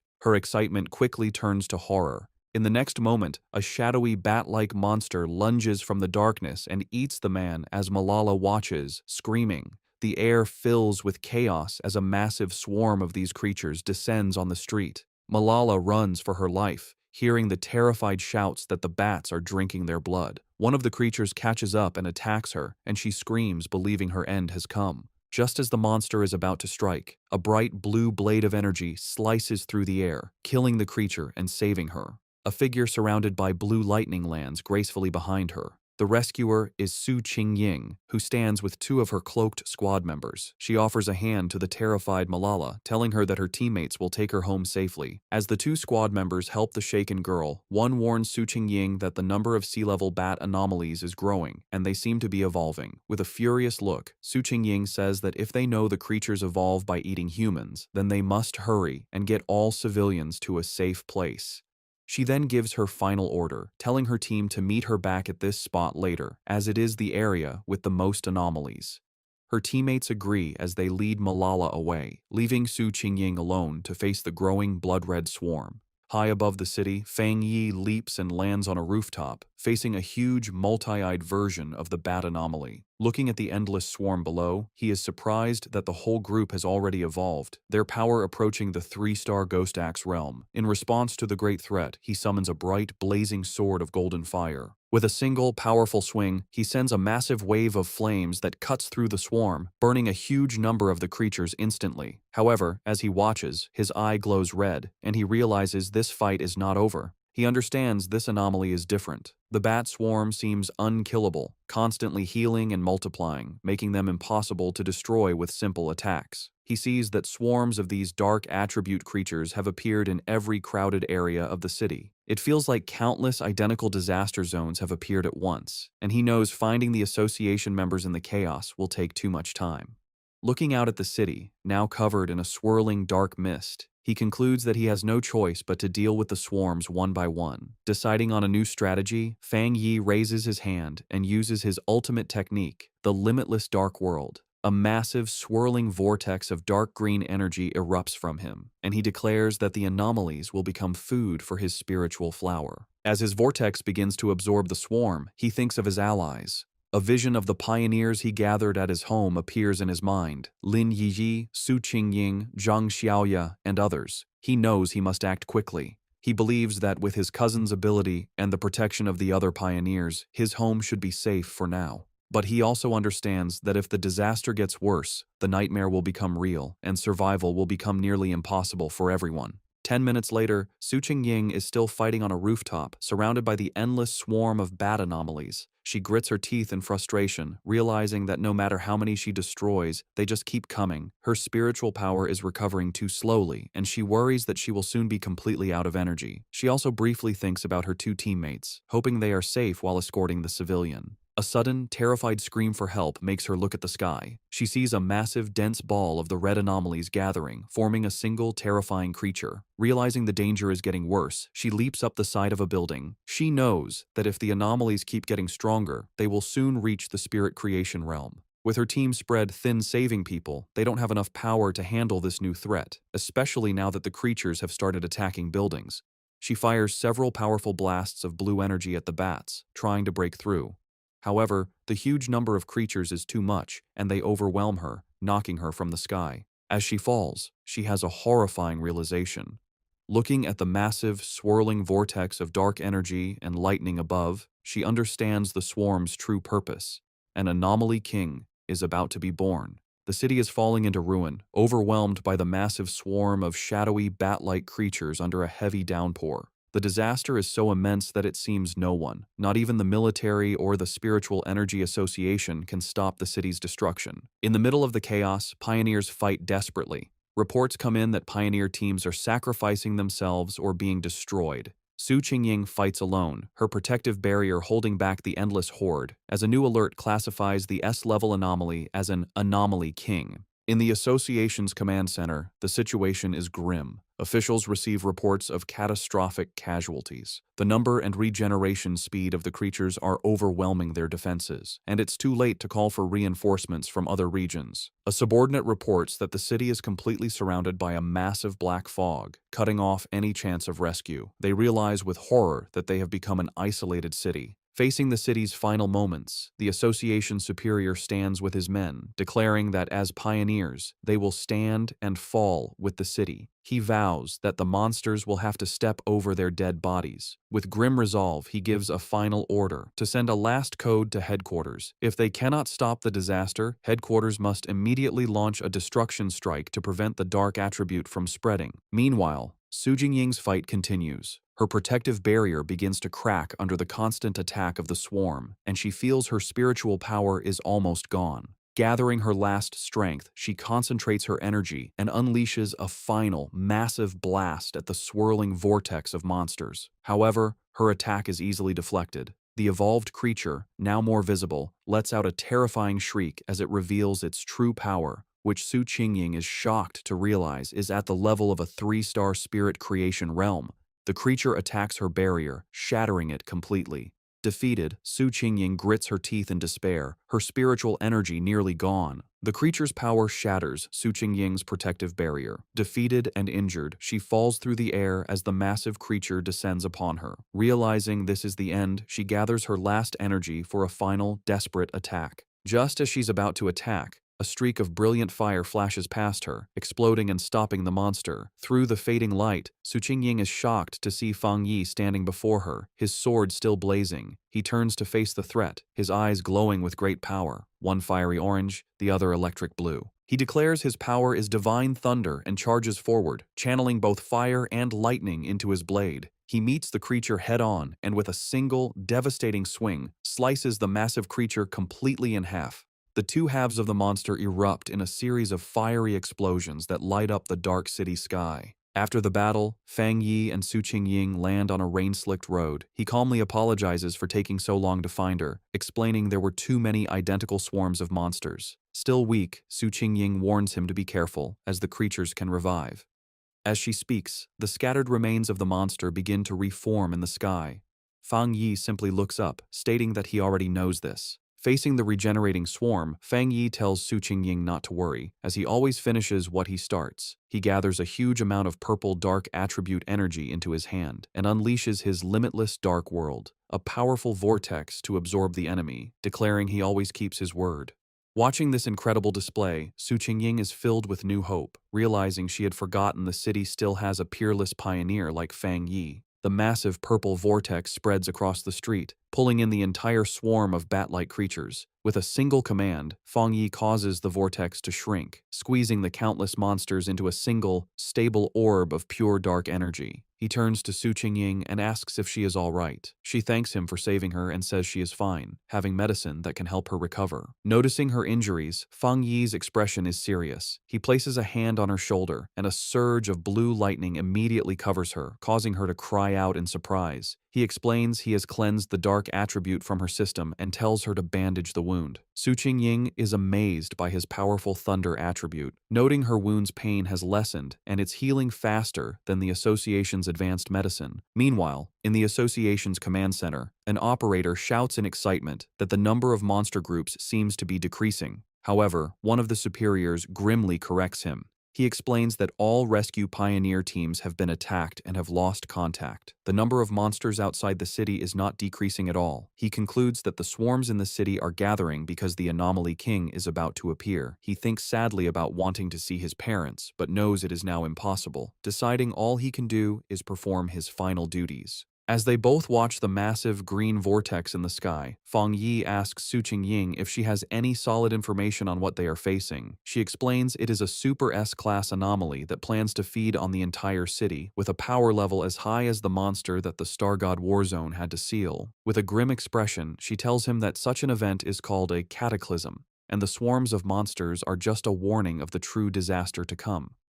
She says that within the swarm, a terrifyingly powerful spirit is being born, and if it succeeds, the entire city will be destroyed. Su Qingying then shares what the association has learned. While monsters of the same type often eat each other to evolve, dark attribute anomalies are different. A fully evolved one, called the Anomaly King, has a power that forces all other anomalies of its type to obey it. She turns to Fang Yi with a worried look. While his power is incredible, she points out he hasn't reached the legendary Jinggang realm. She reminds him that the nation's strongest pioneer was left bedridden after sealing a similar disaster.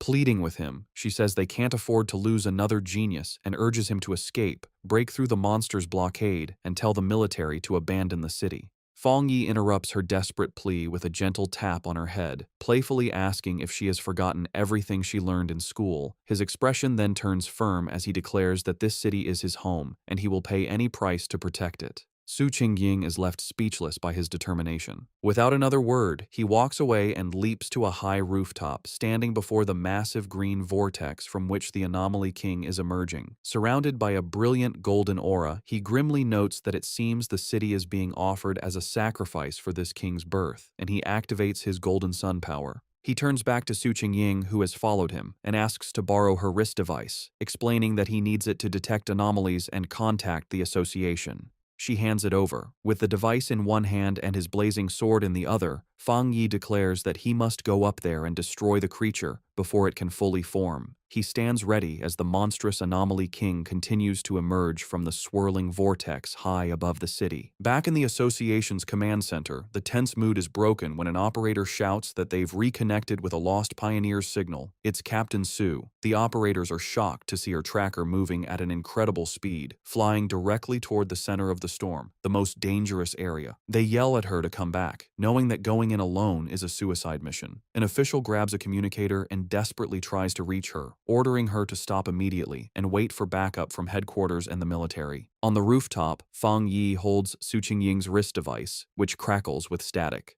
Having finally figured out how to use it, he speaks into the communicator, asking if they can hear him.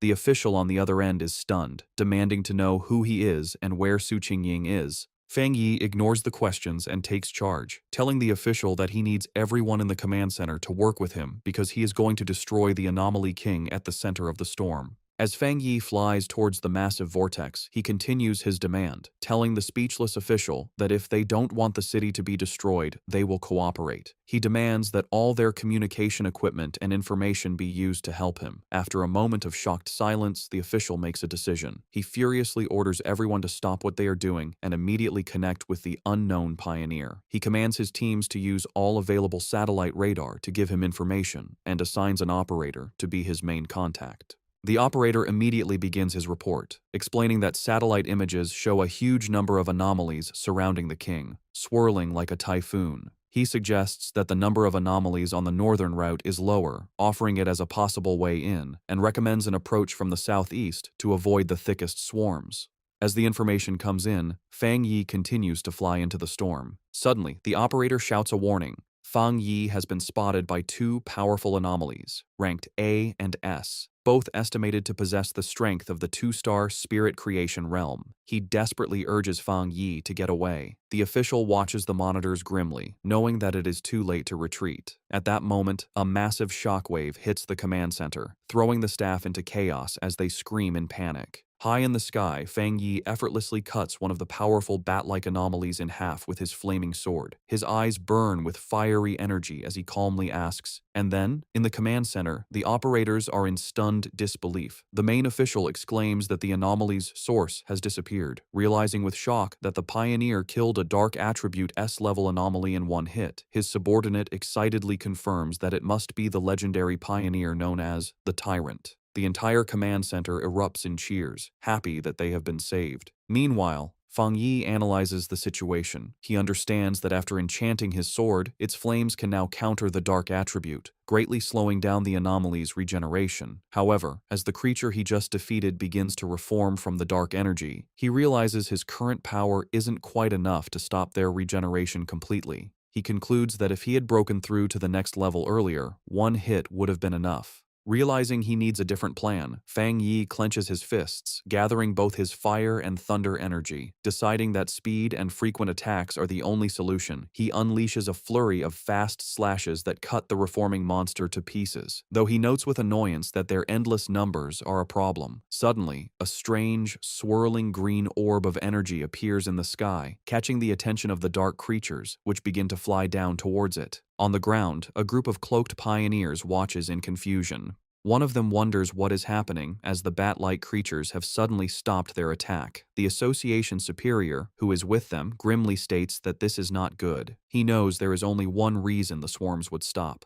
They are being called back by the Anomaly King, which means its arrival is getting closer. The remaining military and pioneer forces watch as the swarms gather into a massive, blood-red cloud over the city, understanding that their only chance is to stop the swarms before they can be fully recalled. Outside the surrounded city, the battle continues. Jiaolan, from a high point, unleashes a powerful blast of energy into the swarms of dark creatures. Her subordinate, the blonde lightning user, approaches her with a grim report. He asks how much longer it will be until they can enter the city, and Jiaolan replies that their instruments estimate it will take at least another half hour. The subordinate despairs, knowing that in half an hour, the Anomaly King will have fully hatched and the city will be lost.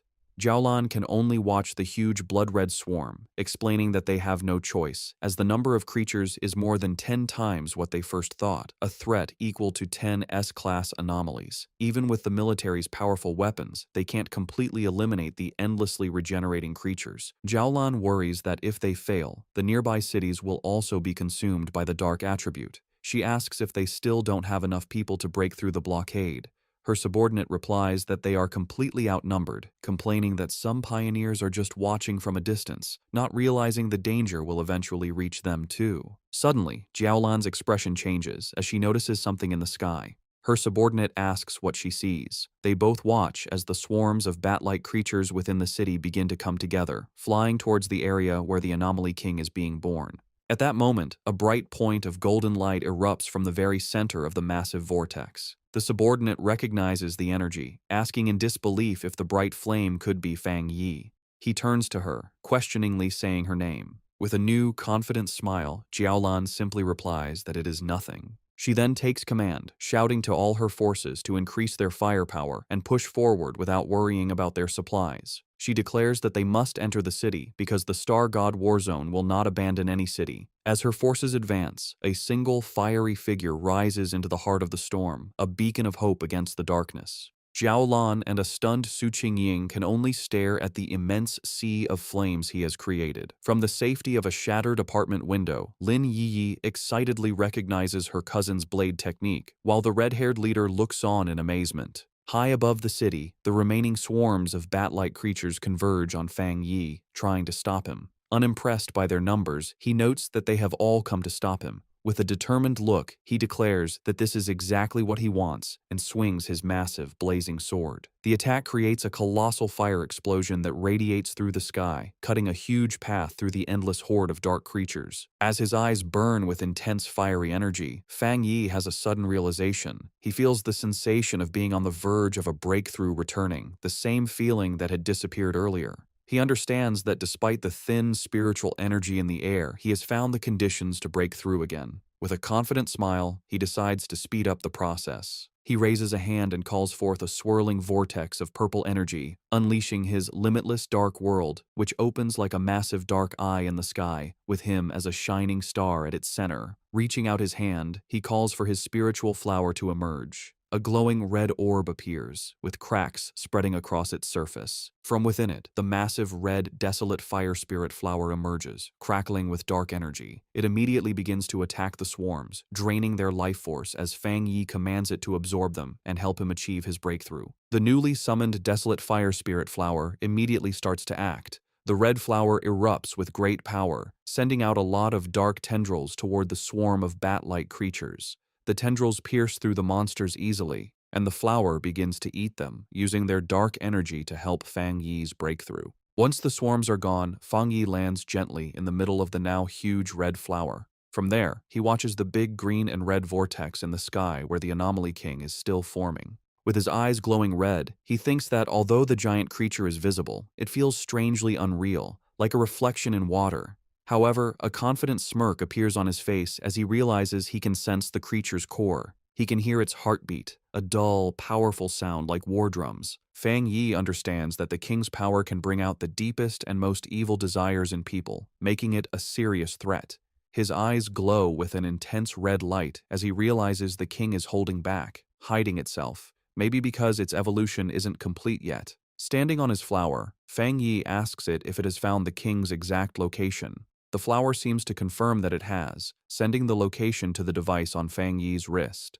The device glows with a red light, shooting a beam into the sky that shows the Anomaly King's core inside the swirling vortex. With the target found, Fang Yi's eyes begin to glow with golden energy as he uses his golden sun breathing technique at full power. A huge explosion of pure golden energy shoots out from him, going toward the heavens like a rising sun, aiming to destroy the dark creatures for good. Far below in the ruined city, Zhang Lu and his friends watch the sky in total disbelief. They wonder what kind of power can create such a bright light, thinking it must be a fire attribute. However, one of them realizes that a normal fire attribute can't be so strong or fight the dark attribute so well. They come to the only possible conclusion: it has to be a high-tier yang attribute, the natural enemy of the dark power. Meanwhile, inside the association's command center, the tense mood is broken by shouts of joy. An operator reports that the number of monsters is dropping fast and the containment field is shrinking. Staring at the monitors in disbelief, the officials can hardly believe the situation has turned around so suddenly. Outside the trapped city, a military convoy is forced to stop. A subordinate reports to Jiaolan that all the swarms blocking their path are going back to the city as if they get a new command. From where she is, Jiaolan watches the massive golden light of Fang Yi's power shining over the city, realizing that he must be attacking the Anomaly King's core. Her blonde subordinate joins her, confirming that the incredible power belongs to the Tyrant, and recognizing it as the purest form of the Yang attribute. Jiaolan, however, says she's worried about him facing such a powerful enemy alone. Her subordinate, feeling urgent, declares that they must enter the city immediately to help, but Jiaolan stops him, her eyes on the sky as she shouts for him to look. Her expression is one of pure shock. Inside the massive vortex, a strange, green, spiky ball like a giant virus has appeared.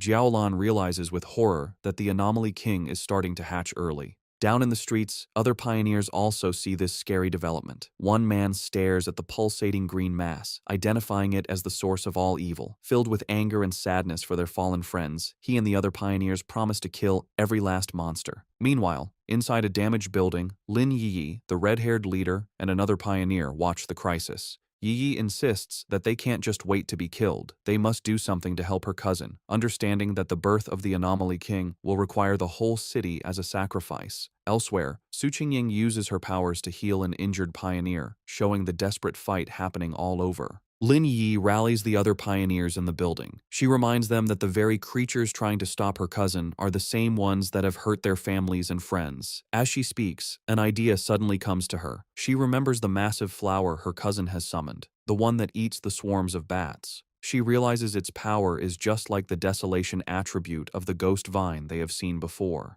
This leads her to a stunning conclusion. Her cousin also has the power of the desolation attribute. With this new understanding, Lin Yi suggests a bold plan. She tells everyone that they will transfer all of their spiritual power into the network of vines created by her cousin's flower, feeding it their energy to make it stronger for the final battle. The other pioneers agree without hesitation, raising their hands and sending their combined power toward the flower. From the ground, the Association Superior notices the streams of blue energy flying toward the sky. At first, he wonders if other pioneers are gathering their power to attack the monster directly, but he quickly dismisses the idea, knowing they aren't strong enough to hit it from so far away. He then understands their real plan. They are sending their spiritual energy to the plant that Fang Yi has summoned. Inspired by their bravery, the Superior declares that he too will help. He lets out a powerful surge of his own blue energy, sending it toward the sky. All around the city, the remaining pioneers follow his lead. They focus their wills and send out their spiritual power, creating a massive wave of energy that flies toward the heavens to help in the fight. Su Qingying, while helping an injured pioneer, suddenly senses the huge shift in power.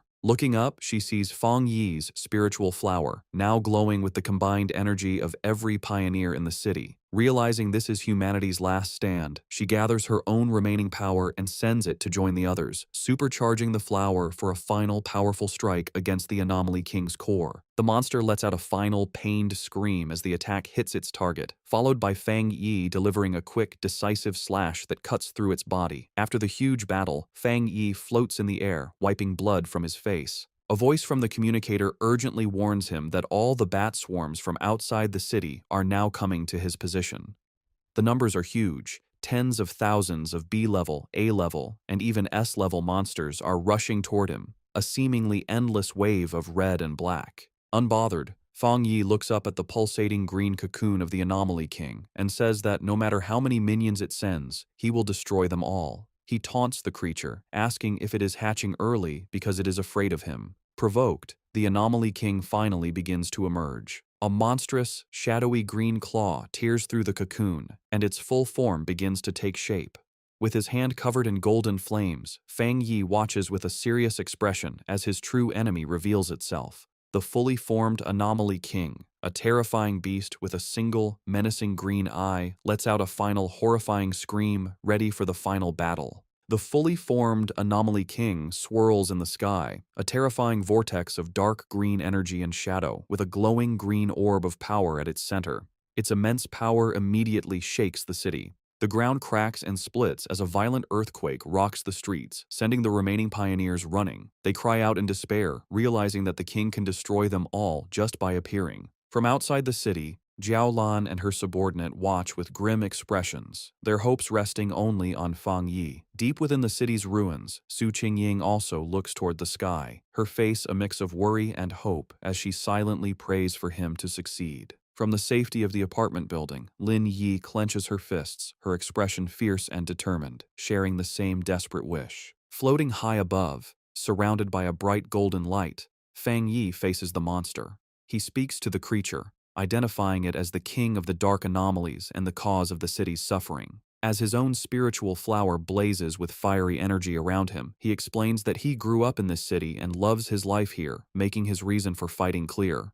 In response, the Anomaly King lets out a furious, deafening scream. With a final, determined look from his burning red eyes, Fang Yi gives his final message, telling the monster that for the sake of his home, it has to die. Their two immense powers collide in a massive explosion of red, green, and golden light, the fate of the entire city hanging in the balance. The huge clash between Fang Yi and the Anomaly King creates a massive, blinding explosion that lights up the sky. When the light fades, Fang Yi is floating in a strange, dark void, facing the single, giant green eye of the Anomaly King. The creature stares at him, its voice echoing in his mind as it mocks him for daring to challenge it when he is only at the one-star spirit creation realm. Before Fang Yi can react, the Anomaly King opens its huge, shadowy mouth, creating a powerful vortex. Fang Yi senses the danger right away, but cannot stop the force that begins to suck him in. As he is pulled into the monster's mouth, he realizes the Anomaly King is different from any other creature he has faced. Even after being hurt by his full power attack, it is still strong enough to swallow him whole.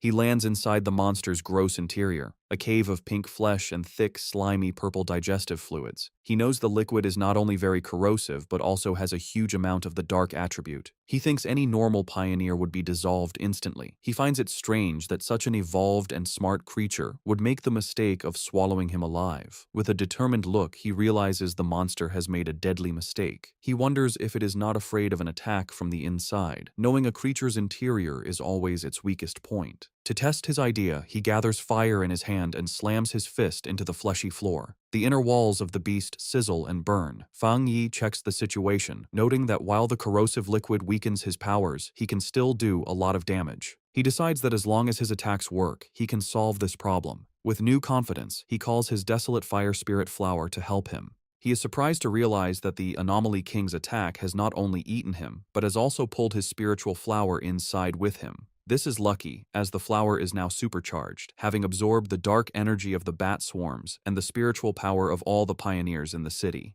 However, as he holds the bright red flower, he notices it seems to hesitate. He asks it what is wrong, wondering if it dislikes the Anomaly King's dark attribute. To his surprise, the Desolation attribute flower, which usually feeds on dark energy, seems to be pushed away by the Anomaly King's unique power. Fang Yi finds this unexpected, as his original plan is to use the flower's life-draining ability to empty the monster from the inside. Realizing he has to change his plan, he holds the flower in one hand and once again slams his other fist into the fleshy walls of the monster's stomach. After the battle, the Anomaly King's form dissolves, but it immediately begins to reform in the sky, swirling into a huge vortex as it calls back all the remaining bat-like swarms. On the ground, Lin Yi and the red-haired leader watch in confusion and fear. The leader asks what is happening, but Yi can only say she doesn't know, her main worry being where her cousin is. Elsewhere, Su Qingying bravely leads the evacuation of civilians, telling them to move in an orderly way and promising the pioneers will do everything to protect them. When asked where Fang Yi is, she explains with a look of pure panic that he is still fighting the Anomaly King from inside its body. The military, led by Jiaolan, arrives with a large force. An officer reports that the swarms and the Anomaly King are attacking the city randomly and orders a quick evacuation to reduce casualties. Jiaolan stands on a military vehicle, giving firm commands to her soldiers, but she cannot help but look at the terrifying creature in the sky with a look of dread. The Anomaly King begins to absorb all the swarms, pulling them into its swirling form to get its power back. Inside the monster's stomach, Fang Yi is shocked by this, realizing the creature is far from beaten. As the monster begins to digest him, its powerful corrosive energy coming down on him, he feels his own power dissolving and his body being broken down. He notices the dark energy fading from around him and closes his eyes for a moment. When he opens them again, he is no longer inside the monster. He finds himself standing alone in the ruins of a completely destroyed city, with broken skyscrapers around him under a dark, threatening sky, leaving him to wonder where he is and what has just happened. In the ruined cityscape of the illusion, Fang Yi stands with a grim look. Behind him, a huge, shadowy beast with glowing red eyes begins to come out of the darkness. The monstrous creature immediately lunges forward, throwing a powerful punch down at Fang Yi. Fang Yi focuses his senses and realizes with concern that his spiritual power is gone. The beast continues its attack, bringing its huge fist down towards him once more. Leaping away with amazing agility, Fang Yi narrowly dodges the attack as the impact shatters the ground. He lands safely on a piece of rubble and realizes something important. He notes that even without his spiritual power, his body still feels strong from his training. He now understands the situation. This is an illusion created by the Anomaly King to trick him into thinking he has returned to his past life before he became a pioneer. The beast tries to crush him with a huge stomp, but Fang Yi once again leaps out of the way, dodging the attack. As he lands, he comes to a critical conclusion. The Anomaly King is not powerful enough to completely take his strength. Its power is not actually greater than his own. He understands that his abilities are not truly gone. Now, he just needs to figure out how to break through this mental block. He figures that every illusion must have a flaw, and that this flaw will be the Anomaly King's own weakness, which it will accidentally show. Just as he is planning, the beast moves with blinding speed, trapping him in its huge hand. The monster brings him close to its snarling face, its voice echoing as it tells the foolish human that once he enters this place, he will never be able to leave.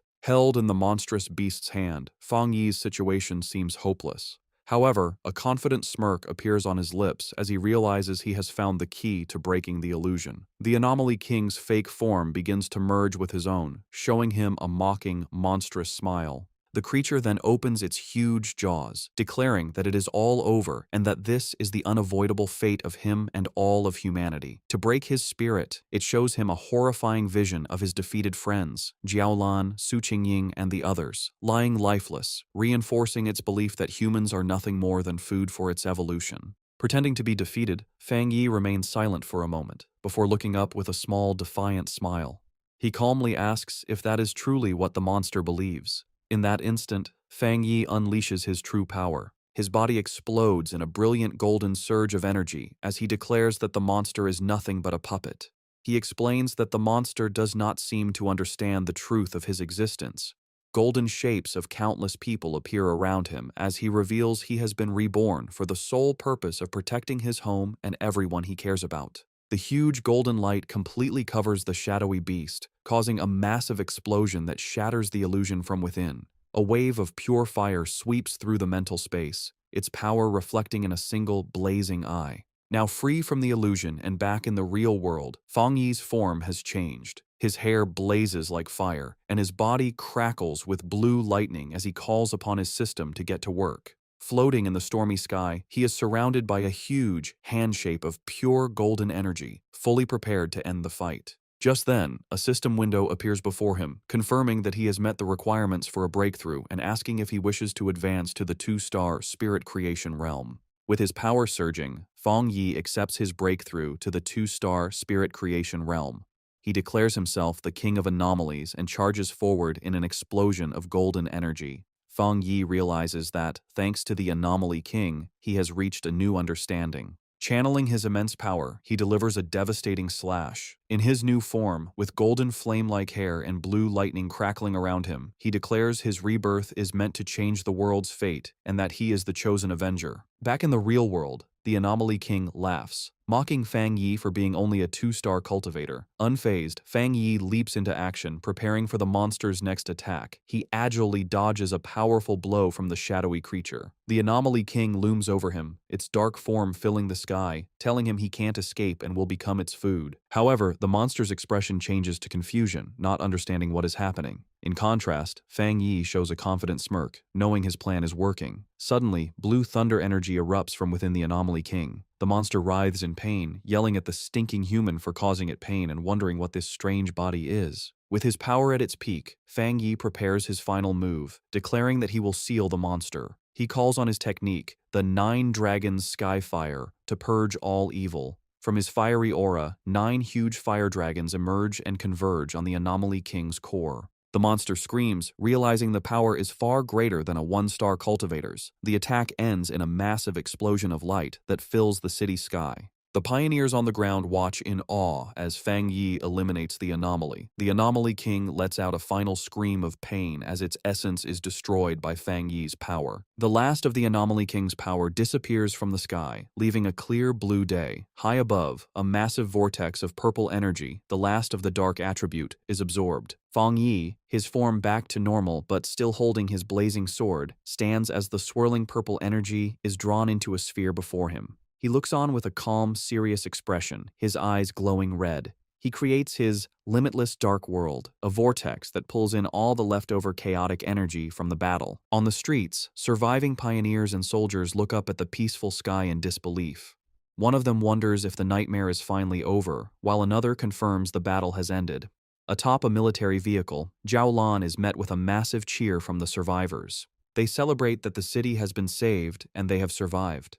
As dawn breaks, Zhao Lan's blonde subordinate asks if she is going to find Fang Yi. She looks toward the rising sun with a gentle smile, explaining they have their own duties now. She explains their job is to help people's lives return to normal and restore the city. Below them, the survivors embrace, cry, and cheer in the morning light. Miles away, the Spiritual Energy Association's staff celebrates. They are overjoyed they helped stop the Anomaly King, feeling like they've woken from a bad dream. They stand by a window, reflecting. They are relieved Fang Yi appeared and defeated the king, thinking that without him, they would have carried the shame of the city's fall. Elsewhere, Su Qingying and the association superior watch as paramedics carry injured pioneers. Su Qingying asks if the pioneers are still alive. The superior places a reassuring hand on her shoulder, confirming their medical centers were not destroyed and they can be treated. Su Qingying knows that without Fang Yi, they would have no chance to be treated. She wonders about his true identity and incredible power, always doing what others think is impossible. The superior agrees, saying the event they all saw makes it clear Fang Yi has reached the 2-star spirit creation realm. He is sure headquarters will act now, and someone else will try to contact him first. Su Qingying thinks about how much Fang Yi has grown. She once thought she could compete with him, but now he has completely surpassed her. She concludes he is a top genius in the entire Xia nation. The superior recalls the golden light and fire dragons that sealed the anomaly, an event everyone saw. He knows it will spark a lot of discussion and decides they must act quickly. A confused Su Qingying asks what he means. The superior suggests a new title for Fang Yi, the Sealer, thinking it's a fitting name. After the great battle, Lin Yi and the red-haired leader rush through the ruined streets, with Yi calling for her friend to wait. Panicked, Yi asks where her cousin could be, while the red-haired leader tries to calm her. Suddenly, Yi notices something in the distance. Her expression changes to relief, and with tears in her eyes, she joyfully calls out her cousin's name. She has found Fang Yi, who stands calmly in the rubble, holding his sword. Fang Yi asks why they came to look for him. Yi rushes to him, asking if he is all right after the battle. She tells him she knew he would need them, but Fang Yi is silent, looking exhausted. He finally tells her he is fine and says she did a good job. He then puts his arms around both his cousin and the red-haired leader for support. Internally, he thinks about how hard the fight was, admitting he used all the energy from his recent breakthrough for the final attack. He feels a little embarrassed that they are worrying about him. Overhearing this, Lin Yi suddenly notices something. She exclaims in shock, asking if he really broke through to the 2-star spirit creation realm. She is amazed by his fast advancement and incredible talent, while the red-haired leader is also stunned that the big shot has broken through again. Meanwhile, news of the battle has spread. Online forums are filled with talk about the man who saved the city, the pioneer they now call the Sealer. People wonder who this mysterious person is, asking if he's a god for beating the Anomaly King with one slash when the association and military couldn't. They guess he might be part of a hidden organization, a secret weapon of the Xia nation. Elsewhere, Zhang Lu's red-haired friend points at a computer screen, sure that the person in the video is the one who defeated Zhang Lu. Zhang Lu watches the footage, filled with excitement. He declares he is honored to have lost to someone so powerful. He leaps from his chair, announcing he's going to find this man and ask to become his student. His friend, however, advises against it, suggesting that many people will be looking for him right now. The scene shifts to the great Xia capital city. In a dark, secret room, shadowy figures gather around a glowing table to discuss recent events. One man, smoking casually, says he's disappointed he didn't get to see the military and the association destroy each other in the disaster. Another member suggests they find a pawn or assassin to deal with this new powerful figure. But a mysterious woman with long, sharp fingernails dismisses the idea. She says such a simple approach isn't worthy of the so-called chosen one and savior of the world. She holds up a photo of Fang Yi, scornfully noting his new title, the Sealer.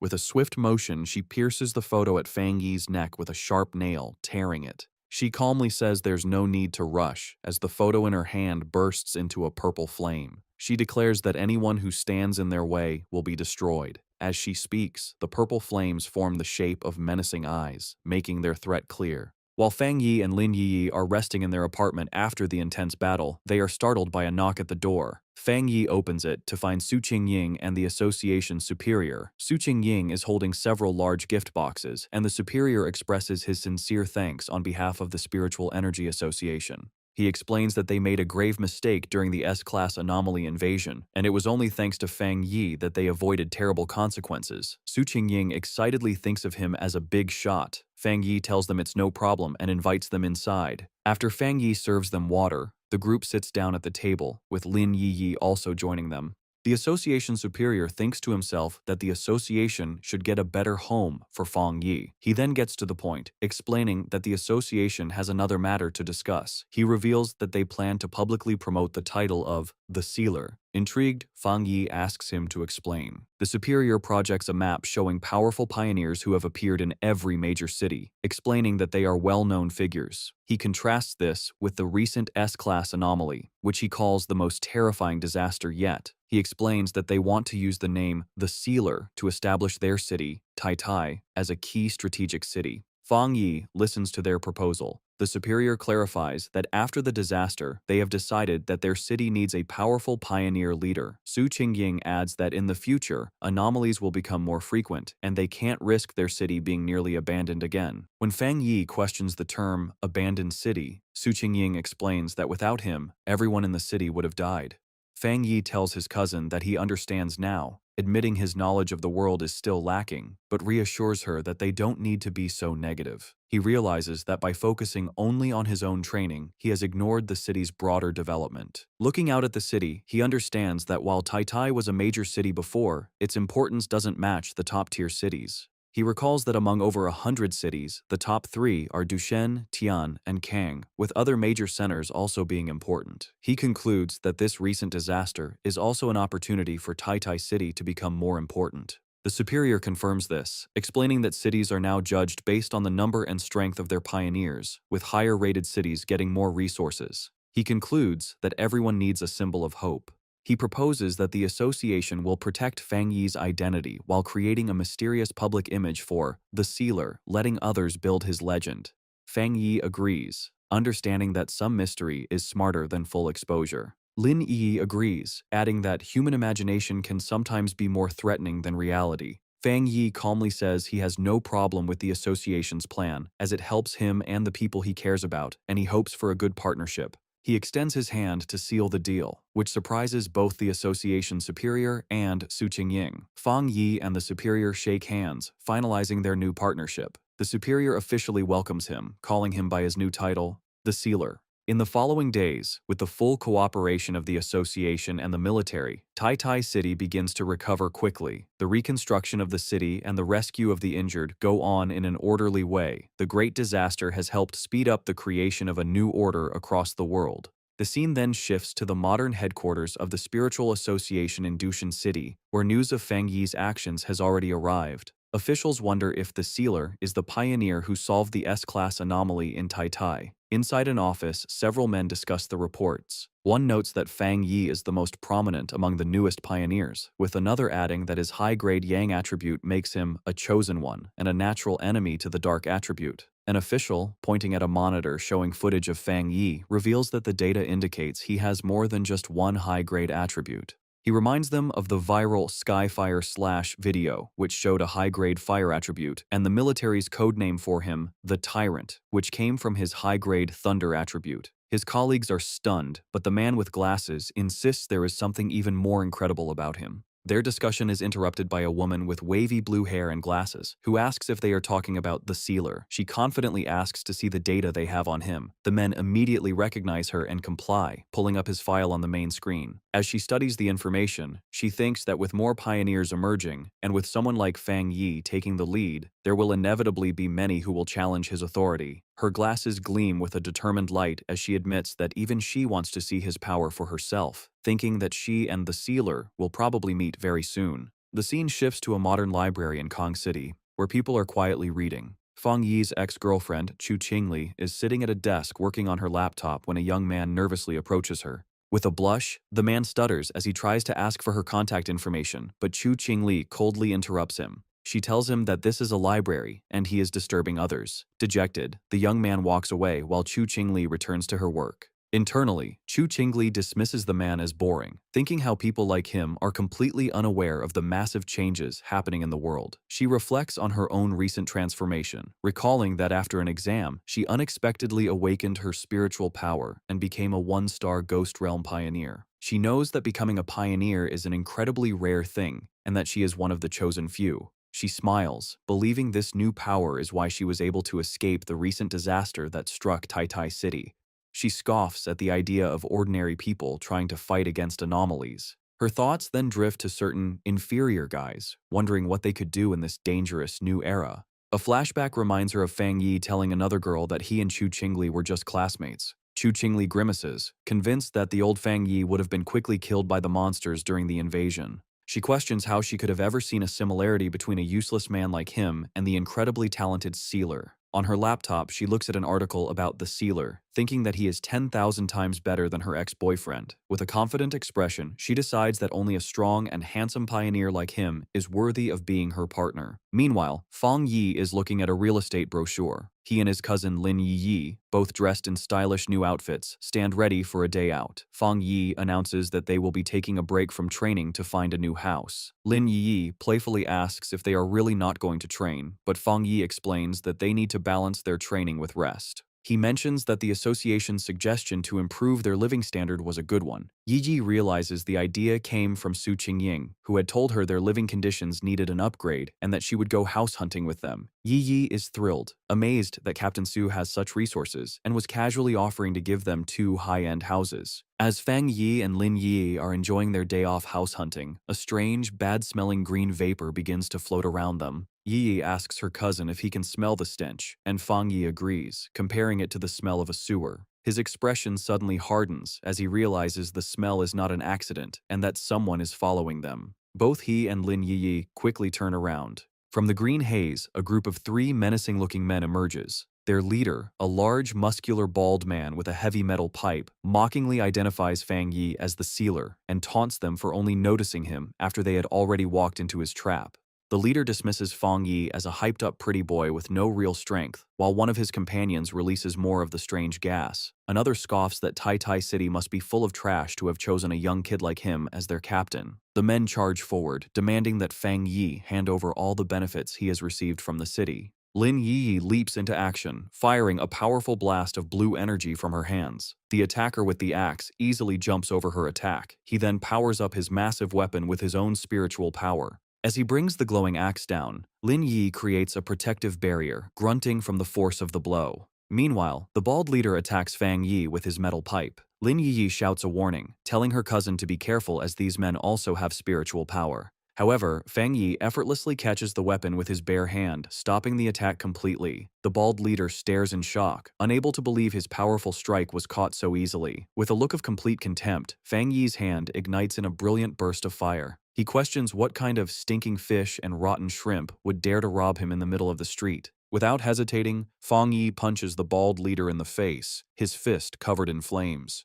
The man flies backward, screaming in disbelief that he was beaten so easily. His friend with the gas tank watches in shock, confused why Fang Yi is not affected. He thinks his special, universal permeating potion should have paralyzed his opponent. Fang Yi just stares back, his hand still flickering with fire. The green gas is described as a potion made from the sweat of a wood attribute pioneer, designed to break an enemy's spiritual barrier, but it has a terrible, lasting smell. Angry about his defeat, the bald leader gets up, shouting he was just careless, and that since they are all at the spirit creation realm, they have nothing to worry about. He charges forward again, his body glowing with a purple aura. Fang Yi smirks, identifying his attacker's powers as mutated earth and wood attributes. He remarks that their sneaky tactics fit their crooked style. He confidently thinks that while a normal spiritual barrier might be weak to such tricks, they are useless against him. Meanwhile, the man with the axe-like weapon jumps high to attack Lin Yi. However, she reacts with amazing speed, kicking him in the groin and making him cry out in pain.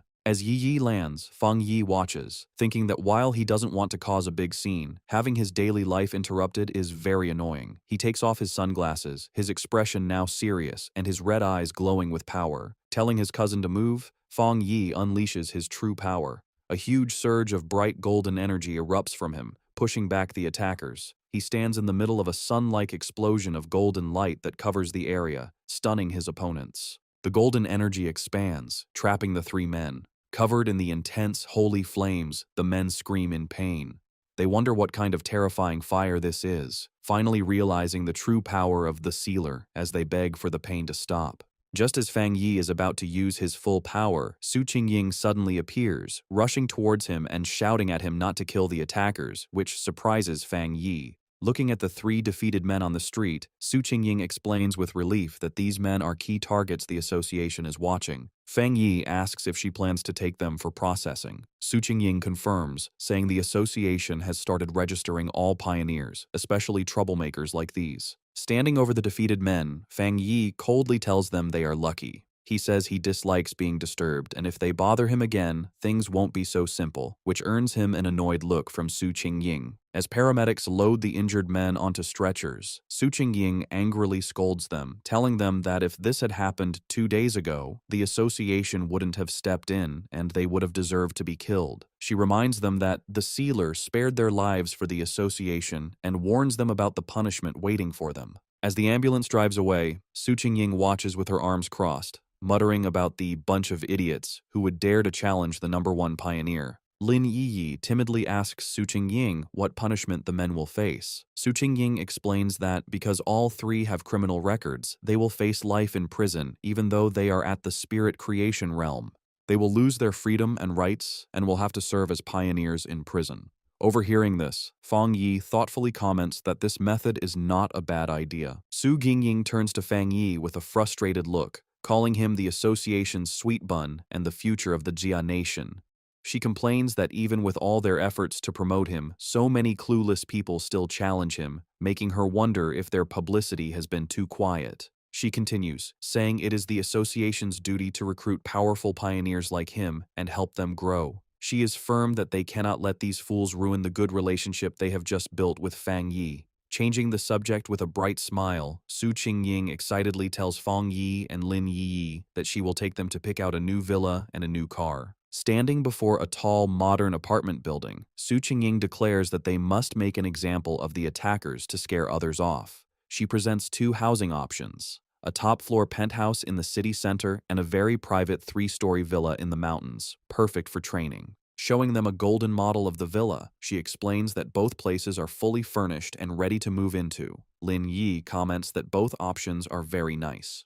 With a confident smile, Fang Yi simply holds up 2 fingers and says he will take both. His decision leaves both Lin Yiyi and Su Qingying speechless. Fang Yi playfully asks if it's possible, saying he trusts Captain Su's sincerity. Flustered but happy, Su Qingying quickly agrees, assuring him it's no problem. Afterward, the 3 of them visit a luxury car dealership. Su Qingying explains that the association has a partnership with the showroom and they can choose any car they like. While looking at cars, people comment on Lin Yi's fair skin and elegant look. From outside, a group of men watch them, noting that even though his clothes are ordinary, it is Fang Yi who stands out. They wonder if he is the son of someone important. Inside, Chu Qingli's friend is also present, and the others guess that Fang Yi is buying a car for his girlfriend. Chu Qingli's friend is shocked when she recognizes him. She remembers he is Chu Qingli's ex-boyfriend, the same young man the university principal had personally greeted.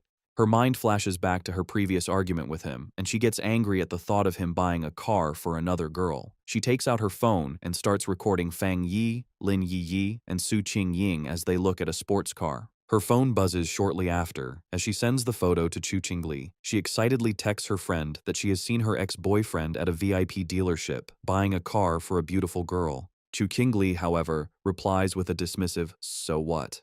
trying to seem like she doesn't care. Sitting in a lecture hall, Chu Qingli is clearly bothered. She wonders where Fang Yi got the money, scornfully thinking he must have been lucky to survive the disaster and is now being kept by someone wealthy. A cold smile appears on her face as she thinks that the gap between them is too big to overcome. As she confidently walks through the lecture hall, she thinks that once she reaches the top of the pioneer world, such things will be beneath her, dismissing him as a vulgar fool. Having chosen their new home, Fang Yi and Lin Yiyi arrive at the modern villa. Yiyi is thrilled, running up the stairs and shouting in disbelief that they actually have a real villa. Inside the fancy living room, she looks around in awe. Fang Yi, carrying their bags, playfully tells her to wipe her drool, reminding her they also have the penthouse in the city.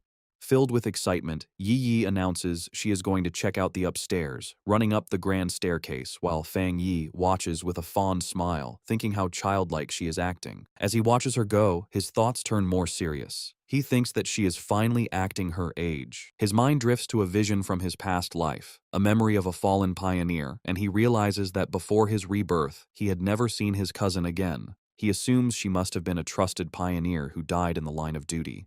With quiet determination, he vows that this time, he will not let her die again. His thoughts are interrupted by his phone ringing. The caller ID shows the name Zhao Lan. He answers the call, and Zhao Lan's voice congratulates him on his promotion to Captain Fang. She teasingly mentions hearing that the association recently gifted him 2 houses. Lounging on a sofa, Fang Yi replies with a smirk that he thinks it's a good habit they should continue.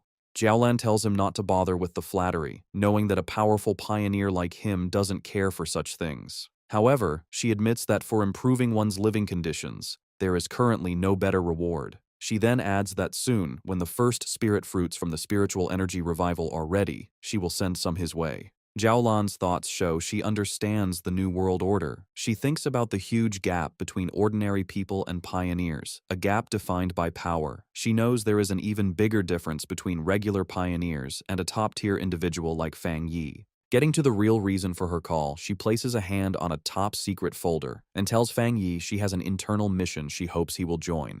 Fang Yi immediately understands and tells her to explain. Jiaolan asks if he knows of the Tianbao building in Kang City.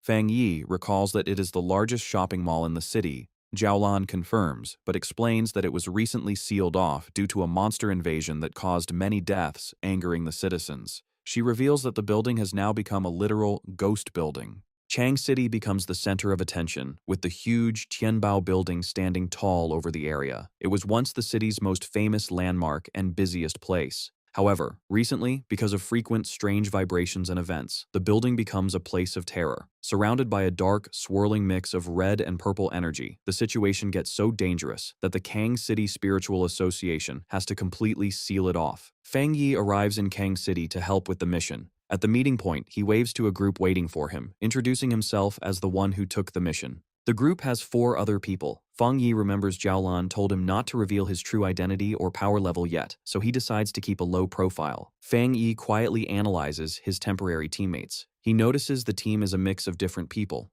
He guesses that 2 of them are from the military because of their clothes. The other 2, a serious-looking man with gray hair and a woman with short purple hair, introduce themselves as members of the Kang City Spiritual Association. They say Officer Jiaolan has already talked to them and that they will be working together. The group gets into an armored vehicle and drives through a heavy rainstorm toward the sealed building.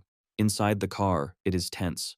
The brown-haired guy is driving, and the blonde girl in the passenger seat looks nervous. She breaks the silence, suggesting that since they don't know each other's strengths, they should agree to help each other once they enter the danger zone.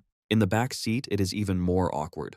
Fang Yi sits casually next to the serious man and the short-haired woman, who are crossing their arms and staying quiet. Fang Yi rests his chin on his hand, thinking the team is messy, and the quality of the association members in Kang City seems low. The serious man in the back glares at Fang Yi. He leans over and whispers to the short-haired woman, questioning if this young guy is really the powerful expert that Sister Lan, Jiao Lan, promised to send. He is doubtful because Fang Yi looks too thin, like a student. He notices that Fang Yi isn't wearing an official device, and his power is completely hidden. However, the short-haired woman stares at Fang Yi with a shocked look. Her mind flashes to the rumors of a legendary figure surrounded by flames. She wonders if this student could actually be the Sealer, the godlike figure who single-handedly stopped a natural disaster. But looking at his young age, she finds it hard to believe. The short-haired, purple-haired woman stares at Fang Yi with great interest. She connects the dots, realizing this young student matches the description of the legendary figure with 3 rare high-level powers who sealed the King of Anomalies. She is now almost sure he is the Sealer. Meanwhile, at the Star God Warzone office, the phone rings. Jiaolan answers and gets terrible news. The Tianbao building has completely fallen. The voice on the other end reports that they have lost contact with everyone inside. The anomaly level has shot up to 12,000, and there are 53 confirmed deaths. Jiaolan looks stressed, realizing the situation is getting worse faster than they thought. However, she promises that the person she sent, Fang Yi, will be fine. She ends the call firmly, saying that since the mission was handed over to them, no more questions should be asked. Back in Kong City, the Tianbao building is surrounded by a terrifying, swirling mix of red and purple energy. The armored vehicle arrives, and the team steps out into a heavy, unnatural rain that looks like blood. Fang Yi observes the area with a serious look, noting the situation is bad and the creatures inside seem much stronger than what he has faced before. The group looks up at the massive skyscraper. The outside is covered in dark stains. Fang Yi points them out, and the team realizes the entire side of the building is covered in huge splashes of blood. The short-haired woman tells Fang Yi that the building has 40 floors and is the tallest in the city. While many were evacuated, the narrow inside makes it hard. Fang Yi realizes that some people didn't cooperate before the lockdown, meaning many civilians are still trapped inside. Fang Yi asks if there is a way to contact the people inside. The brown-haired driver says it is impossible. No news has come out since the anomaly started. He reveals that he helped on the second day of the lockdown. The driver remembers the building looked like a dead zone, aging decades in moments. He describes the horror of seeing chopped-up body parts falling from the windows, chewed on by monsters. He explains that in less than a week, the building's dark aura has grown heavier. Hearing this, Fang Yi turns to the group with a sharp, critical look. He confronts them, realizing that since they have no contact with the inside, their death count of 53 is just a guess based on the body parts they found outside. He coldly scolds the Kang City Spiritual Association for being too casual. The driver sweats nervously, stammering that they had no other choice. Fang Yi thinks about the grim reality, realizing the death numbers from the association are likely much lower than the truth. He reasons that for ordinary people, an anomaly is a world-ending event. In a closed space, they are like sheep waiting to be killed with no escape. Deciding to waste no more time, Fang Yi orders the team to enter the building immediately. He explains that some anomalies evolve by eating humans, meaning a higher death count will lead to stronger monsters inside. However, his leadership is immediately challenged. The serious gray-haired man grabs Fang Yi's shoulder, stopping him. While acknowledging the military's order to follow Fang Yi, the man demands that Fang Yi first explain his plan before they rush in. Fang Yi turns to look at him coldly, asking what plan there is to discuss when they are blind to the situation inside. He insists they have to go in to investigate first. The gray-haired man is not satisfied. He argues that everyone there has experience with anomalies, and that, as the commander, Fang Yi should at least know their abilities. He starts to criticize Fang Yi, pointing out that he hasn't even joined the official organization and lacks training. The argument is cut short when the short-haired, purple-haired woman steps in, looking angry. She pushes past the men, telling the gray-haired man to be quiet because they are short on time. She reminds him that Fang Yi took this mission because Officer Jiaolan recommended him, meaning questioning Fang Yi is like questioning a high-ranking officer. Fang Yi watches, silently, thinking to himself that fighting among themselves is the worst thing to do before a mission. Without arguing further, he turns and walks into the dark entrance, coldly telling them that if they don't want to enter, they should stay behind. The team, including the hesitant members, quickly follows him. The group enters the Tianbao building and finds it completely destroyed and spooky. Cars are crushed and trash is everywhere, but the blonde girl notices something strange. Despite the destruction, there is no sound. Suddenly, a dark shadow swoops down from the high ceiling. The serious gray-haired man senses something and looks up, confused. Before he can react, a terrifying green-eyed monster descends from the darkness, screaming as it ambushes him. Fang Yi reacts instantly and summons his sword that immediately bursts into intense flames. With a fierce swing, he sends a wave of fire at the descending monster, his expression cold and focused. The creature doesn't stand a chance. In a split second, it is sliced into pieces by a flash of light and sword beams. Fang Yi lands gracefully, posing with his flaming sword, as the monster behind him is completely destroyed. The serious gray-haired man and the short-haired, purple-haired woman are stunned. They can barely believe the fight ended the moment it began. The woman stares in shock at the massive blade of fire in Fang Yi's hand, wondering where he got such a powerful weapon. Ignoring their shock, Fang Yi crouches down to inspect the creature's remains. He grabs a piece of the body to examine it. Standing up, he analyzes the monster, noting it looks like a twisted mix of a bird and a gecko. He grimly concludes that based on the high level of mutation, this creature has already eaten a lot of humans. The short-haired, purple-haired woman looks closer at the body and has a terrifying realization. She identifies the dead creature as an A+ grade anomaly. The team is terrified by the fact that Fang Yi has just instantly killed a monster that would usually take a full team of elite pioneers to handle. As the smoke from the dead monster clears, the purple-haired woman and the gray-haired man are left in shock. The woman realizes Fang Yi's power is much stronger than the one-star spirit creation realm, and the gray-haired man sweats nervously, realizing Fang Yi could have easily killed him. The brown-haired man admits he was wrong, saying he didn't expect this young man to be the legendary sealer. He always thought the sealer was an old expert who never put down his sword. Fang Yi turns his back to them, his sword still on fire. He explains that after he advanced, he combined his spiritual power with his sword, turning it into a spirit weapon he can summon and shape whenever he wants. He humbly suggests he isn't the only one who can do this. With the team's doubt gone, replaced by trust and fear, Fang Yi tells everyone to move faster. The purple-haired woman says she's relieved Fang Yi is on their team as they follow him deeper into the dark building. To light their way, Fang Yi summons a ball of fire in his hand and leads the group down a dark, narrow hallway, holding the fire like a torch. They reach a staircase that is completely covered in blood. Looking at the horrible scene, Fang Yi grimly figures out that the situation is much worse than the official report said. Based on the amount of blood, he guesses there are at least 500 dead, not just 53. Suddenly, Fang Yi's expression gets sharp, his red eyes glowing as he senses something is wrong.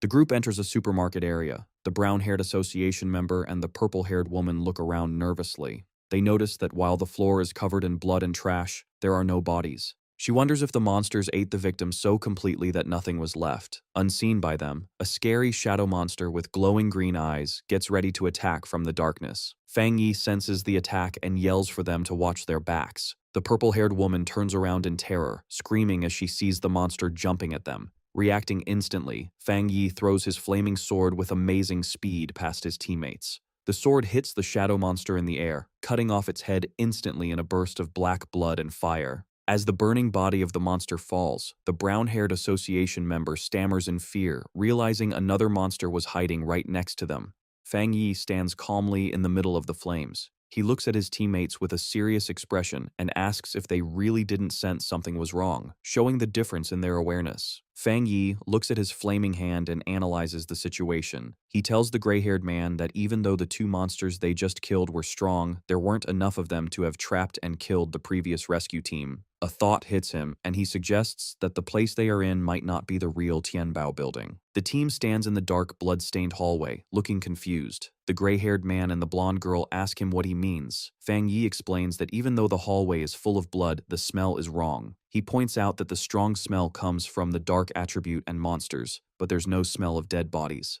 He decides he needs to test his guess. The purple-haired woman watches anxiously as Fang Yi prepares to use a powerful technique. She agrees with what he said, noting that the place feels empty, as if no living thing has ever been there. Fang Yi guesses that this place is just a simple, empty copy created by the monster. He extends his hand and releases a huge surge of purple energy, saying that if he's right, this place has been turned into an empty shell. He creates a giant sphere of black energy, the limitless dark world, shocking his teammates who recognize it as the dark attribute. A system window appears, confirming his theory. It detects a similar dark attribute called the inner dark world and asks if he wants to see the data. The system explains that the inner dark world is a space created by splitting the dark attribute, acting like a nest that takes over the original space. It reveals that to enter the real inner dark world, one must find the door that builds it. Fang Yi now understands. He tells the team that to enter the real Tianbao building, they must find this door, and the same rule applies to those who tried to escape.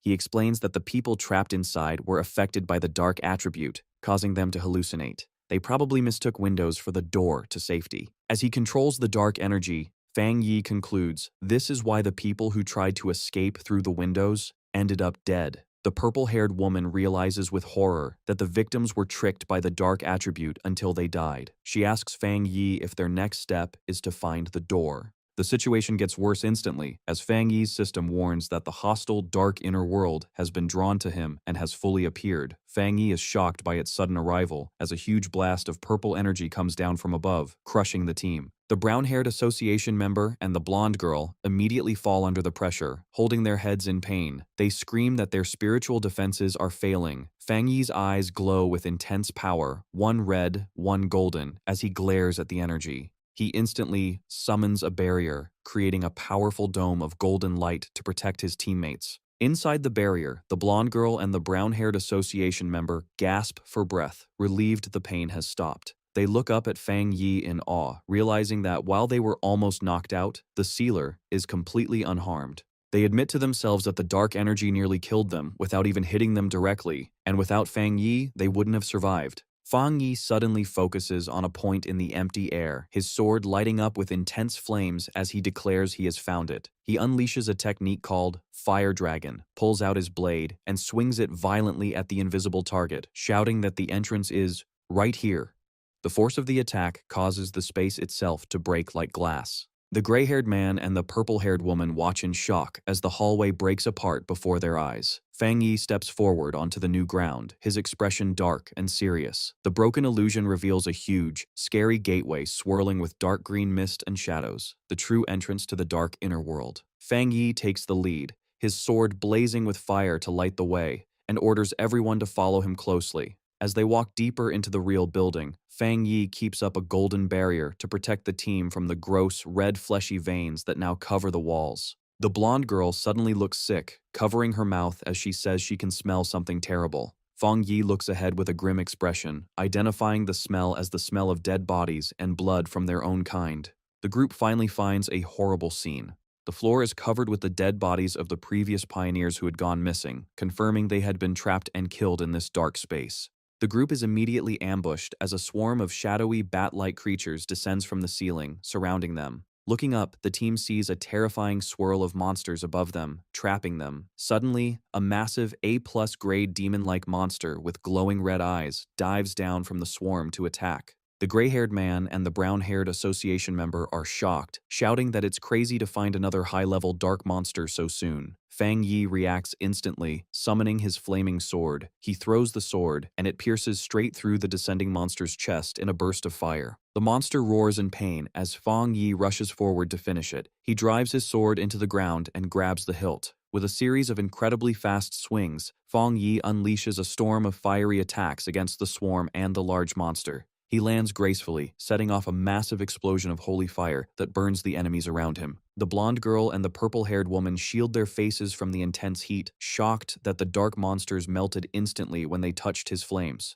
They realize that since the mission started, they haven't had to do anything. Fang Yi walks through the destruction, his sword glowing like lava. He reaches his hand toward the floor, where the bodies of the previous victims lay. Fang Yi uses his fire to cremate the bodies of the innocent victims, giving them a proper burial.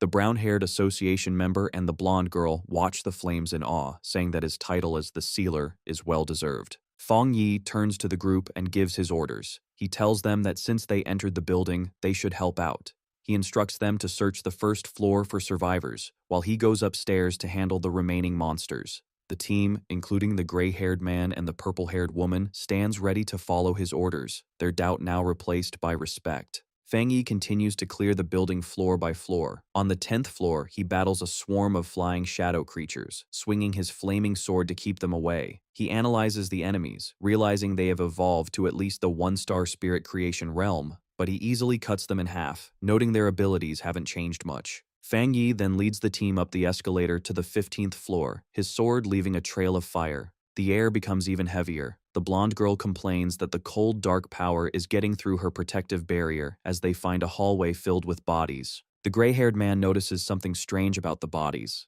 He warns the others that something is moving inside the corpses and that they are corrosive, telling the team not to breathe in the spores. A drop of liquid falls into a puddle, and a massive spiked shadow rises behind Fang Yi and the brown-haired association member. The monster reveals itself to be a terrifying, multi-eyed creature that looks down at them. It roars, unleashing a barrage of energy spikes. Instead of being scared, Fang Yi smiles, saying that things have finally gotten interesting. Fang Yi spins his sword rapidly, creating a shield of fire that deflects the incoming energy spikes. The monster comes down to attack directly, but Fang Yi prepares to counter, realizing the creature is trying to buy time to evolve further.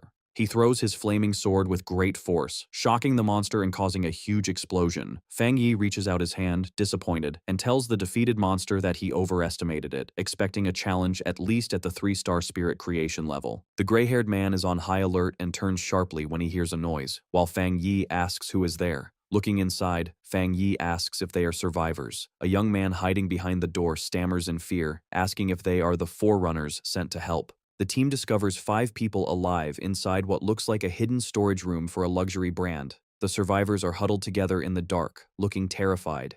Fang Yi realizes they must have hidden here to escape the attack. Seeing their fear, Fang Yi smiles gently to calm them. He reassures them that everything is fine now and that they have come to rescue them. The brown-haired association member steps forward with a friendly smile, introducing the team as the Kang City Spirit Association. He tells the survivors that the monsters outside have been killed and that they should come out quickly. The young male survivor stares at Fang Yi in disbelief, stammering as he tries to understand. He shouts in shock, asking if it's true that Fang Yi killed all those terrifying monsters with just a single slash. Meanwhile, outside the Tianbao building, a monitoring team watches the situation. The building is covered in a red, ominous energy, but the monitors are hopeful, noting that this time is different. They track Fang Yi's spiritual energy, observing the fire of his spirit weapon on every floor. Suddenly, an analyst shouts that the latest reading is from the 40th floor. The analysts are stunned. They report that the sealer cleared the Tianbao building from bottom to top in only 9 minutes and 56 seconds. They realize this news will shock the entire Pioneer Circle in Kang City. However, the celebration is cut short as a red alarm goes off. The monitor warns that it's not over yet, as they have detected an S-class monster eruption at the very top level.